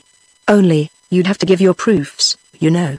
People want proofs. Minx, pinker than before, hesitated a moment. He was not sure how far he ought to indulge his private theories in words. The expression in his chief's blue eyes apparently encouraged him, but, indeed, Mr. Rogers, the proofs are there. Those moments of sudden strength and joy that visit to man, catching him unawares and unexplained. Every solitary man and woman knows them, for every solitary man and woman in the world craves first of all to be loved. To love another, others, an impersonal cause, is not enough. It is only half of life, to be loved is the other half. If every single person I trust, sir, I do not tire you, was loved by someone, the happiness of life would be enormously greater than it is, for each one loved would automatically then give out from his own store, and to receive love makes one overflow with love for everyone else. It is so, is it not, sir? Rogers, a nod thrill catching him unawares, nodded. It is, Minx, it is, he agreed. To love one person makes one half prepared to love all, and to be loved in turn may have a similar effect. It is nice to think so anyhow, it is true, sir. And Minx sat up, ready with another deluge. But you were saying something just now, interrupted the other, about these sudden glimpses of joy and beauty that come to one inexplicably. What do you mean by that precisely? Minx glowed. He was being listened to, and understood by his honored chief, too.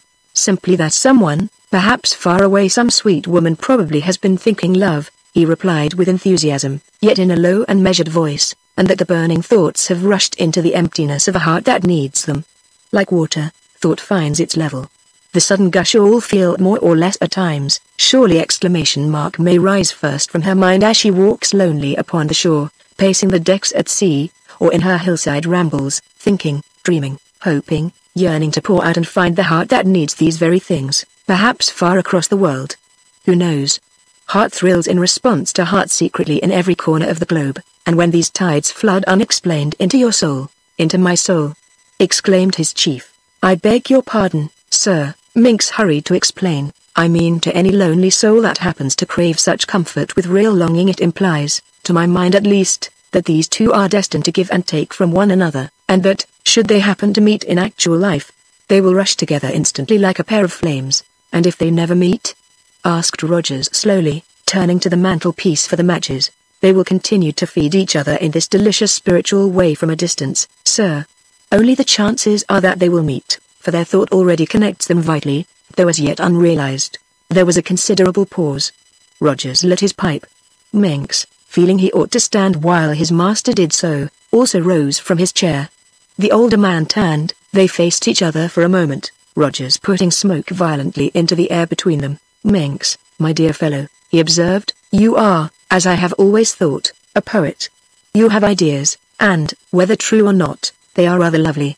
Write them out for others to read. Use your spare time writing them out. I'll see to it that you have more leisure." With a laugh the big man moved abruptly past his chair and knocked his pipe on the edge of the ash bowl. His eye, as he did so, fell upon the pile of letters and papers arranged so neatly on the table. He remembered the lateness of the hour and other things besides. Well, he said vaguely with a sigh, "so here we are again back at work in London." Minx had turned, too, realizing that a surprising conversation was over. A great excitement was in him. He did not feel in the least tired. An unusual sense of anticipation was in the air. He could not make it out at all. Reviewing a dozen possibilities at once, he finally rejected the romantic one he had first suspected, and decided that the right moment had at last come to say something of the scheme.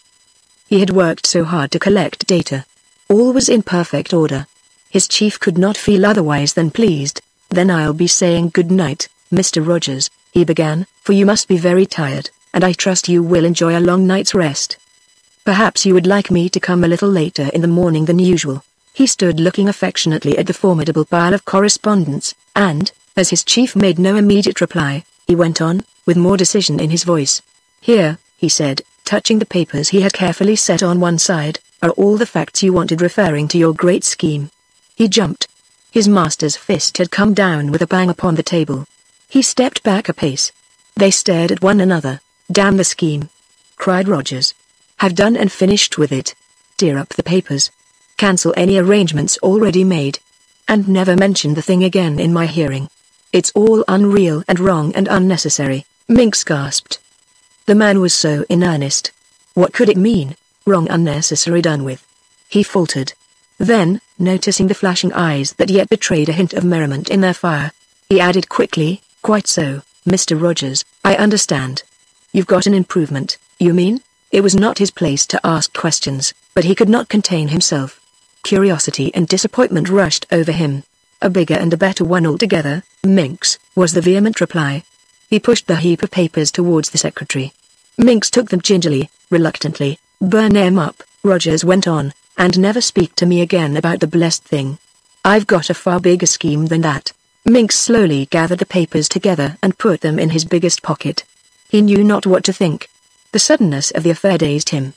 Thought transference failed this time. He was too perturbed, indeed, to be in a receptive state at all. It seemed a catastrophe, a most undesirable and unexpected climax. The romantic solution revived in him, but only for a passing moment.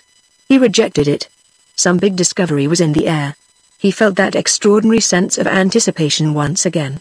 "Look here, my dear fellow," Minx said Rogers, who had been watching his discomfiture with amusement. "You may be surprised, but you need not be alarmed. The fact is, this has been coming for a long time. It's not an impulsive decision. You must have felt it from my letters. That scheme was all right enough, only I am not the right man for it. See? And our work," he added laughingly, "won't go for nothing either, because our thought will drop into another mind somewhere that will accomplish the thing far better than I could have accomplished it." Minx made an odd gesture, as who should say this might not be true. He did not venture upon speech, however. This new plan must be very wonderful, was all he thought just then. His faith in his employer's genius was complete, and in due time you shall hear all about it. Have a little patience. Perhaps you'll get it out of my thoughts before I tell it to you. He smiled, but perhaps you won't. I can only tell you just now that it has beauty in it, a beauty of the stars, yet what his bigger scheme was he really had no clear idea. He felt it coming, that was all, and with that Minx had to be content. This was dismissal. Good nights were said, and the secretary went out into the street. Go to a comfortable hotel, was the last thing he heard, and put it down to me, of course. Sleep well, sleep well. Tomorrow at 2 o'clock will do. Minx strolled home, walking upon air. The sky was brilliant with its gorgeous constellations, the beauty of the stars. Poems blazed upon him. But he was too excited to compose. Even first lines evaded capture. Stars, besides, was a dreadful word to rhyme with, for all its charm and loveliness. He knew of old that the only word was most difficult to bring in naturally and spontaneously, and with the wrong sound in any case. He must have been writing poetry out there, he reflected finally, or else living it. Living it, probably. He's a grand fellow anyhow, grand as a king. Stars, wars, kings, thrones equals the words flew in and out among a maze of unaccomplished lines. But the last thing in his mind as he curled up to sleep in the strange bed was that he had delivered his wife's message, but that he could not tell her about this sudden collapse of the great, long-talked-of scheme. Albinia would hardly understand. She might think less of his chief. He would wait until the new one dawned upon the horizon with its beauty of the stars. Then he would simply overwhelm her with it, as his temperament loved to do. Chapter 30. Lo, every yearning thought that holds a tear, yet finds no mission and lies untold, waits, guarded in that labyrinth of gold comet to reappear upon some perfect night, deathless not old but sweet with time and distance, and clothed as in a vision of starry brilliance for the world's delight. John Henry Camden. Then, as the days passed, practical life again caught Henry Rogers in its wholesome grip. Fairyland did not fade exactly, but it dipped a little below the horizon. Like hell and heaven, it was a state of mind, open potentially to all, but not to be enjoyed merely for the asking. Like other desirable things, it was to be attained. Its remoteness and difficulty of access lent to it a haunting charm, for though its glory dimmed a little, there was a soft afterglow that shed its radiance even down Piccadilly and St. James's Street. He was always conscious of this land beyond the sunset. The stars shone brightly, though clouds or sunlight interfered to blur their message. London life, however, by the sheer weight of its grinding daily machinery, worked its slow effect upon him. He became less sensitive to impressions. These dull periods were interrupted sometimes by states of brilliant receptiveness, as ebbsels, but there was a fence between the two, a rather prickly frontier, and the secret of combining them lay just beyond his reach. For his London mind, guided by reason, acted in a logical plane of 2 dimensions, while imagination, captained by childhood's fairy longings, cantered loose in all directions at once impossibly. The first was the world, the second was the universe. As yet, he was unable to coordinate them. Minx, he was certain, could and did, sailing therefore upon an even keel. There was this big harmony in little Minx that he envied. Minx had an outlet. Sydenham, and even the city, for him were fairyland. A motor bus fed his inspiration as surely as a starlit sky. Moon always rhymed with June, and forget with regret. But the inner world of Henry Rogers was not yet properly connected with the outer. Passage from one to the other was due to chance, it seemed, not to be affected at will. Moods determined the sudden journey. He rocked. But for his talks with little Minx, he might have wrecked. And the talks with Minx were about, well, he hardly knew what, but they all played round this map of fairyland he sought to reduce to the scale of everyday life. They discussed thought, dreams, the possibility of leaving the body and sleep, the artist's temperament, the source of inspiration as well as the process of the imaginative faculty that created. They talked even of astronomy. Minx held that the life of practical, daily work was the bedrock of all sane production, yet while preaching this he bubbled over with all the wild, entrancing theories that were in the air today. They were comical, but never dangerous, did not upset him. They were almost a form of play, and his master, listening, found these conversations an outlet somehow for emotions in himself he could not manage, a scaffolding that provided outlines for his awakening dreams to build upon. He found relief. For Minx, with his delightful tact, asked no awkward questions. He referred neither to the defunct scheme, nor mentioned the new one that held a beauty of the stars. He waited. Rogers also waited, and, while he waited, he grew conscious more and more of an enormous thing that passed, driving behind, below, his daily external life. He could never quite get at it. In there, down out of sight somewhere, he knew everything. His waking existence was fed invisibly from below. In the daytime he now frequently caught himself attempting to recover the memory of things that went on elsewhere, things he was personally involved in, vital things. This daylight effort to recover them was as irksome as the attempt to draw a loose hair that has wound about the tongue. He spoke at length to Minx about it. "Some part of you," replied the imperturbable secretary, after listening carefully to his master's vague description of the symptoms, "is being engaged elsewhere, very actively engaged." "Eh?" asked Rogers, puzzled. "Probably at night, sir, while your brain and body sleep," Minx elaborated. "Your energetic spirit is out on the plane of causes." The other gasped slightly. "While my body lies unconscious, your spirit may be busy at all kinds of things." "That can never be unconscious," was the respectful answer. "They say." "Yes, what do they say?" He recognized a fairy theory, and jumped at it. "That in sleep," continued the other, encouraged, "the spirit knows a far more concentrated life dips down into the deep sea of being, our waking life merely the froth upon the shore." Rogers stared at him. Yes, he answered slowly, "that's very pretty, very charming, it's quite delightful. What ideas you have, my dear Minx." "What jolly, helpful ideas," Minx beamed with pleasure. "Not my own, Mr. Rogers, not my own," he said, with as much pride as if they were his own, "but some of the oldest in the world, just coming into fashion again with the turn of the tide, it seems. Our daily life, even the most ordinary, is immensely haunted, girdled about with a wonder of incredible things. There are hints everywhere today, though few can read the enormous script complete. Here and there one reads a letter or a word, that's all. Yet the best minds refuse to know the language, not even the ABC of it, they read another language altogether." "The best minds?" repeated Rogers. "What do you mean by that?" It sounded, as Minx said it, so absurdly like best families.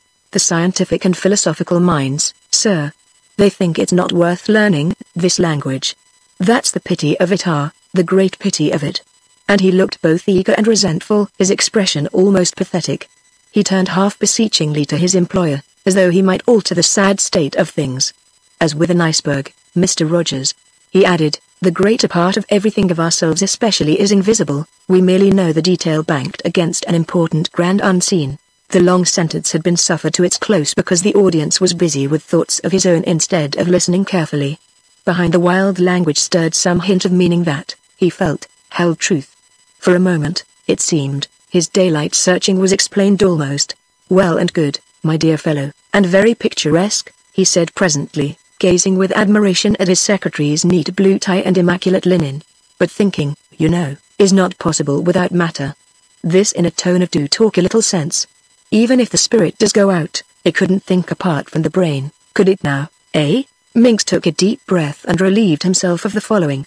"Ah, Mr. Rogers, as much as to say fancy you believing that exclamation mark, but it can experience and know direct, since it passes into the region whence the material that feeds thought issues in the first instance causes, Mr. Rogers, causes." "Oh, said his master, "oh, there is no true memory afterwards," continued the little dreamer, "because memory depends upon how much the spirit can bring back into the brain, you see.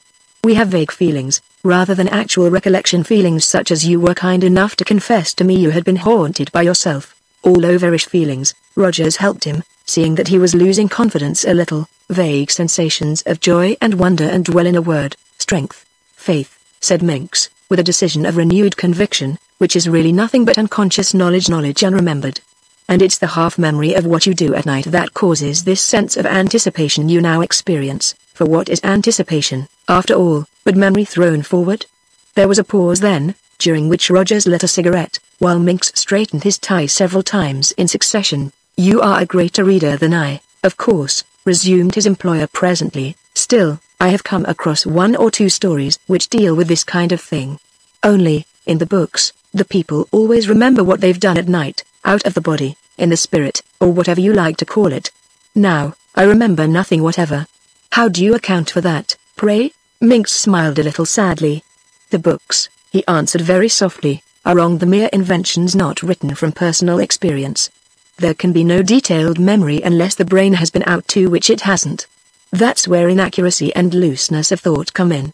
If only the best minds would take the matter up, you see, we might." Rogers interrupted him. "We shall miss the post, Minx, if we go on dreaming and talking like this," he exclaimed, looking at his watch and then at the pile of letters waiting to be finished. "It is very delightful indeed, Very, but we mustn't forget to be practical, too. And the secretary, not sorry perhaps to be rescued in time from the depths he had floundered in, switched his mind in concentration upon the work in hand again. The conversation had arisen from a chance coincidence in this very correspondence, 2 letters that had crossed after weeks of silence. Work was instantly resumed. It went on as though it had never been interrupted.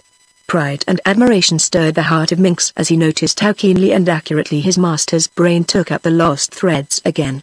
A grand fellow, he thought to himself, a splendid man. He lives in both worlds at once, yet never gets confused, nor lets one usurp his powers to the detriment of the other. If only I were equally balanced and effective. Oh dear. And he sighed. And there were many similar conversations of this kind. London seemed different, almost transfigured sometimes. Was this the beginning of that glory which should prove it a suburb of Brussels? Rogers found his thoughts were much in that cosy mountain village. The children capered by his side all day. He smelt the woods and flowers. He heard the leaves rustle on the poplar's crest, and had merely to think of a certain room in the tumble-down old citadel for a wave of courage and high anticipation to sweep over him like a sea. A new feeling of harmony was taking him in hand. It was very delightful, and though he felt explanation beyond his reach still, his talks with Minx provided peepholes through which he peered at the enormous thing that brushed him day and night.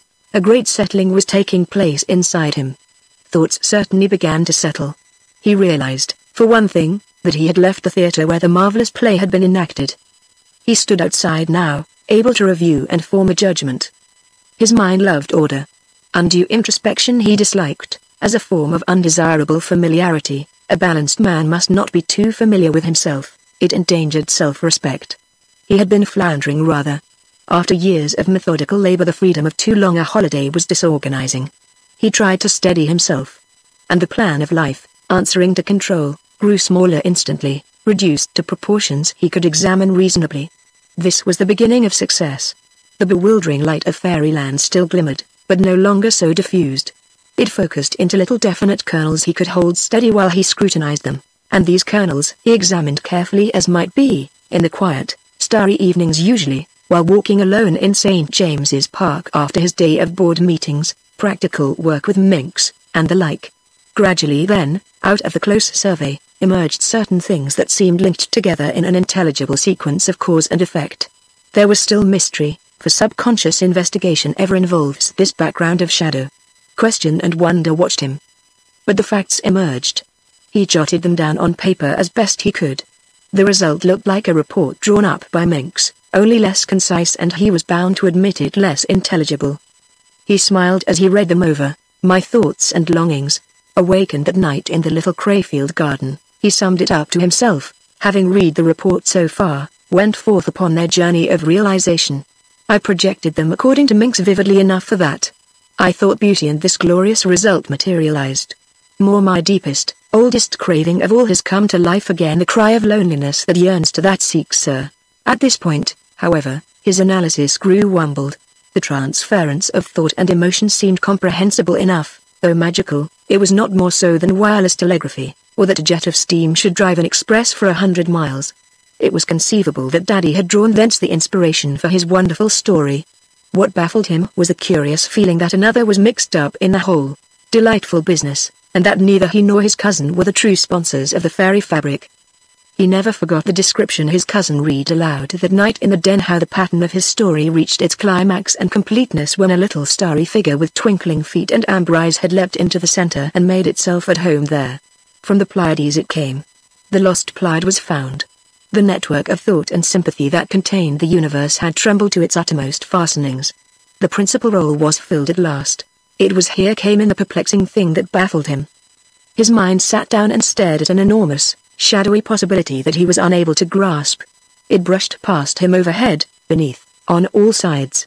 He peered up at it and marveled, unconvinced, yet knowing himself a prisoner. Something he could not understand was coming, was already close, was watching him, waiting the moment to pounce out, like an invisible cat upon a bewildered mouse.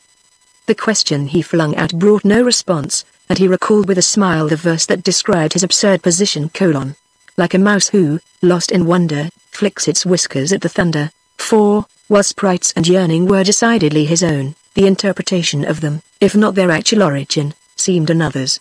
This other, like some dear ideal on the way to realization, had taken him prisoner. The queer sense of anticipation Psels had fostered was now actual expectation, as though some morning spider had borne his master longing, exquisitely fashioned by the story, across the universe, and the summons had been answered from the Pleiades. The indestructible threads of thought and feeling tightened. The more he thought about his cousin's interpretation, the more he found in it a loveliness and purity, a crystal spiritual quality, that he could credit neither to the author's mind nor to his own. This soft and starry brilliance was another's. Up to a point the interpretation came through Daddy's brain, just as the raw material came through his own, but thereafter this other had appropriated both, as their original creator and proprietor. Some shining, delicate hand reached down from its starry home and gathered in this exquisite form built up from the medley of fairy thought and beauty that were first its own. The owner of that little hand would presently appear to claim it. We were but channels after all then, both of us, was the idea that lay so insistently in him. The sea of thought sends waves in all directions. They roll into different harbors. I caught the feeling, he supplied the form, but this other lit the original fire, and further than this wumbled conclusion he could not get. He went about his daily work. However, with a secret happiness tugging at his mind all day, and a sense of expectant wonder glancing brightly over everything he thought or did. He was a prisoner in Fairyland, and what he called his outer and his inner world were, after all, but different ways of looking at one and the same thing. Life everywhere was one. Chapter 31. Stien unbegelig die stern in der hoviel torsenja, unchain sich en mit liebeswe, sie sprechen ein Sprach, die ist so reich, so schön. Doch in der Philologin kann dies Sprach verstehen. Ich hab sie gelenet, und ich vergesse sie nicht, mehr denn die als Grammatik der Herzliebsten gesicht. Hein. One evening in particular the sense of expectation in him felt very close upon delivery. All day he had been aware of it, and a letter received that morning from his cousin seemed the cause. The story, in its shorter version, had been accepted. Its reality, therefore, had already spread. One other mind, at least, had judged it with understanding. 2 months from now, when it appeared in print, hundreds more would read it. Its beauty would run loose in many hearts. And Rogers went about his work that day as through the pleasure was his own. The world felt very sweet. He saw the good in everyone with whom he came in contact. And the inner excitement due to something going to happen was continuous and cumulative. Yet London just then it was August was dull and empty, dusty, and badly frayed at the edges. It needed a great cleaning. He would have liked to pour sea water over all its streets and houses, bathed its panting parks in the crystal fountains of Psels.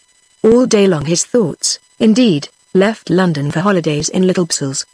He was profoundly conscious that the anticipation he first recognized in that forest village was close upon accomplishment now. On the journey back to England he recalled how urgent it had been. In London, ever since, it had never really left him. But today it now suddenly became more than expectation. He felt it in him as a certainty that approached fulfillment. It was strange, it was bewildering, it seemed to him as though something from that under-self he could never properly reach within him, pushed upwards with a kind of aggressive violence towards the surface. It was both sweet and vital. Behind the something was the someone who led it into action. At 6:30 he strolled down a deserted St. James's Street, past the door of his club with no temptation to go in, and climbed the stairs slowly to his rooms. His body was languid though his mind alert. He sank into an armchair beside the open window. I must do something tonight, he thought eagerly. Mere reading at the club is out of the question. I'll go to a theatre or. He considered various alternatives, deciding finally upon Richmond Park. He loved long walks at night when his mind was restless. Thus, the air in Richmond Park was peculiarly fresh and scented after dark. He knew the little gate that was never closed. He would dine lightly, and go for a 10-mile stretch among the oaks, surprise the deer asleep, listen to the hum of distant London, and watch the fairy battle between the lurid reflection of its million lights and the little stars. There were places in the bracken where the rumbling clatter of a railway van disturbed the picture. His mind followed the noise instead. Thought flashed along the street to a station. He saw trains come at once. "You're wanted here, someone calls you," sounded a breathless merry voice beside him. "Come quickly, Ossie schnell kein möglich." There was a great gulp of happiness in him, his spirit plunged in joy. He turned and looked about him swiftly. That singing voice, with its impudent mingling of languages, was unmistakable, from the Pleiades. "Look sharp. You've been further off than ever lately, and further is further than further much. Over the forests and into the cave, that is the way we must all behave. He opened an eye. Between him and a great gold sunset ran the wind. It was a slender violet wind. The sunset, however, was in the act of disappearing, for the scaffolding of dusk was passing through the air. He saw the slung trellis work about him, the tracery of a million lines, the guy ropes, uprights, and the feathery threads of ebony that trailed the night behind them like a mighty cloth. There was a fluttering as of innumerable wings. "You needn't tug like that," he gasped. "I'm coming all right." "I'm out." "But you're so slow and sticky," she insisted. "You've been sticky like this for weeks now." He saw the bright brown eyes and felt the hair all over his face like a bath of perfume. They rushed together. His heart beat faster. "Who wants me in such a hurry?" he cried, the moment he was disentangled. Laughter ran past him on every side from the world of trees.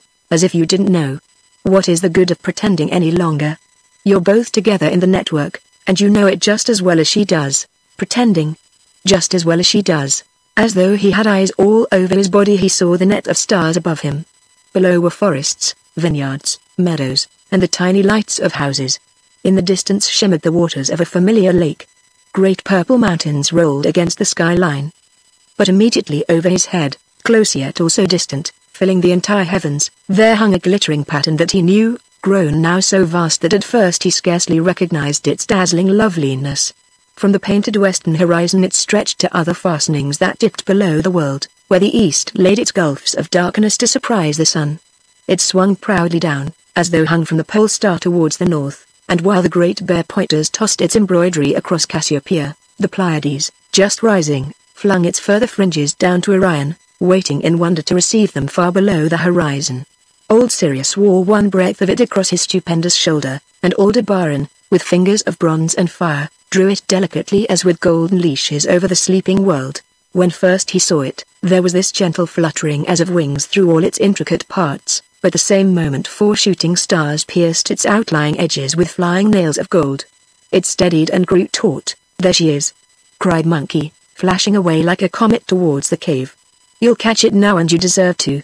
She turned a brilliant somersault and vanished. Then, somehow, the vast pattern settled into a smaller scale, so that he saw it closer, clearer, and without confusion. Beauty and wonder focused for his sight. The perfected design of Daddy's fairy story floated down into his heart without a hint of wumbling. Never had he seen it so luminous and simple. For others, of course, meanwhile had known and understood it. Others believed. Its reality was more intense, thus, than before. He rose from the maze of treetops where he floated, and stretched his arms out, no fear or hesitation in him anywhere. Perched in the very center of the pattern, seated like a newborn star upon its throne, he saw the tiny figure who had thrilled him months ago when he caught it in a passing instant, fluttering in the web of Daddy's story, both its climax and its inspiration. The twinkling feet were folded now. He saw the soft little eyes that shone like starlight through clear amber. The hands, palms upwards, were stretched to meet his own. "You, of course, must come up to me," he heard. And climbing the lace-like tracery of the golden web, he knelt before her. But, almost before both knees were bent, her hands had caught him. The touch ran like a sheath of fire through every nerve, and he was seated beside her in that shining center. But why did it suddenly grow small? He asked at once. He felt absolutely at home. It was like speaking to a child who loved him utterly, and whom he, in his turn, knew intimately inside out. "Because you suddenly understood," was the silvery, tiny answer. "When you understand, you bring everything into yourself. Small is a toy. It is size that bewilders. Men make size. Fairy things, like stars and tenderness, are always small." "Of course," he said, as if I didn't know it already. "Besides," she laughed, half closing her brilliant eyes and peering at him mischievously, "I like everything so tiny that you can find it inside a shell. That makes it possible to do big things." "Am I too big?" he exclaimed, aware of clumsiness before this exquisite daintiness. "A little confused, that's all." Her laughter rippled. "You want smoothing down. I'll see to that." He had the feeling, as she said it, that his being included the entire pattern, even to its most distant edges where it fastened onto the rim of the universe. From this huge sensation, he came back swiftly to its tiny correspondence again. His eyes turned to study her. But she seemed transparent somehow, so that he saw the sky behind her, and in it, strangely enough just behind her face, the distant Pleiades, shining faintly with their tender luster. They reached down into her little being. It seemed as though she emanated from them. big Aldebaran guided strongly from behind. For an instant he lost sight of the actual figure, seeing in its place a radiant efflorescence, purified as by some spiritual fire, the spirit of a star. "I'm here, quite close beside you," whispered the tiny voice. "Don't let your sight get troublesome like your size. Inside sight, remember, is the thing." He turned, or rather he focused sight again to find her. He was startled a little. For a moment it seemed like his own voice speaking deep down within himself. "Make yourself at home," it continued. "You belong here almost as much as I do." And at the sound of her voice all the perplexities of his life lay down. It brushed him smooth, like a wind that sets rough feathers all one way. He remembered again where he was, and what was going on. "I do," he answered, happy as a boy. "I am at home. It is perfect." "Do you, indeed? You speak as though this story were your own," and her laugh was like the tinkle of harebells in the wind. "It is," he said, "at least I have, rather, a considerable hand in the making of it." "Possibly," she answered, "but the story belongs to the person who first started it. And that person is myself. The story is mine really, yours." He gasped. "Because I am the story." He stared hard to find the face that said this thing. Thought stopped dead a moment, blocked by a marvel that was impossible, yet true. "You mean?" he stammered. "You heard perfectly what I said, you understood it, too." There's no good pretending, impatience as well as laughter in the little voice. "I am the story, the story that you love." A sudden joy burst over him in a flood. Struggle and search folded their wings and slept. An immense happiness wrapped him into the very woof of the pattern wherein they sat. 1,000 loose and ineffective moods of his life found coherence, as 1,000 rambling strands were gathered home and fastened into place, and the pattern quivered and grew brighter. "I am the story because I thought of it first. You, as a version of its beauty, a channel for its delivery, belong utterly to me. You can no more resist me than a puddle can resist the star's reflection. You increase me.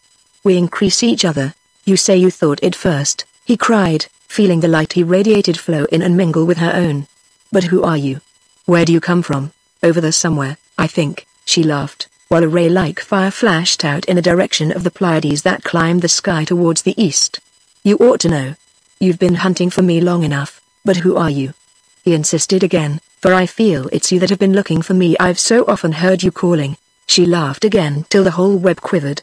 Through her eyes the softness of all the 7 Pleiades poured deliciously into him. "It's absurd that such a big thing as you could hide so easily," she said. "But you'll never hide again. I've got you fast now. And you've got me. It's like being reflected together in the same puddle, you see." The dazzling radiance passed as she said it into a clearer glow, and across the fire of it he caught her eyes steadily a moment, though he could not see the face complete. 2 brilliant points of amber shone up at him, as stars that peep from the mirror of a forest pool. That mental daylight searching seemed all explained, only he could not remember now that there was any such thing at all as either searching or daylight. When out like this, waking was the dream, the sunlight world forgotten. "This pattern has always been my own," she continued with infinite softness, yet so clearly that his whole body seemed a single ear against her lips. "For I've thought it ever since I can remember. I've lived it. This network of stars I made ages ago in a garden among far bigger mountains than these hills, a garden I knew vividly, yet could not always find, almost as though I dreamed it. The net included everything there is, and I fastened it to 4 big pines that grew on the further side of the torrent in that mountain garden of my dream, fastened it with nails of falling stars. And I made the Pleiades its center because I loved them best of all. Oh, Orion, Orion, how big and comforting your arms are. Please hold me tight forever and ever." "But I know it, too, that lovely dream," he cried. "It all comes back to me. I, too, have dreamed it with you." Then somewhere. His voice choked. He had never known that life could hold such sweetness, wonder, joy. The universe lay within his arms. "All the people I wanted to help I used to catch in my net of stars," she went on. "There was a train that brought them up to its edges, and once I got the passengers into the web, and hung them loose in it till they were soaked with starlight, I could send them back happier and braver than they came. It's been my story ever since I can remember anything, my adventure, my dream, my life. And when the great net faded a little and wanted brightening, we knew an enormous cavern in the mountains where lost starlight collected, and we used to gather this in thousands of sacks, and wash and paint the entire web afresh. That made it sticky, so that the passengers hung in it longer. Don't you remember? They came back with starlight in their hair and eyes and voices and in their hearts. And the way we got them into the net," he interrupted excitedly, "was by understanding them, by feeling with them. Sympathy," she laughed, "of course. Only there were so many I could not reach and could not understand, and so could never get in. In particular there was someone who ought to have been there to help me. If I could find that someone I could do twice as much. I searched and searched. I hunted through every corner of the garden, through forest, cavern, sky, but never with success. Orion never overtook me. My longing cried everywhere, but in vain. Oh, Orion, my lost Orion, I have found you now at last." The net flashed messages in all directions, but without response. This someone who could make my work complete existed that I knew, only he was hidden somewhere out of sight, concealed in some corner or other, veiled by a darkness that he wove about himself as though by some funny kind of wrong thinking that obscured the light I searched for and made it too dim to reach me properly. His life or mind, his thought and feeling, that is, were wumbled. He cried, as the certainty burst upon him with the password. He stood close to her, opening his arms. Instantly she placed her golden palm upon his mouth, with fingers that were like soft star rays. Her words, as she continued, were sweeter than the footfalls of the Pleiades when they rise above the sea. Yet there were times when we were so close that we could feel each other, and each wondered why the other did not actually appear. "I have been trying," she whispered, "oh so dearly, to find you always. And you knew it, too, for I've felt you searching too." The outlying skirts of the pattern closed in a little, till the edges gathered over them like a tent of stars. Alone in the heart of the universe they told their secret very softly. "There are twin stars, you know," she whispered, when he released her, "that circle so close about each other that they look like one. I wonder, oh, I wonder, do they ever touch? They are apart in order to see one another better," he murmured. "They watch one another more sweetly so. They play at separation for the joy of coming together again." And once more the golden pattern hid them for a moment from the other stars. The shafts of night fire played round and above their secret tent in space. Most marvelously their beings found each other in the great whispering galleries of the world where thought and yearning know that first fulfillment which is the source of action later. "So, now that I have found you," her voice presently went on, "our network shall catch everybody everywhere. For the pattern of my story, woven so long ago, has passed through you as through a channel to another who can give it forth. It will spread across every sky. All will see it and climb up." "My scheme," he cried, with eager delight, yet not quite certain what he meant, nor whence the phrase proceeded. "Was my thought first," she laughed, "when you were a little boy and I was a little girl somewhere in a garden very long ago. A ray from its pattern touched you into beauty. Though I could do nothing with it myself, one little ray shot into the mirror of your mind and instantly increased itself. But then, you hid yourself. The channel closed. It never died, though," he interrupted. "The ray, I mean, it waited," she went on, "until you found children somewhere, and the channel cleared instantly. Through you, opened up and cleaned by them, my pattern rushed headlong into another who can use it. It could never die, of course. And the long repression I never ceased to live it made its power irresistible. Your story," he cried. "It is indeed your story." The eyes were so close against his own that he made a movement that was like diving into a deep and shining sea to reach them. The Pleiades rushed instantly past his face. Soft filaments of golden texture stroked his very cheeks. That slender violet wind rose into his hair. He saw other larger winds behind it, deeply colored. Something made him tremble all over like a leaf in a storm. He saw, then, the crest of the sentinel poplar tossing between him and the earth far, far below. A mist of confusion caught him, so that he knew not where he was. He made an effort to remember. A violent effort. Some strange sense of heaviness oppressed him. He was leaving her, quick. He tried to cry, "Be quick. I am changing. I am drowsy with your voice and beauty. Your eyes have touched me, and I am falling asleep." His voice grew weaker as he said it. Her answer sounded faint, and far above him. "Give me your hand. Touch me. Come away with me. To my garden. In the mountains. We may wake together. You are waking now." He made an effort to find her little palm. But the wind swept coldly between his opened fingers. "Waking!" ! "What is it?" he cried thinly. He thought swiftly of something vague and muddy, something dull, disordered, incomplete. Here it was all glass clear. "Where are you? I can't find you. I can't see." A dreadful, searching pain shot through him. He was losing her, just when he had found her. He struggled, clung, fought frantically to hold her. But his fingers seized the air. "Oh, I shall find you even when you wake," he heard far away among the stars. "Try and remember me when I come.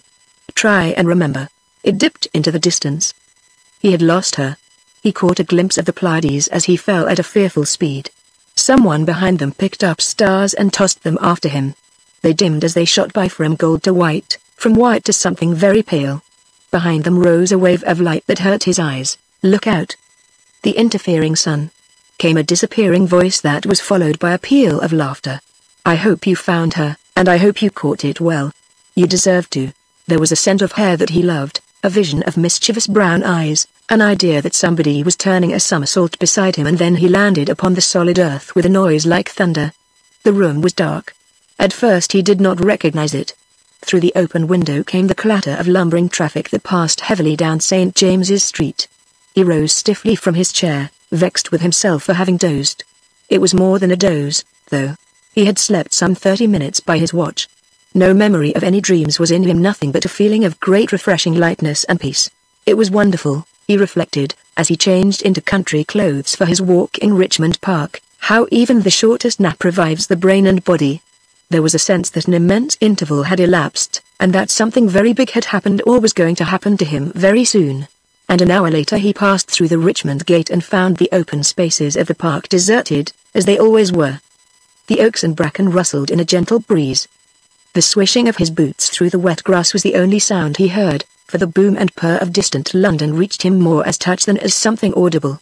Seated on a fallen tree, he watched the stars and listened to the wind. That hum and boom of the city seemed underground. The flower it tossed into the sky rose from vast furnaces below the world. The stars danced lightly far beyond its reach, secure and unafraid. He thought of children dancing with twinkling feet upon the mountains, and in himself there was hum and light as well. Too deep, too far below the horizon for full discovery, he caught the echo, the faint, dim flashings of reflection that are called by men a mood. These, rising to the surface, swept over him with the queer joy of intoxicating wonder that only children know. Some great secret he had to tell himself, only he had kept it so long and so well that he could not find it quite. He felt the thrill, yet had forgotten what it was. Something was going to happen. A new footfall was coming across the world towards him. He could almost hear its delicate, swift tread. Life was about to offer him this delicious, thrilling secret very soon. Looking up he saw the Pleiades, and the single footfall became many. He remembered that former curious obsession of the Pleiades. And as thought and yearning went roaming into space, they met anticipation, who took them by the hand. It seemed, then, that children came flocking down upon him from the sky, led by a little figure with starry eyes of clearest amber, a pair of tiny twinkling feet, and a voice quite absurdly soft and tender. "Your time is coming," he heard behind the rustling of the oak leaves overhead, "for the children are calling to you, children of your own. And this is the bravest scheme in all the world. There is no bigger. How can there be? For all the world is a child that goes past your windows crying for its lost fairyland." It was after midnight when at length he slipped through the Robin Hood gate, passed up Priory Lane, and walked rapidly by the shuttered houses of Roehampton. And, looking a moment over Putney Bridge, he saw the reflections of the stars in the muddy, dawdling Thames. Nothing anywhere was thick enough to hide them. The net of stars, being in his heart, was everywhere. No prisoner could be more securely caught than he was. Chapter 32, Asia. The point of one white star is quivering still deep in the orange light of widening morn beyond the purple mountains. Through a chasm of wind-divided mist the darker lake reflects it. Now it wanes, it gleams again as the waves fade, and as the burning threads of woven cloud unravel in the pale air, 'tis lost. And through yon peaks of cloud like snow the roseate sunlight quivers. Hear I not the aeolian music of her sea-green plumes winnowing the crimson dawn? Prometheus unbound, Shelley. August had blazed its path into September, and September had already trimmed her successor's gown with gold and russet before Henry Rogers found himself free again to think of holidays. London had kept its grip upon him all these weeks while the rest of the world was gay and irresponsible. He was so absurdly conscientious. One of his companies had got into difficulties, and he was the only man who could save the shareholders' money. The Patent Coal Dust Fuel Company, Limited, had bought his invention for blowing fine coal dust into a furnace whereby an intense heat was obtainable in a few minutes. The saving in material, time, and labor was revolutionary. Rogers had received a large sum in cash, though merely a nominal number of the common shares. It meant little to him if the company collapsed, and an ordinary director would have been content with sending counsel through the post in the intervals of fishing and shooting. But Henry Rogers was of a different caliber. The invention was his child, born by hard labor out of loving thought. The several thousand shareholders believed in him, they were his neighbors. Incompetence and extravagance threatened failure. He took a room in the village near the Essex factories, and gave his personal energy and attention to restoring economical working of every detail. He wore overalls. He put intelligence into hired men and foremen. He spent his summer holiday turning a system of waste into the basis of a lucrative industry. The shareholders would never know whose faithfulness had saved them loss, and at the most his thanks would be a formal paragraph in the report at the end of the year. Yet he was satisfied, and worked as though his own income depended on success. For he knew of late the certainty had established itself in him, influencing all he did. That faithful labor, backed by steady thinking, must reach 10,000 wavering characters, merge with awakening tendencies in them, and slip thence into definite daily action. Action was thought materialized. He helped the world. A copybook maxim thus became a weapon of tempered steel. His scheme was bigger than any hospital for disabled bodies. It would still be cumulative when bodies and bricks were dust upon the wind. It must increase by geometrical progression through all time. It was largely to little minx that he owed this positive conviction and belief, to that ridiculous, high-souled Montmorency minx, who, while his master worked in overalls, took the air himself on Clapham Common, or pored with a wet towel round his brow beneath the oleograph of Napoleon in the attempt to squeeze his exuberant emotion into tripping verse. For minx admired intensely from a distance. He attended to the correspondence in the flat, and made occasional visits down to Essex, but otherwise enjoyed a kind of extra holiday of his own. For minx was not learned in coal dust. The combustion was in his eager brain. He produced an amazing series of lyrics and sonnets, though too high-flown, alas, to win a place in print. Love and unselfishness, as usual, were his theme, with a steady sprinkling of the ministry of thought, true success, unrecognized by men, yet noted by the angels, and so forth. His master's labor seemed to him a brilliant form of purity, and the soul's security came in admirably to close the crowded, tortuous line. Beauty and duty were also thickly present, both with capitals, but the verse that pleased him most, and even thrilled Albinia to a word of praise, was one that tended those active powers which are the doves of thought. It followed neither can be sold or bought, and Mrs. Minx approved, because, as she put it, there, now, is something you can sell. It's striking and original, no editor could fail to think so. The necessities of Frank and Ronald were ever her standard of praise or blame. Thus, it was the first week in October before Rogers found himself free to leave London behind him and think of a change of scene. No planning was necessary. Brussels was too constantly in his mind all these weary weeks to admit of alternatives. Only a few days ago a letter had come from Ginny, saying she was going to a pension in Geneva after Christmas, and that unless he appeared soon he would not see her again as she was, a qualification explained by the postscript, "My hair will be up by that time. Mother says I can put it up on Christmas Day. So please hurry up, Mr. Henry Rogers, if you want to see me as I am." But another thing that decided him was that the great story was at last in print. It was published in the October number of the Review, and the press had already paid considerable attention to it. Indeed, there was a notice at the railway bookstall on the day he left, to the effect that the first edition was exhausted, and that a large second edition would be available almost immediately. "Place your orders at once" was added in bold red letters. Rogers bought one of these placards for his cousin. "It just shows," observed Minx, whom he was taking out with him. "Shows what?" inquired his master. "How many more thoughtful people there are about, sir, than one had any idea of," was the reply. "The public mind is looking for something of that kind, expecting it even, though it hardly knows what it really wants. That's a story, Mr. Rogers, that must change the point of view of all who read it with understanding. It makes the commonest man feel he is a hero." "You've put our things into a non-smoker, Minx," the other interrupted him. "What in the world are you thinking about?" "I beg your pardon, I'm sure, sir, so I have," said Minx, blushing, and bundling the bags along the platform to another empty carriage, "but that story has got into my head. I sat up reading it aloud to Mrs. Minx all night. For it says the very things I have always longed to say. Sympathy and the transference of thought, to say nothing of the soul's activity when the body is asleep, have always seemed to me." He wandered on while his companion made himself comfortable in a corner with his pipe and newspaper. But the first thing Rogers read, as the train went scurrying through Kent, was a summary of the contents of this very review. 2/3 of the article was devoted to the star story of John Henry Campden, whose name entitled his work to a high standard of criticism. The notice was well written by someone evidently of intelligence and knowledge. Sound judgment was expressed on style and form and general execution, but when it came to the matter itself the criticism was deplorably misunderstanding. The writer had entirely missed the meaning. While praising the cleverness he asked plainly between the lines of his notice, what does it mean? This unconscious exposure of his own ignorance amused his reader while it also piqued him. The critic, expert in dealing with a political article, was lamentably at sea over an imaginative story. Inadequate receiving instrument, thought Rogers, smiling audibly. Minks, deep in a mysterious-looking tome in the opposite corner, looked up over his cigarette and wondered why his employer laughed. He read the article the other handed to him, thinking how much better he could have done it himself. Encouraged by the expression in Mr. Rogers's eyes, he then imparted what the papers call a genuine contribution to the thought upon the subject. The writer quarrels with him, he observed, for not giving what is expected of him. What he has thought he must go on thinking, or be condemned. He must repeat himself or be uncomprehended. Hitherto Minks prided himself upon the knowledge. He has written studies of uncommon temperaments. Therefore to indulge in fantasy now is wrong. Ah, you take it that way, do you? Experience justifies me, Mr. Rogers, the secretary continued. A friend of mine, or rather of Mrs. Minks's, once wrote a volume of ghost stories that, of course, were meant to thrill.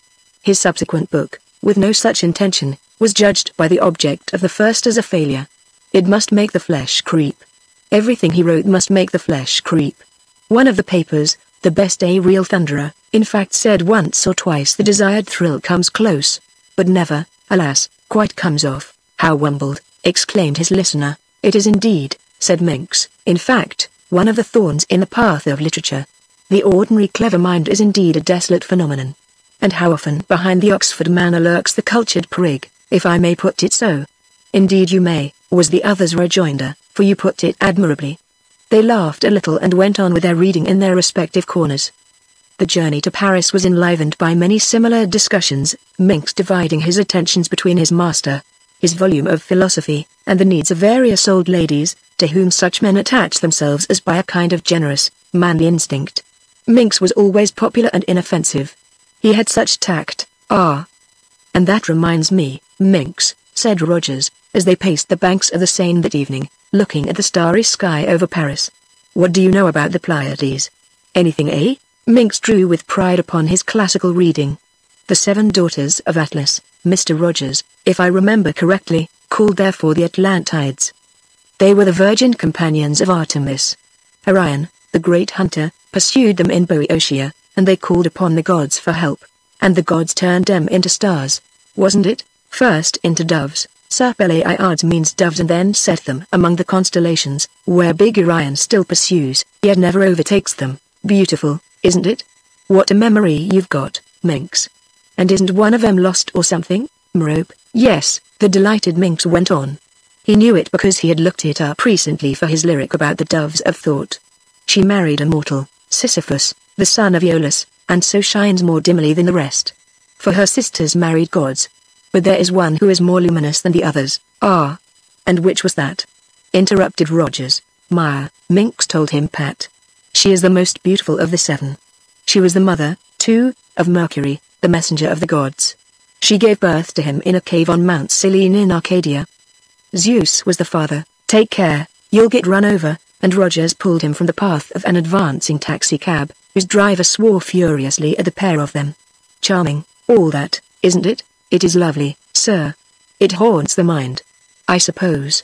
He added, that's why your cousin, Mr. Campden, made the Pleiades the center of his star net in the story, a cluster of beautiful thoughts as it were. No doubt, his tone so brusque suddenly that Minks decided after all not to mention his poem where the Pleiades made their appearance as the doves of thought. What a strange coincidence, Rogers said as they turned towards the hotel again. Subconscious knowledge, probably, sir, suggested the secretary, scarcely following his meaning, if meaning indeed there was, possibly. One never knows, does one? Never, Mr. Rogers. It's all very wonderful. And so, towards 6 o'clock in the evening of the following day, having passed the time pleasantly in Paris, The train bore them swiftly beyond Pontalia and down the steep gradient of the gorges de l'Erasmus towards Neuchâtel. The Val de Travers, through which the railway slips across the wooded Jura into Switzerland, is like a winding corridor cleft deep between savage and precipitous walls. There are dizzy glimpses into the gulf below. With steam shut off and brakes partly on, the train curves sharply, hiding its eyes in many tunnels lest the passengers turn giddy. Strips of bright green meadowland, where the Erasmus flows calmly, alternate with places where the ravine plunges into bottomless depths that have been chiseled out as by a giant plowshare. Rogers pointed out the chosen views, while his secretary ran from window to window, excited as a happy child. Such scenery he had never known. It changed the entire content of his mind. Poetry he renounced finally before the first 10 minutes were past.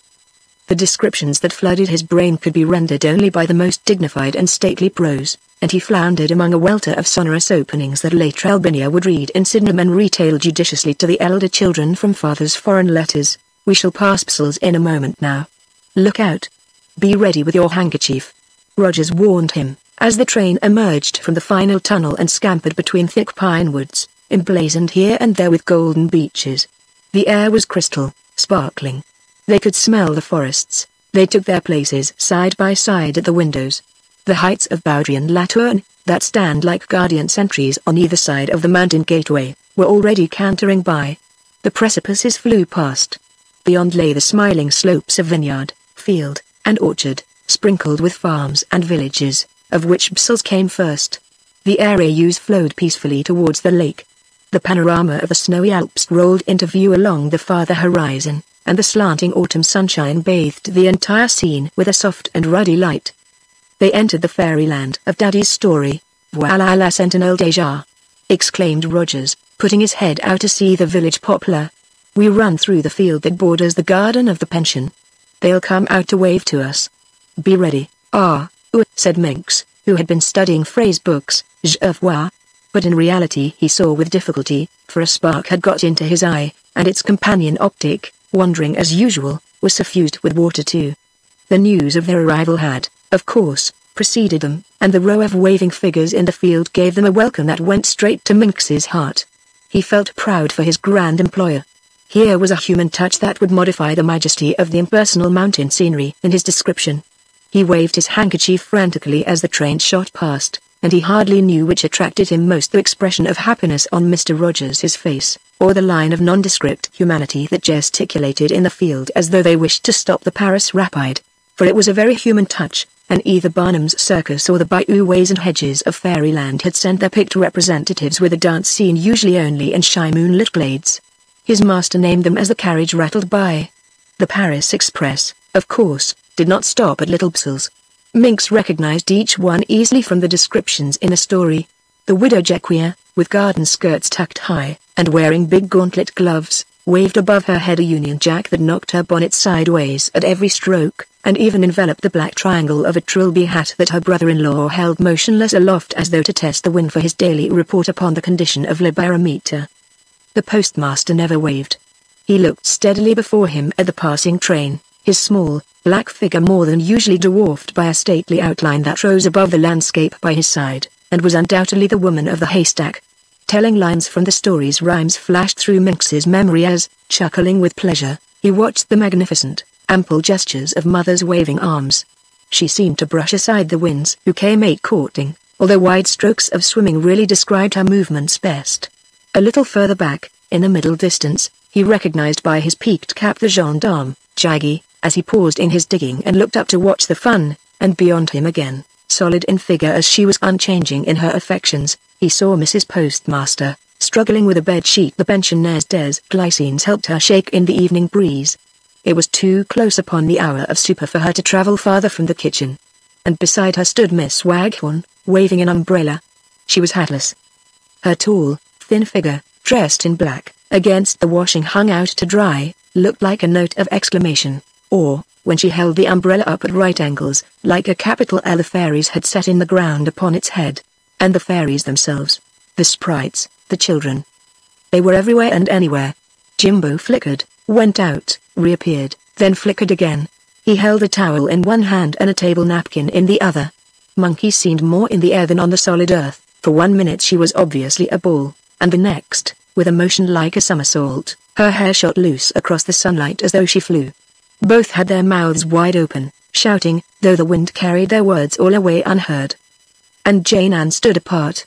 Her welcome, if the gesture is capable of being described at all, was a bow. She moved at the same time sedately across the field, as though she intended to be seen separately from the rest. She wore hat and gloves. She was evidently in earnest with her welcome. But Mr. John Henry Campden, the author and discoverer of them all, Minx did not see. "But I don't see the writer himself," he cried. "I don't see Mr. Campden." "You can't," explained Rogers, "he's standing behind his wife." And the little detail pleased the secretary hugely. The true artist, he reflected, is never seen in his work. It all was past and over in 30 seconds. The spire of the church, rising against a crimson sky, with fruit trees in the foreground and a line of distant summits across the shining lake, replaced the row of wonderful dancing figures. Rogers sank back in his corner, laughing, and Minx, saying nothing, went across to his own at the other end of the compartment. It all had been so swift and momentary that it seemed like the flash of a remembered dream, a strip of memory's pictures, a vivid picture of some dazzling cinematograph. Minx felt as if he had just read the entire story again from one end to the other in 30 seconds. He felt different, though wherein exactly the difference lay was beyond him to discover. "It must be the spell of Brussels," he murmured to himself. "Mr. Rogers warned me about it. It is a fairyland that thought has created out of common things. It is quite wonderful." He felt a glow all over him. His mind ran on for a moment to another picture his master had painted for him, and he imagined Albinia and the family out here, living in a little house on the borders of the forest, a strip of vineyards, sunlight, mountains, happy scented winds, and himself with a writing table before a window overlooking the lake. Writing down beauty. Chapter 33. We never meet, yet we meet day by day upon those hills of life, dim and immense, the good we love, and sleep our innocence. O hills of life, high hills, and higher than they, our guardian spirits meet at prayer and play. Beyond pain, joy, and hope, and long suspense, above the summits of our souls, far hence, an angel meets an angel on the way. Beyond all good I ever believed of thee or thou of me, these always love and live. And though I fail of thy ideal of me, my angel falls not short. They greet each other. Who knows, they may exchange the kiss we give, thou to thy crucifix, I to my mother. Alice Msinel. The arrival at the station interrupted the reverie in which the secretary and his chief both were plunged. "Howard," exclaimed Minx, ever observant, as he leapt from the carriage, "there are no platforms. Everything in Switzerland seems on one level, even the people everything, that is, except the mountains. Switzerland is the mountains," laughed his chief. Minx laughed too. "What delicious air," he added, filling his lungs audibly. He felt half intoxicated with it. After some delay they discovered a taxicab, piled the luggage onto it, and were whirled away towards a little cluster of lights that twinkled beneath the shadows of La Tourne and Boudry. Brussels lay 5 miles out. "Remember, you're not my secretary here," said Rogers presently, as the forests sped by them. "You're just a traveling companion." "I understand," he replied after a moment's perplexity. "You have a secretary here already. His name is Jimbo." The motor grunted its way up the steep hill above Columbia. Below them spread the vines towards the lake, sprinkled with lights of farms and villages. As the keen evening air stole down from forest and mountain to greet them, the vehicle turned into the quiet village street. Minx saw the big humped shoulders of La Citadelle, the tapering church spire, the trees in the orchard of the pension. Kudrofin, smoking a cigar at the door of his grocery shop, recognized them and waved his hand. A moment later Jikey lifted his peaked hat and called Bon Sawyer. Bon knew it, just as though Rogers had never gone away at all. My Cord, the carpenter, shouted his welcome as he strolled towards the post office further down to post a letter, and then the motor stopped with a jerk outside the courtyard where the fountain sang and gurgled in its big stone basin. Minx saw the plane tree. He glanced up at the ridged backbone of the building. What a portentous-looking erection it was. It seemed to have no windows. He wondered where the famous den was. The roof overlapped like a giant hood, casting a deep shadow upon the cobbled yard. Overhead the stars shone faintly. Instantly a troop of figures shot from the shadow and surrounded them. There was a babel of laughter, exclamations, questions. Minx thought the stars had fallen. Children and constellations were mingled all together, it seemed. Both were too numerous to count. All were rushing with the sun towards Hercules at a dizzy speed. "And this is my friend, Mr. Minx," he heard repeated from time to time, feeling his hand seized and shaken before he knew what he was about. Mother loomed up and gave him a stately welcome too. He wears gloves in Brussels. Someone observed audibly to someone else. Excuse me. This is Rickard, announced a big girl, hatless like the rest, with shining eyes. It's a she, and this is my secretary, Mr. Jimbo, said Rogers, breathlessly, emerging from a struggling mass. Minx and Jimbo shook hands with dignity. Your room is over at the McCords, as before, and Mr. Mix is at the pension. There was no other room to be had. Supper's at 7. Tanty Jane's been grand keeling all day with excitement. She'll burst when she sees you. She's read the story, too. Elle dit Kaga est le bouquet. There's new furniture in the salon, and they've cleaned the sink while you've been away. The author moved forward out of the crowd. At the same moment another figure, slight and shadowy, revealed itself, outlined against the white of the gleaming street. It had been hidden in the tangle of the stars. It kept so quiet. Countess, may I introduce him to you, he said, seizing the momentary pause. There was little ceremony in Brussels. This is my cousin I told you about, Mr. Henry Rogers. You must know one another at once. He's Orion in the story. He dragged up his big friend, who seemed suddenly awkward, difficult to move. The children ran in and out between them like playing puppies, tumbling against each in turn. They don't know which is which, observed Ginny, watching the introduction. Her voice ran past him like the whir of a shooting star through space far, far away. Excuse me, she cried, as she cannoned off monkey against cousinry. I'm not a terminus. This is a regular shipwreck. The three elder ones drew aside a little from the confusion. The Countess, resumed Daddy, as soon as they were safe from immediate destruction, has come all the way from Austria to see us. She is staying with us for a few days. Isn't it delightful? We call her the little Gräfin. His voice rumbled a trifle thickly in his beard. She was good enough to like the story, our story, you know, and wrote to me. My story, said a silvery, laughing voice, and Rogers bowed politely, and with a moment's dizziness, at two bright smiling eyes that watched him out of the little shadow standing between him and the children. He was aware of grandeur. He stood there, first startled, then dazed. She was so small. But something about her was so enormous. His inner universe turned over and showed its underside. The hidden thing that so long had brushed his daily life came up utterly close and took him in its gigantic arms. He stared like an unmannered child. Something had lit the world. This is delicious air, he heard Minx saying to his cousin in the distance, to his deaf side, judging by the answer. Delicious here, yes, isn't it? Something had lit the stars. Minx and his cousin continued idly talking. Their voices twittered like birds in empty space. The children had scattered like marbles from a spinning top. Their voices and footsteps sounded in the cobbled yard of La Citadelle, as they scampered up to prepare for supper. Mother sailed solemnly after them, more like a frigate than ever. The world, on fire, turned like a monstrous Catherine wheel within his brain. Something had lit the universe. He stood there in the dusk beneath the peeping stars, facing the slender little shadow. It was all he saw at first, this tiny figure. Demure and soft, it remained motionless before him, a hint of childhood's wonder in its graceful attitude. He was aware of something mischievous as well that laughed at him. He realized then that she waited for him to speak. Yet, for the life of him, he could find no words, because the eyes, beneath the big-brimmed hat with its fluttering veil, looked out at him as though some formidable wild creature watched him from the opening of its cave. There was a glint of amber in them. The heart in him went thumping. He caught his breath. Out, jerked, then, certain words that he tried hard to make ordinary. But surely we have met before, I think I know you. He just said it, swallowing his breath with a gulp upon the unfinished sentence.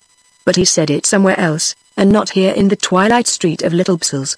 For his sight swam somehow far away, and he was giddy with the height. The roofs of the houses lay in a sea of shadow below him, and the street wound through them like a ribbon of thin lace. The treetops waved very softly in the wind that purred and sighed beneath his feet, and this wind was a violet little wind, that bent them all one way and set the lines and threads of gold a quiver to their fastenings. For the fastenings were not secure, any minute he might fall.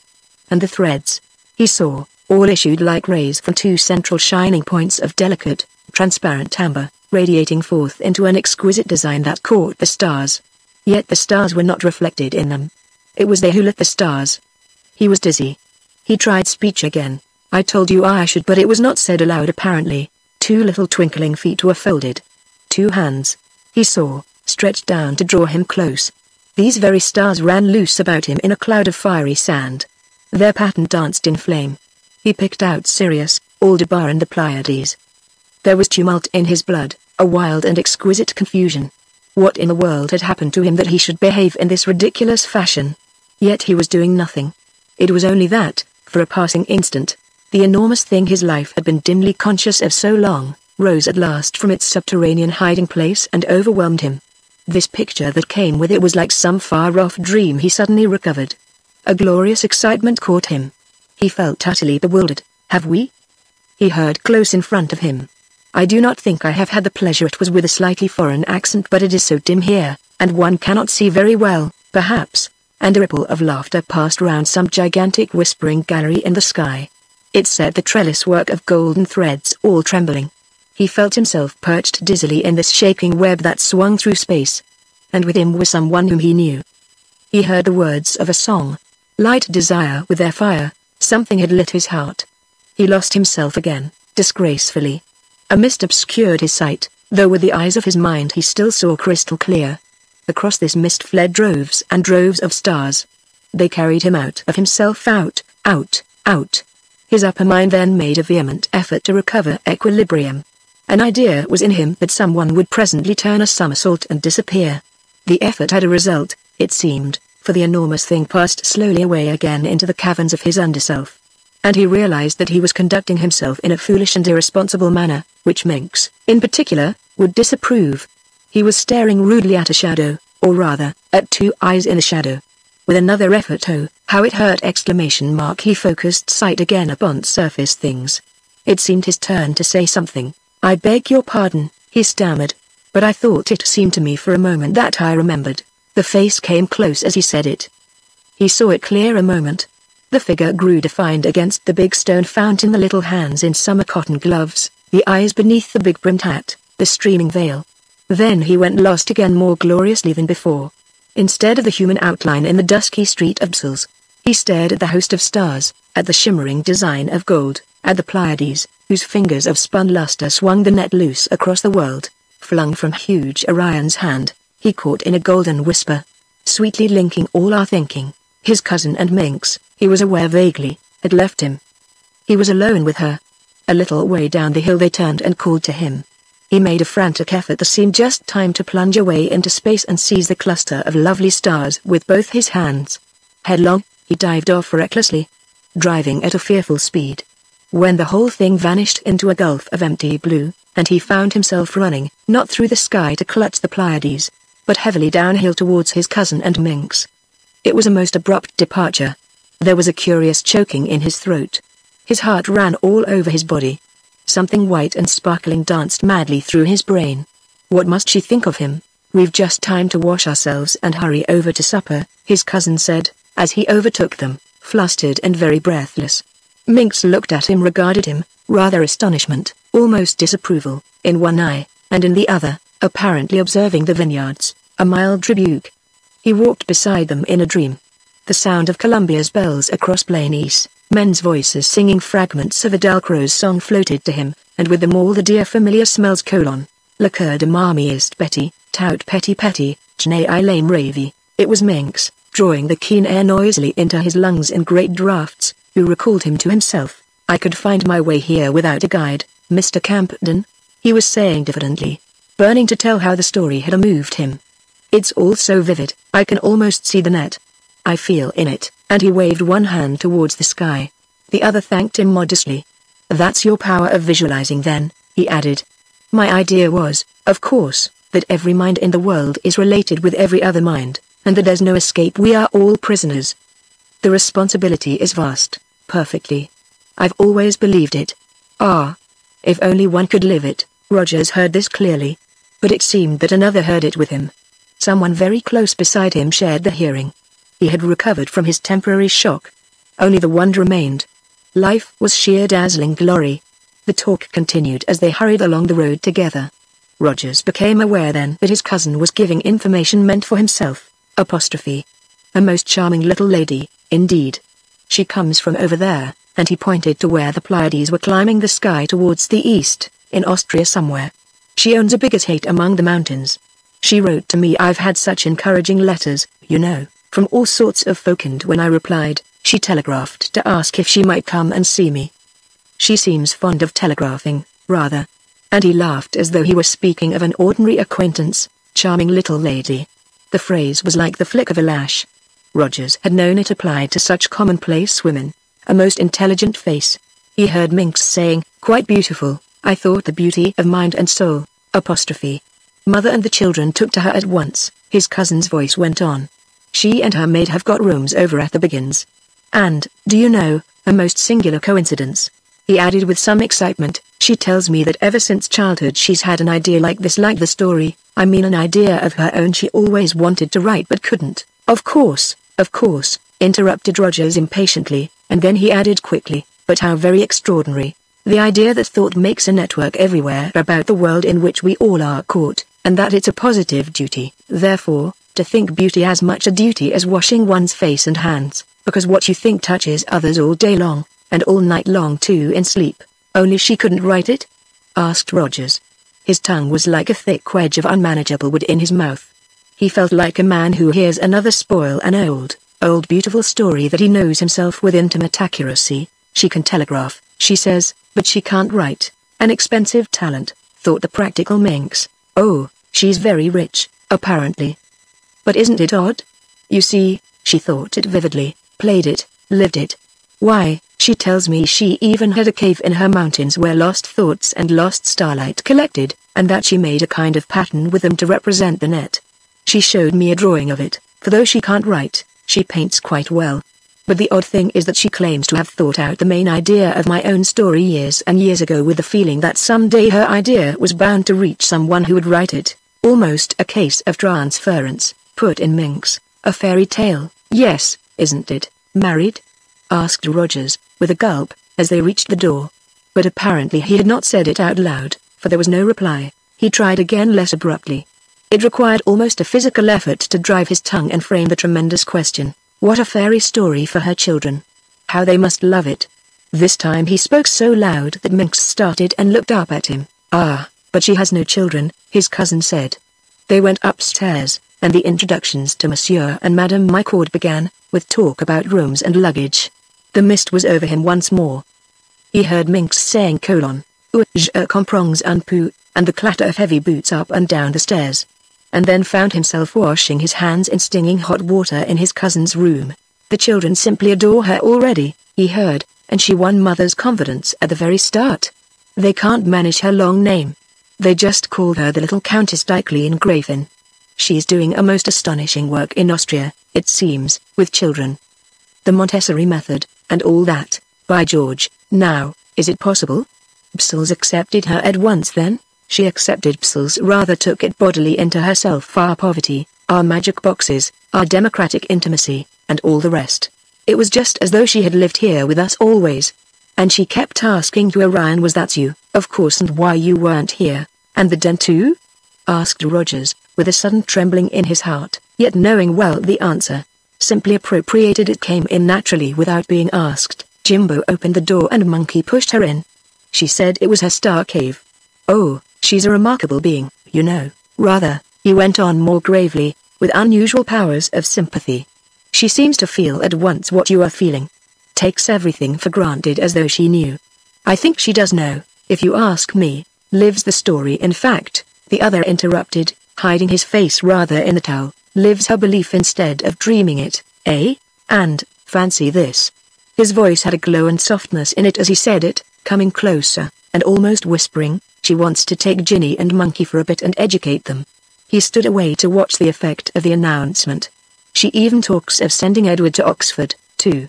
He cut a kind of wumbled caper in his pleasure and excitement. She loves children then, evidently? Asked the other, with a coolness that was calculated to hide other feelings. He rubbed his face in the rough towel as though the skin must come off. Then, suddenly dropping the towel, he looked into his cousin's eyes a moment to ensure a proper answer. Longs for children of her own, I think, replied the author. One sees it, feels it in all she says and does. Rather sad, you know, that. An unmarried mother, in fact, put in Rogers lightly, the very character you needed to play the principal role in your story. When you write the longer version in book form you'll have to put her in. And find her a husband too, which is a bore. I never write love stories, you see. She's fine as she is at present, mothering the world. Rogers's face, as he brushed his hair carefully before the twisted mirror, was not visible. There came a timid knock at the door. "I'm ready, gentlemen, when you are," answered the voice of Minx outside. They went downstairs together, and walked quickly over to the pension for supper. Rogers moved sedately enough so far as the others saw, yet inwardly he pranced like a fiery colt in harness. There were golden reins about his neck. 2 tiny hands directed him from the Pleiades. In this leash of sidereal fire he felt as though he flew. Swift thought, flashing like a fairy whip, cut through the air from an immense distance, and urged him forwards. Someone expected him and he was late, years and years late. Goodness, how his companions crawled and dawdled. Apostrophe. "She doesn't come over for her meals," he heard, "but she'll join us afterwards at the den. You'll come too, won't you, Mr. Minx?" "Thank you, I shall be most happy if I'm not intruding," was the reply as they passed the fountain near the courtyard of the citadel. The musical gurgle of its splashing water sounded to Rogers like a voice that sang over and over again, "Come up, come up, come up. You must come up to me. How brilliant your stars are out here, Mr. Campden," Minx was saying when they reached the door of La Poste. He stood aside to let the others pass before him. He held the door open politely. "No wonder you chose them as the symbol for thought and sympathy in your story." And they climbed the narrow, creaking stairs and entered the little hall where the entire population of the Pension des Glycines awaited them with impatience. The meal dragged out interminably. Everybody had so much to say. Minx, placed between Mother and Miss Waghorn, talked volubly to the latter and listened sweetly to all her stories. The excitement of the big story, however, was in the air, and when she mentioned that she looked forward to reading it, he had no idea, of course, that she had already done so at least 3 times. The review had replaced her customary novel. She went about with it beneath her arm. Minx, feeling friendly and confidential, informed her that he, too, sometimes wrote, and when she noted the fact with a deferential phrase about "you men of letters," he rose abruptly to the 7th heaven of contentment. Mother meanwhile, on the other side, took him bodily into her great wumbled heart. "Poor little chap," her attitude said plainly, "I don't believe his wife half looks after him." Before the end of supper she knew all about Frank and Ronald, the laburnum tree in the front garden, what tea they bought, and Albinia's plan for making coal last longer by mixing it with coke. Tanty Jane talked furiously and incessantly. Her sister-in-law told her latest dream, and the postmaster occasionally cracked a solemn joke, laughing uproariously long before the point appeared. It was a merry, noisy meal, and Henry Rogers sat through it upon a throne that was slung with golden ropes from the stars. He was in Fairyland again. Outside, the Pleiades were rising in the sky, and somewhere imbeciles in the rooms above Beggin's shop. To be exact, someone was waiting, ready to come over to the den. His thoughts flew wildly. Passionate longing drove behind them. "You must come up to me," he heard. They all were kings and queens. He played his part, however, no one seemed to notice his preoccupation. The voices sounded now far, now near, as though someone made sport with them.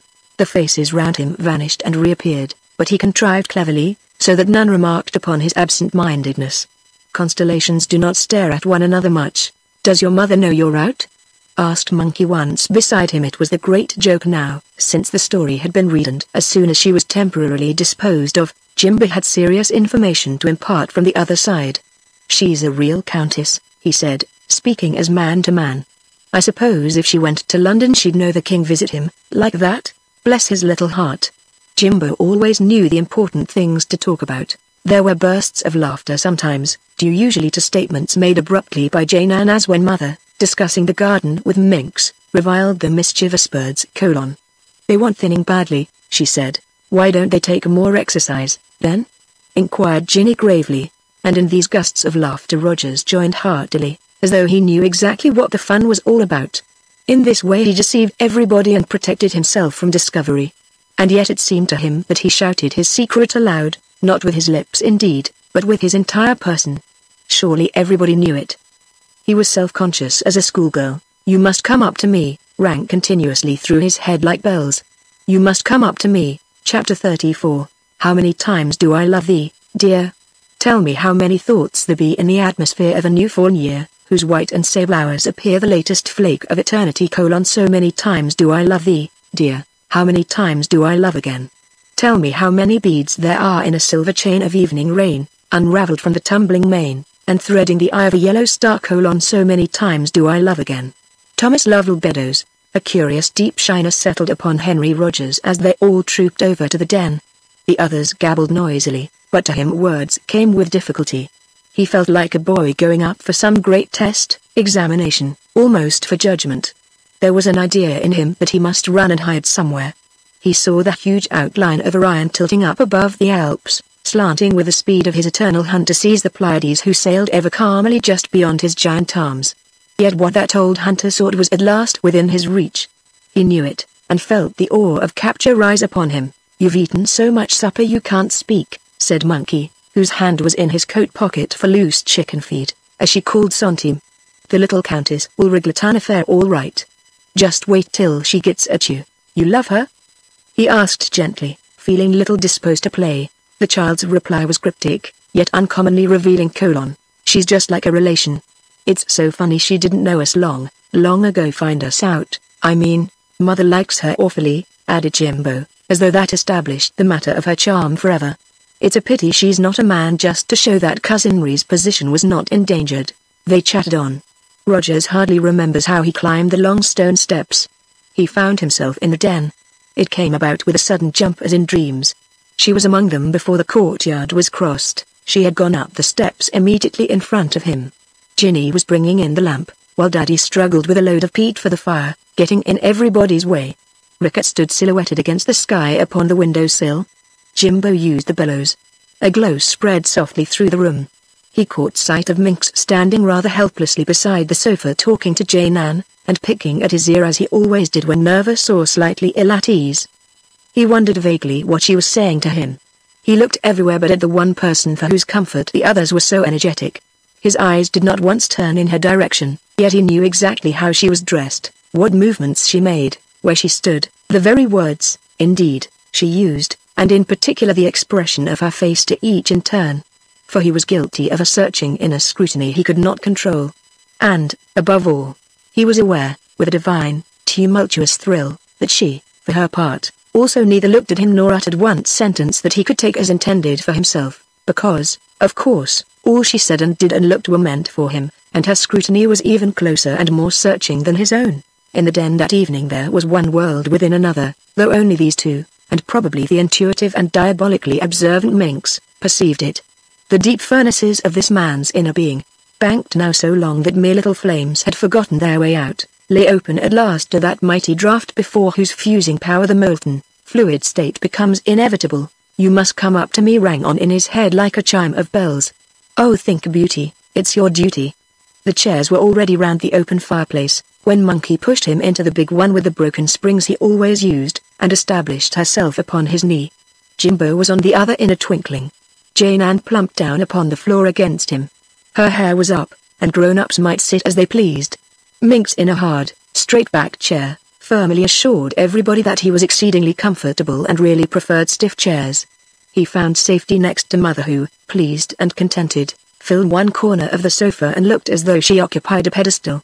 Beyond her perched Daddy, on the music stool, leaning his back against the unlighted fawn. The Wumble book was balanced on his knees, and beside him sat the little figure of the visitor who, though at the end, was yet somehow the true center of the circle. Rogers saw her slip into her unimportant place. She took her seat, he thought, as softly as a mouse. For no one seemed to notice her. She was so perfectly at home among them. In her little folded hands the den and all its occupants seemed cared for beyond the need of words or definite action. And, although her place was the furthest possible remove from his own, he felt her closer to him than the very children who nestled upon his knees. Rickett then finally, when all was settled, stole in to complete the circle. She planted herself in the middle of the hearth before them all, looked up into their faces, decided that all was well, and began placidly to wash her face and back. A leg shot up, from the middle of her back apparently, as a signal that they might talk. A moment later she composed herself into that attitude of dignified security possible only to the feline species. She made the fourth that inhabited this world within a world.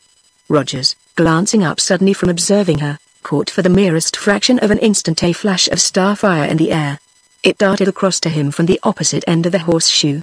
Behind it flickered the tiniest smile a human countenance could possibly produce. Little mouse who, lost in wonder, flicks its whiskers at the thunder. It was Jane Ann repeating the rhyme for Minx's benefit. How appropriately it came in, he thought. And voices were set instantly in motion. It seemed that everyone began to speak at once. Who finally led the conversation, or what was actually said at first, he has no more recollection than the man in the moon, for he only heard the silvery music of a single voice. And that came rarely. He felt washed in glory from head to foot. In a dream of happy starlight he swam and floated. He hid his face behind the chair of monkey, and his eyes were screened below the welcome shelter of Jimbo's shoulder. The talk meanwhile flowed round the horseshoe like a river that curves downhill. Life ran past him, while he stood on the banks and watched. He reconstructed all that happened, all that was said and done, each little movement, every little glance of the eye. These common things he recreated. For, while his body sat in the den before a fire of peat, with children, a cat, a private secretary, 3 very ordinary people and a little foreign visitor, his spirit floated high above the world among the immensities of suns and starfields. He was in the den, but the den was in the universe, and to the scale of the universe he set the little homely, commonplace picture. Life, he realized, is thought and feeling, and just then he thought and felt like a god. He was Orion, and Orion had at last overtaken the Pleiades. The fairest of the cluster lay caught within his giant arms. The enormous thing that so long had haunted him with hints of its approach, rose up from his underself, and possessed him utterly. And, oh, the glory of it, the splendor, the intoxication. In the dim corner where she sat, the firelight scarcely showed her face, yet every shade of expression that flitted across her features he saw unobscured. The sparkling, silvery sentences she spoke from time to time were volumes that interpreted life anew. For years he had pored over these thick tomes, but heavily and without understanding. The little things she said now supplied the key. Mind and brain played no part in this. It was simply that he heard and knew. He rediscovered her from their fragments, piece by piece. The general talk flowed past him in a stream of sound, cut up into lengths by interrupting consonants, and half ruined by this arbitrary division, but what she said always seemed a living idea that lay behind the sound. He could not explain it otherwise. With herself, and with Rickett, and possibly with little, dreaming Minx, he sat firmly at the center of this inner world. The others, even the children, hovered about its edges, trying to get in. That tiny smile had flashed its secret, ineffable explanation into him. Starlight was in his blood. Mother, for instance, he vaguely knew, was speaking of the years they all had lived in Brussels, of the exquisite springs, of the fairy, gorgeous summers. It was the most ordinary talk imaginable, though it came sincerely from her heart. If only you had come here earlier, she said, when the forest was so thick with flowers. She enumerated them one by one. Now, in the autumn, there are so few. The little sparkling answer lit the forest glades afresh with color, perfume, wonder : but the autumn flowers, I think, are the sweetest, for they have the beauty of all the summer in them. A slight pause followed, and then all fell to explaining the shining little sentence until its luster dimmed and disappeared beneath the smother of their words. In himself, however, who heard them not, a new constellation swam above the horizon of his inner world. Rickett looked slyly up and blinked.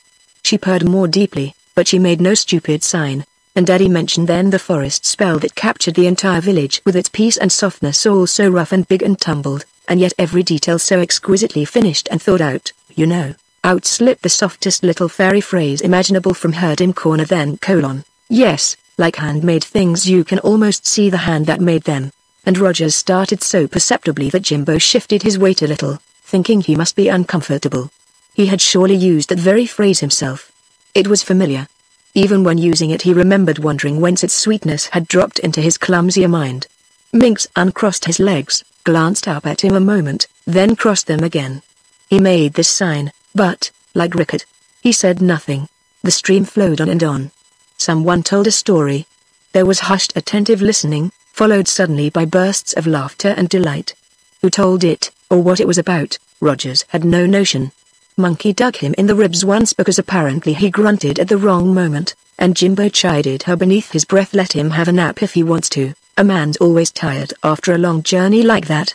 Someone followed with another story. Minx, was it, this time ? The Rogers caught his face, as through a mist, turning constantly to Mother for approval. It had to do with a vision of great things that had come to a little insignificant woman on a bed of sickness. He recognized the teller because he knew the tale of old. The woman, he remembered, was Albinia's grandmother, and Minx was very proud of it.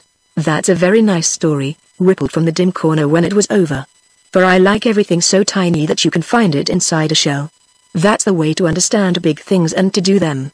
And again the phrase was as familiar to him as though he had said it himself, heard it, read it, dreamed it, even. Whatever its fairy source, he knew it.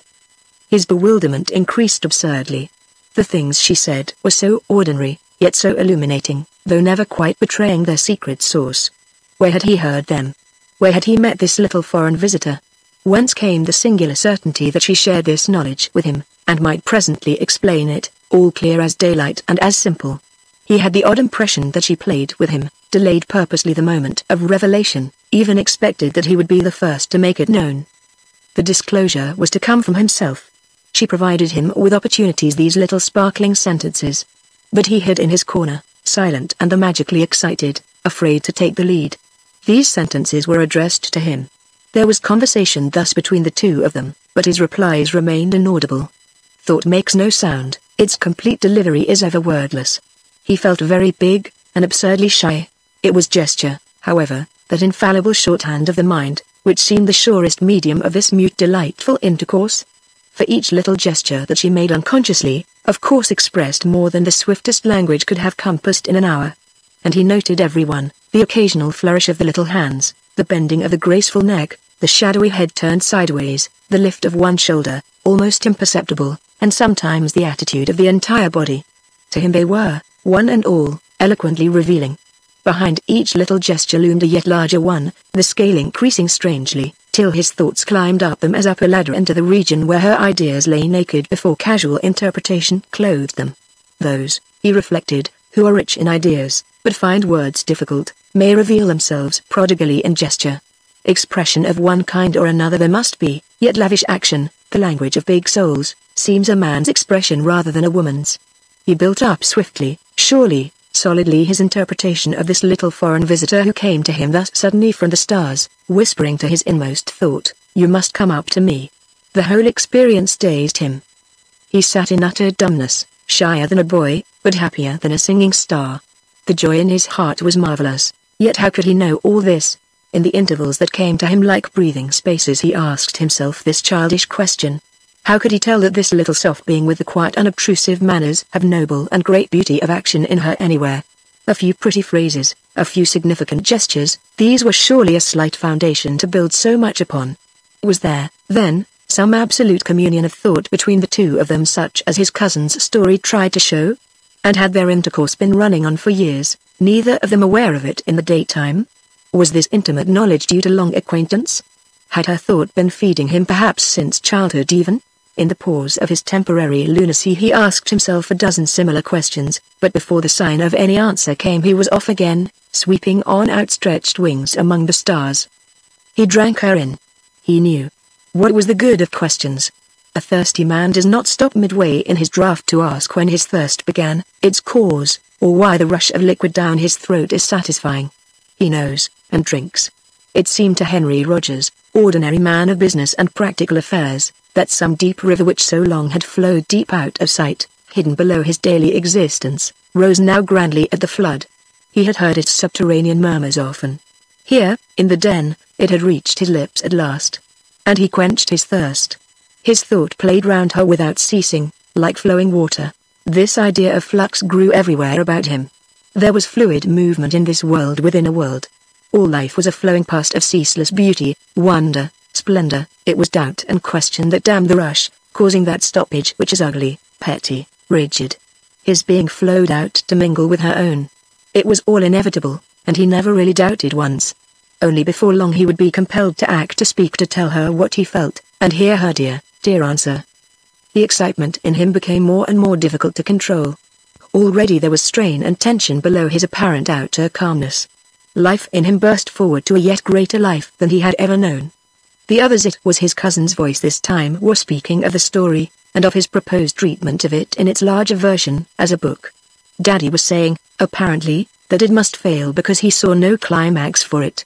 The public demanded a cumulative interest that worked up to some kind of thrilling denouement that they called a climax, whereas his tale was but a stretch of life, and a very ordinary life. And life, for the majority, knew no such climax. How could he manage one without inventing something artificial? But the climax of life comes every day and every minute. He heard her answer and how her little voice rang out above the others like a bell ! When you deny yourself for another, and that other does not even know it. A day is lost that does not pin at least one sweet thought against each passing hour. And his inner construction took a further prodigious leap, as the sentence showed him the grand and simple motive of her being. It had been his own as well, though he had stupidly bungled it in his search to find something big enough to seem worth doing. She, he divined, found neighbors everywhere, losing no time. He had known a few rare, exquisite souls who lived for others, but here, close beside him at last, was one of those still rarer souls who seemed born to die for others. They give so unsparingly of their best. To his imaginative interpretation of her he gave full rein. And it was instantaneous as creation. The voices of Minx and Mother renewed the stream of sound that swept by him then, though he caught no words that were comparable in value to these little singing phrases that she used from time to time. Jimbo, bored by the grown-up talk that took the place of expected stories, had fallen asleep upon his shoulder. Monkey's hair, as usual, was in his eyes. He sat there listening and waiting with a heart that beat so loudly he thought the children must feel it and ask him what was the matter. Ginny stirred the peat from time to time. The room was full of shadows. But, for him, the air grew brighter every minute, and in this steady brilliance he saw the little figure rise and grow in grandeur till she filled all space. You called it getting out while the body is asleep, came floating through the air through the sound of Jimbo's breathing, whereas I called it getting away from self while personal desire is asleep. But the idea is the same. His cousin's words that called forth this criticism he had not heard. It was only her sentence that seemed to reach him. From the river of words and actions men call life she detained, it seemed to him, certain that were vital and important in some symbolical sense. She italicized them, made them her own, then let them go to join the mainstream again. This selection was a kind of genius. The river did not overwhelm her as it overwhelms most, because the part of it she did not need for present action she ignored, while yet she swam in the whole of it, shirking nothing. This was the way he saw her immediately. And, whether it was his own invention, or whether it was the divination of a man in the ecstasy of sudden love, it was vital because he felt it, and it was real because he believed it. Then why seek to explain the amazing sense of intimacy, the certainty that he had known her always? The thing was there, explanation could bring it no nearer. He let the explanations go their way. They floated everywhere within reach. He had only to pocket them and take them home for study at his leisure afterwards with her. But, we shall come to it in time. He caught another flying sentence that reached him through the brown tangle of Monkey's hair. It was spoken with eager emphasis. Does not every letter you write begin with dear? All that she said added something to life. It seemed like poetry which, he remembered, enriches the blood of the world. The selections were not idle, due to chance, but belonged to some great scheme, some fairy edifice she built out of the very stuff of her own life. Oh, how utterly he understood and knew her. The poison of intellectuality, thank heaven, was not in her, yet she created somehow, for all she touched, with word or thought or gesture, turned suddenly alive in a way he had never known before. The world turned beautiful and simple at her touch, even the commonest things. It was miraculous, at least in its effect upon himself. Her simplicity escaped all signs of wumbling. She had no favorite and particular scheme for doing good, but did merely what was next her at the moment to be done. She was good. In her little person glowed a great enthusiasm for life. She created neighbors. And, as the grandeur of her insignificance rose before him, his own great scheme for disabled thingamabobs that once had filled the heavens, shrank down into the size of a mere mouse trap that would go into his pocket. In its place loomed up another that held the beauty of the stars. How little, when announcing it to Minx weeks and weeks ago, had he dreamed the form it was to take.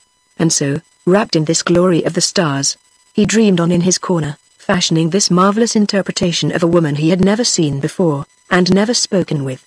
It was all so different to ordinary falling in love at sight, that the phrase never once occurred to him. It was consummated in a moment out there, beside the fountain when he saw her first, shadowy, with brilliant, peering eyes. It seemed perfect instantly, a recovery of something he had always known. And who shall challenge the accuracy of his vision, or call its sudden maturity impossible? For where one sees the surface only, another sees the potentialities below. To believe in these is to summon them into activity, just as to think the best of a person ever brings out that best. Are we not all potential splendors? Swiftly, in a second, he reviewed the shining sentences that revealed her to him, the autumn flowers she lived, then, in the present, without that waste of energy which is regret. In a little shell lay the pattern of all life, she saw the universe in herself and lived, thus, in the whole. To be out meant forgetting self, and life's climax is at every minute of the day, she understood, that is, the growth of the soul, due to acceptance of what every minute brings, however practical, dull, uninteresting.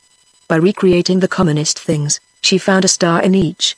And her world was made up of neighbors, for every letter that one writes begins with dear. The pattern matured marvelously before his eyes, and its delicate embroideries, far out of sight, seemed the arabesques that yearnings, hitherto unfulfilled, had traced long ago with the brush of tender thinking. Together, though at opposite ends of the world, these two had woven the great net of sympathy, thought, and longing in which at last they both were prisoners. And with them all the earth. The figure of Jane Ann loomed before him like an ogress suddenly. Cousinry, will you answer or will you not? Daddy's already asked you 20 times at least. Then, below her breath, as she bent over him, the little countess will think you awfully rude if you go to sleep and snore like this. He looked up. He felt a trifle dazed. For a moment he had forgotten where he was. How dark the room had grown. Only he was sure he had not snored. I beg your pardon, he stammered. But I was only thinking how wonderful it all is, isn't it? I was listening. I heard perfectly. You were dozing, whispered Monkey. Daddy wants the Countess to tell you how she knew the story long ago, or something. Echt unpe, manvier. I should love to hear it, he said, louder, sitting up so abruptly in his chair that Jimbo tilted at a dangerous angle, though still without waking. Please go on.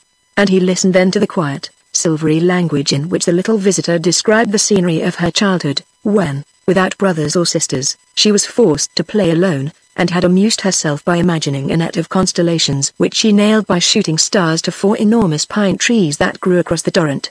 She described the great mountains that enclosed her father's estate, her loneliness in this giant garden, due to his morose severity of character, her yearnings to escape and see the big world beyond the ridges.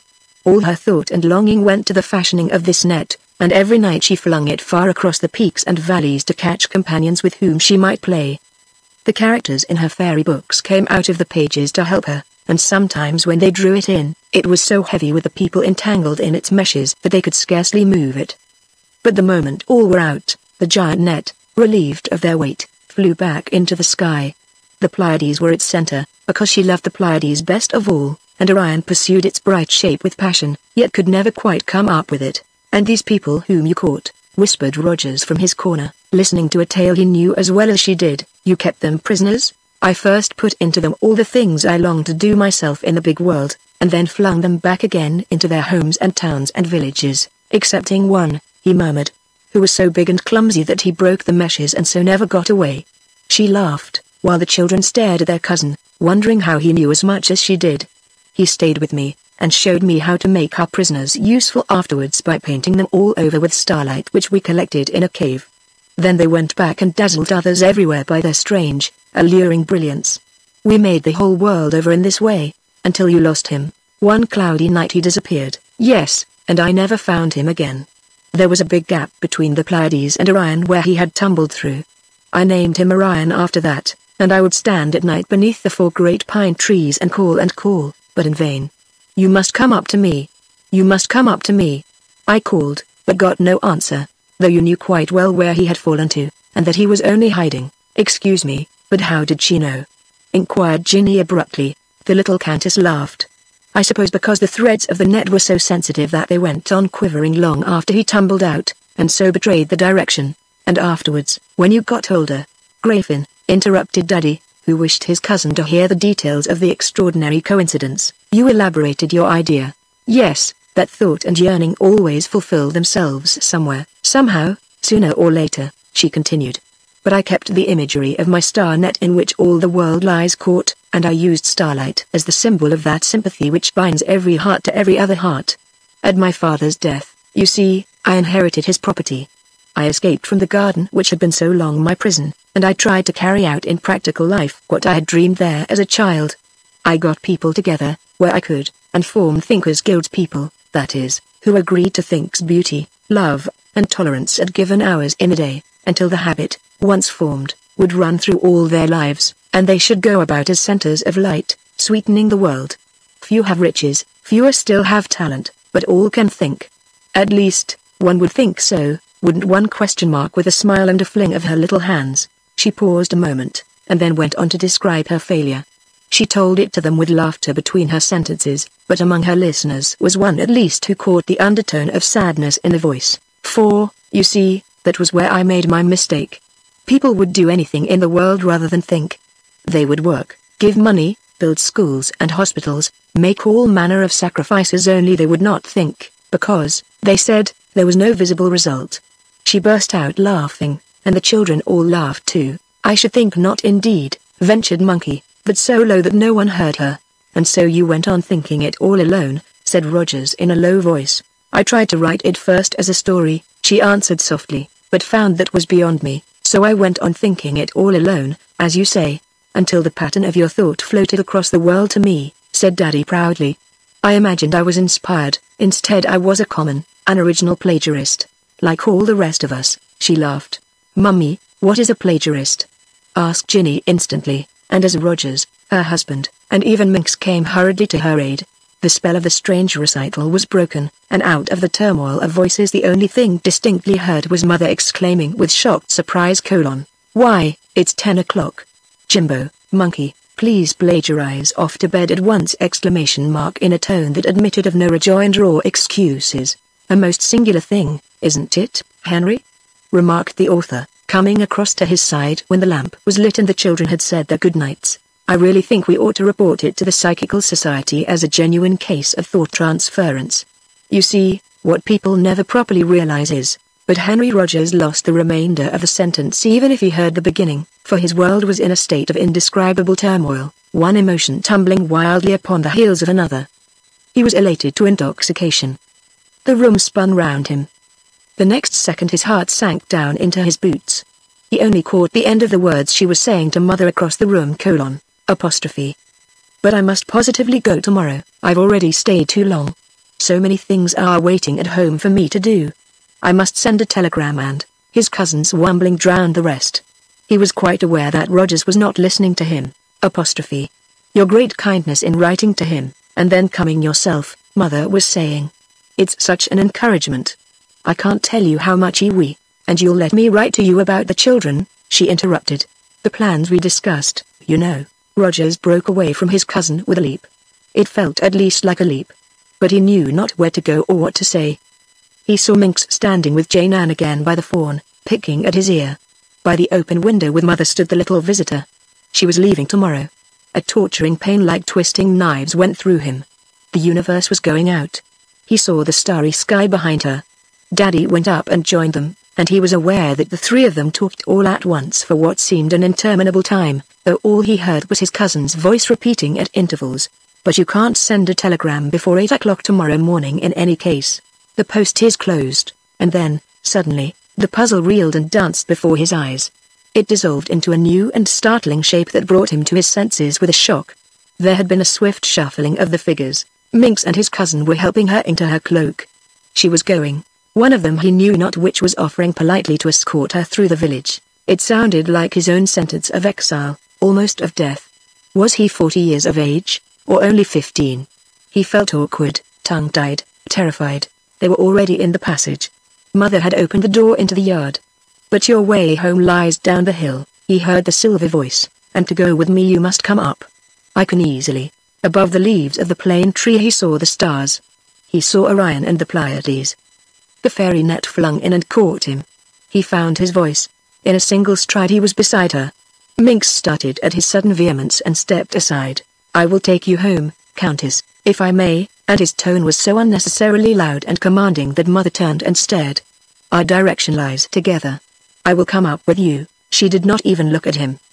He saw the tiny smile that was like the flicker of a star no more. But he heard her answer. It seemed to fill the sky. Thank you. I might lose my way alone.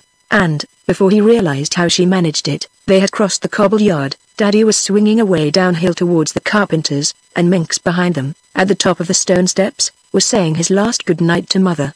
With the little visitor beside him, he passed the singing fountain and led her down the deserted village street beneath the autumn stars. 3 minutes later they were out of sight. when Minx came down the steps and picked his way among the shadows after Daddy, who had the latchkey of the carpenter's house. He ran to overtake him, and he ran upon his toes as softly as a saying does, for so the saying goes. His thoughts were very active, but as clear as day. He was thinking whether German was a difficult language to acquire, and wondering whether a best man at a wedding ought to wear white gloves or not. He decided to ask Helbinia. He wrote the letter that very night before he went to sleep, and, while he slept, Orion pursued the Pleiades across the sky, and numerous shooting stars fastened the great net of thought and sympathy close over little Brussels.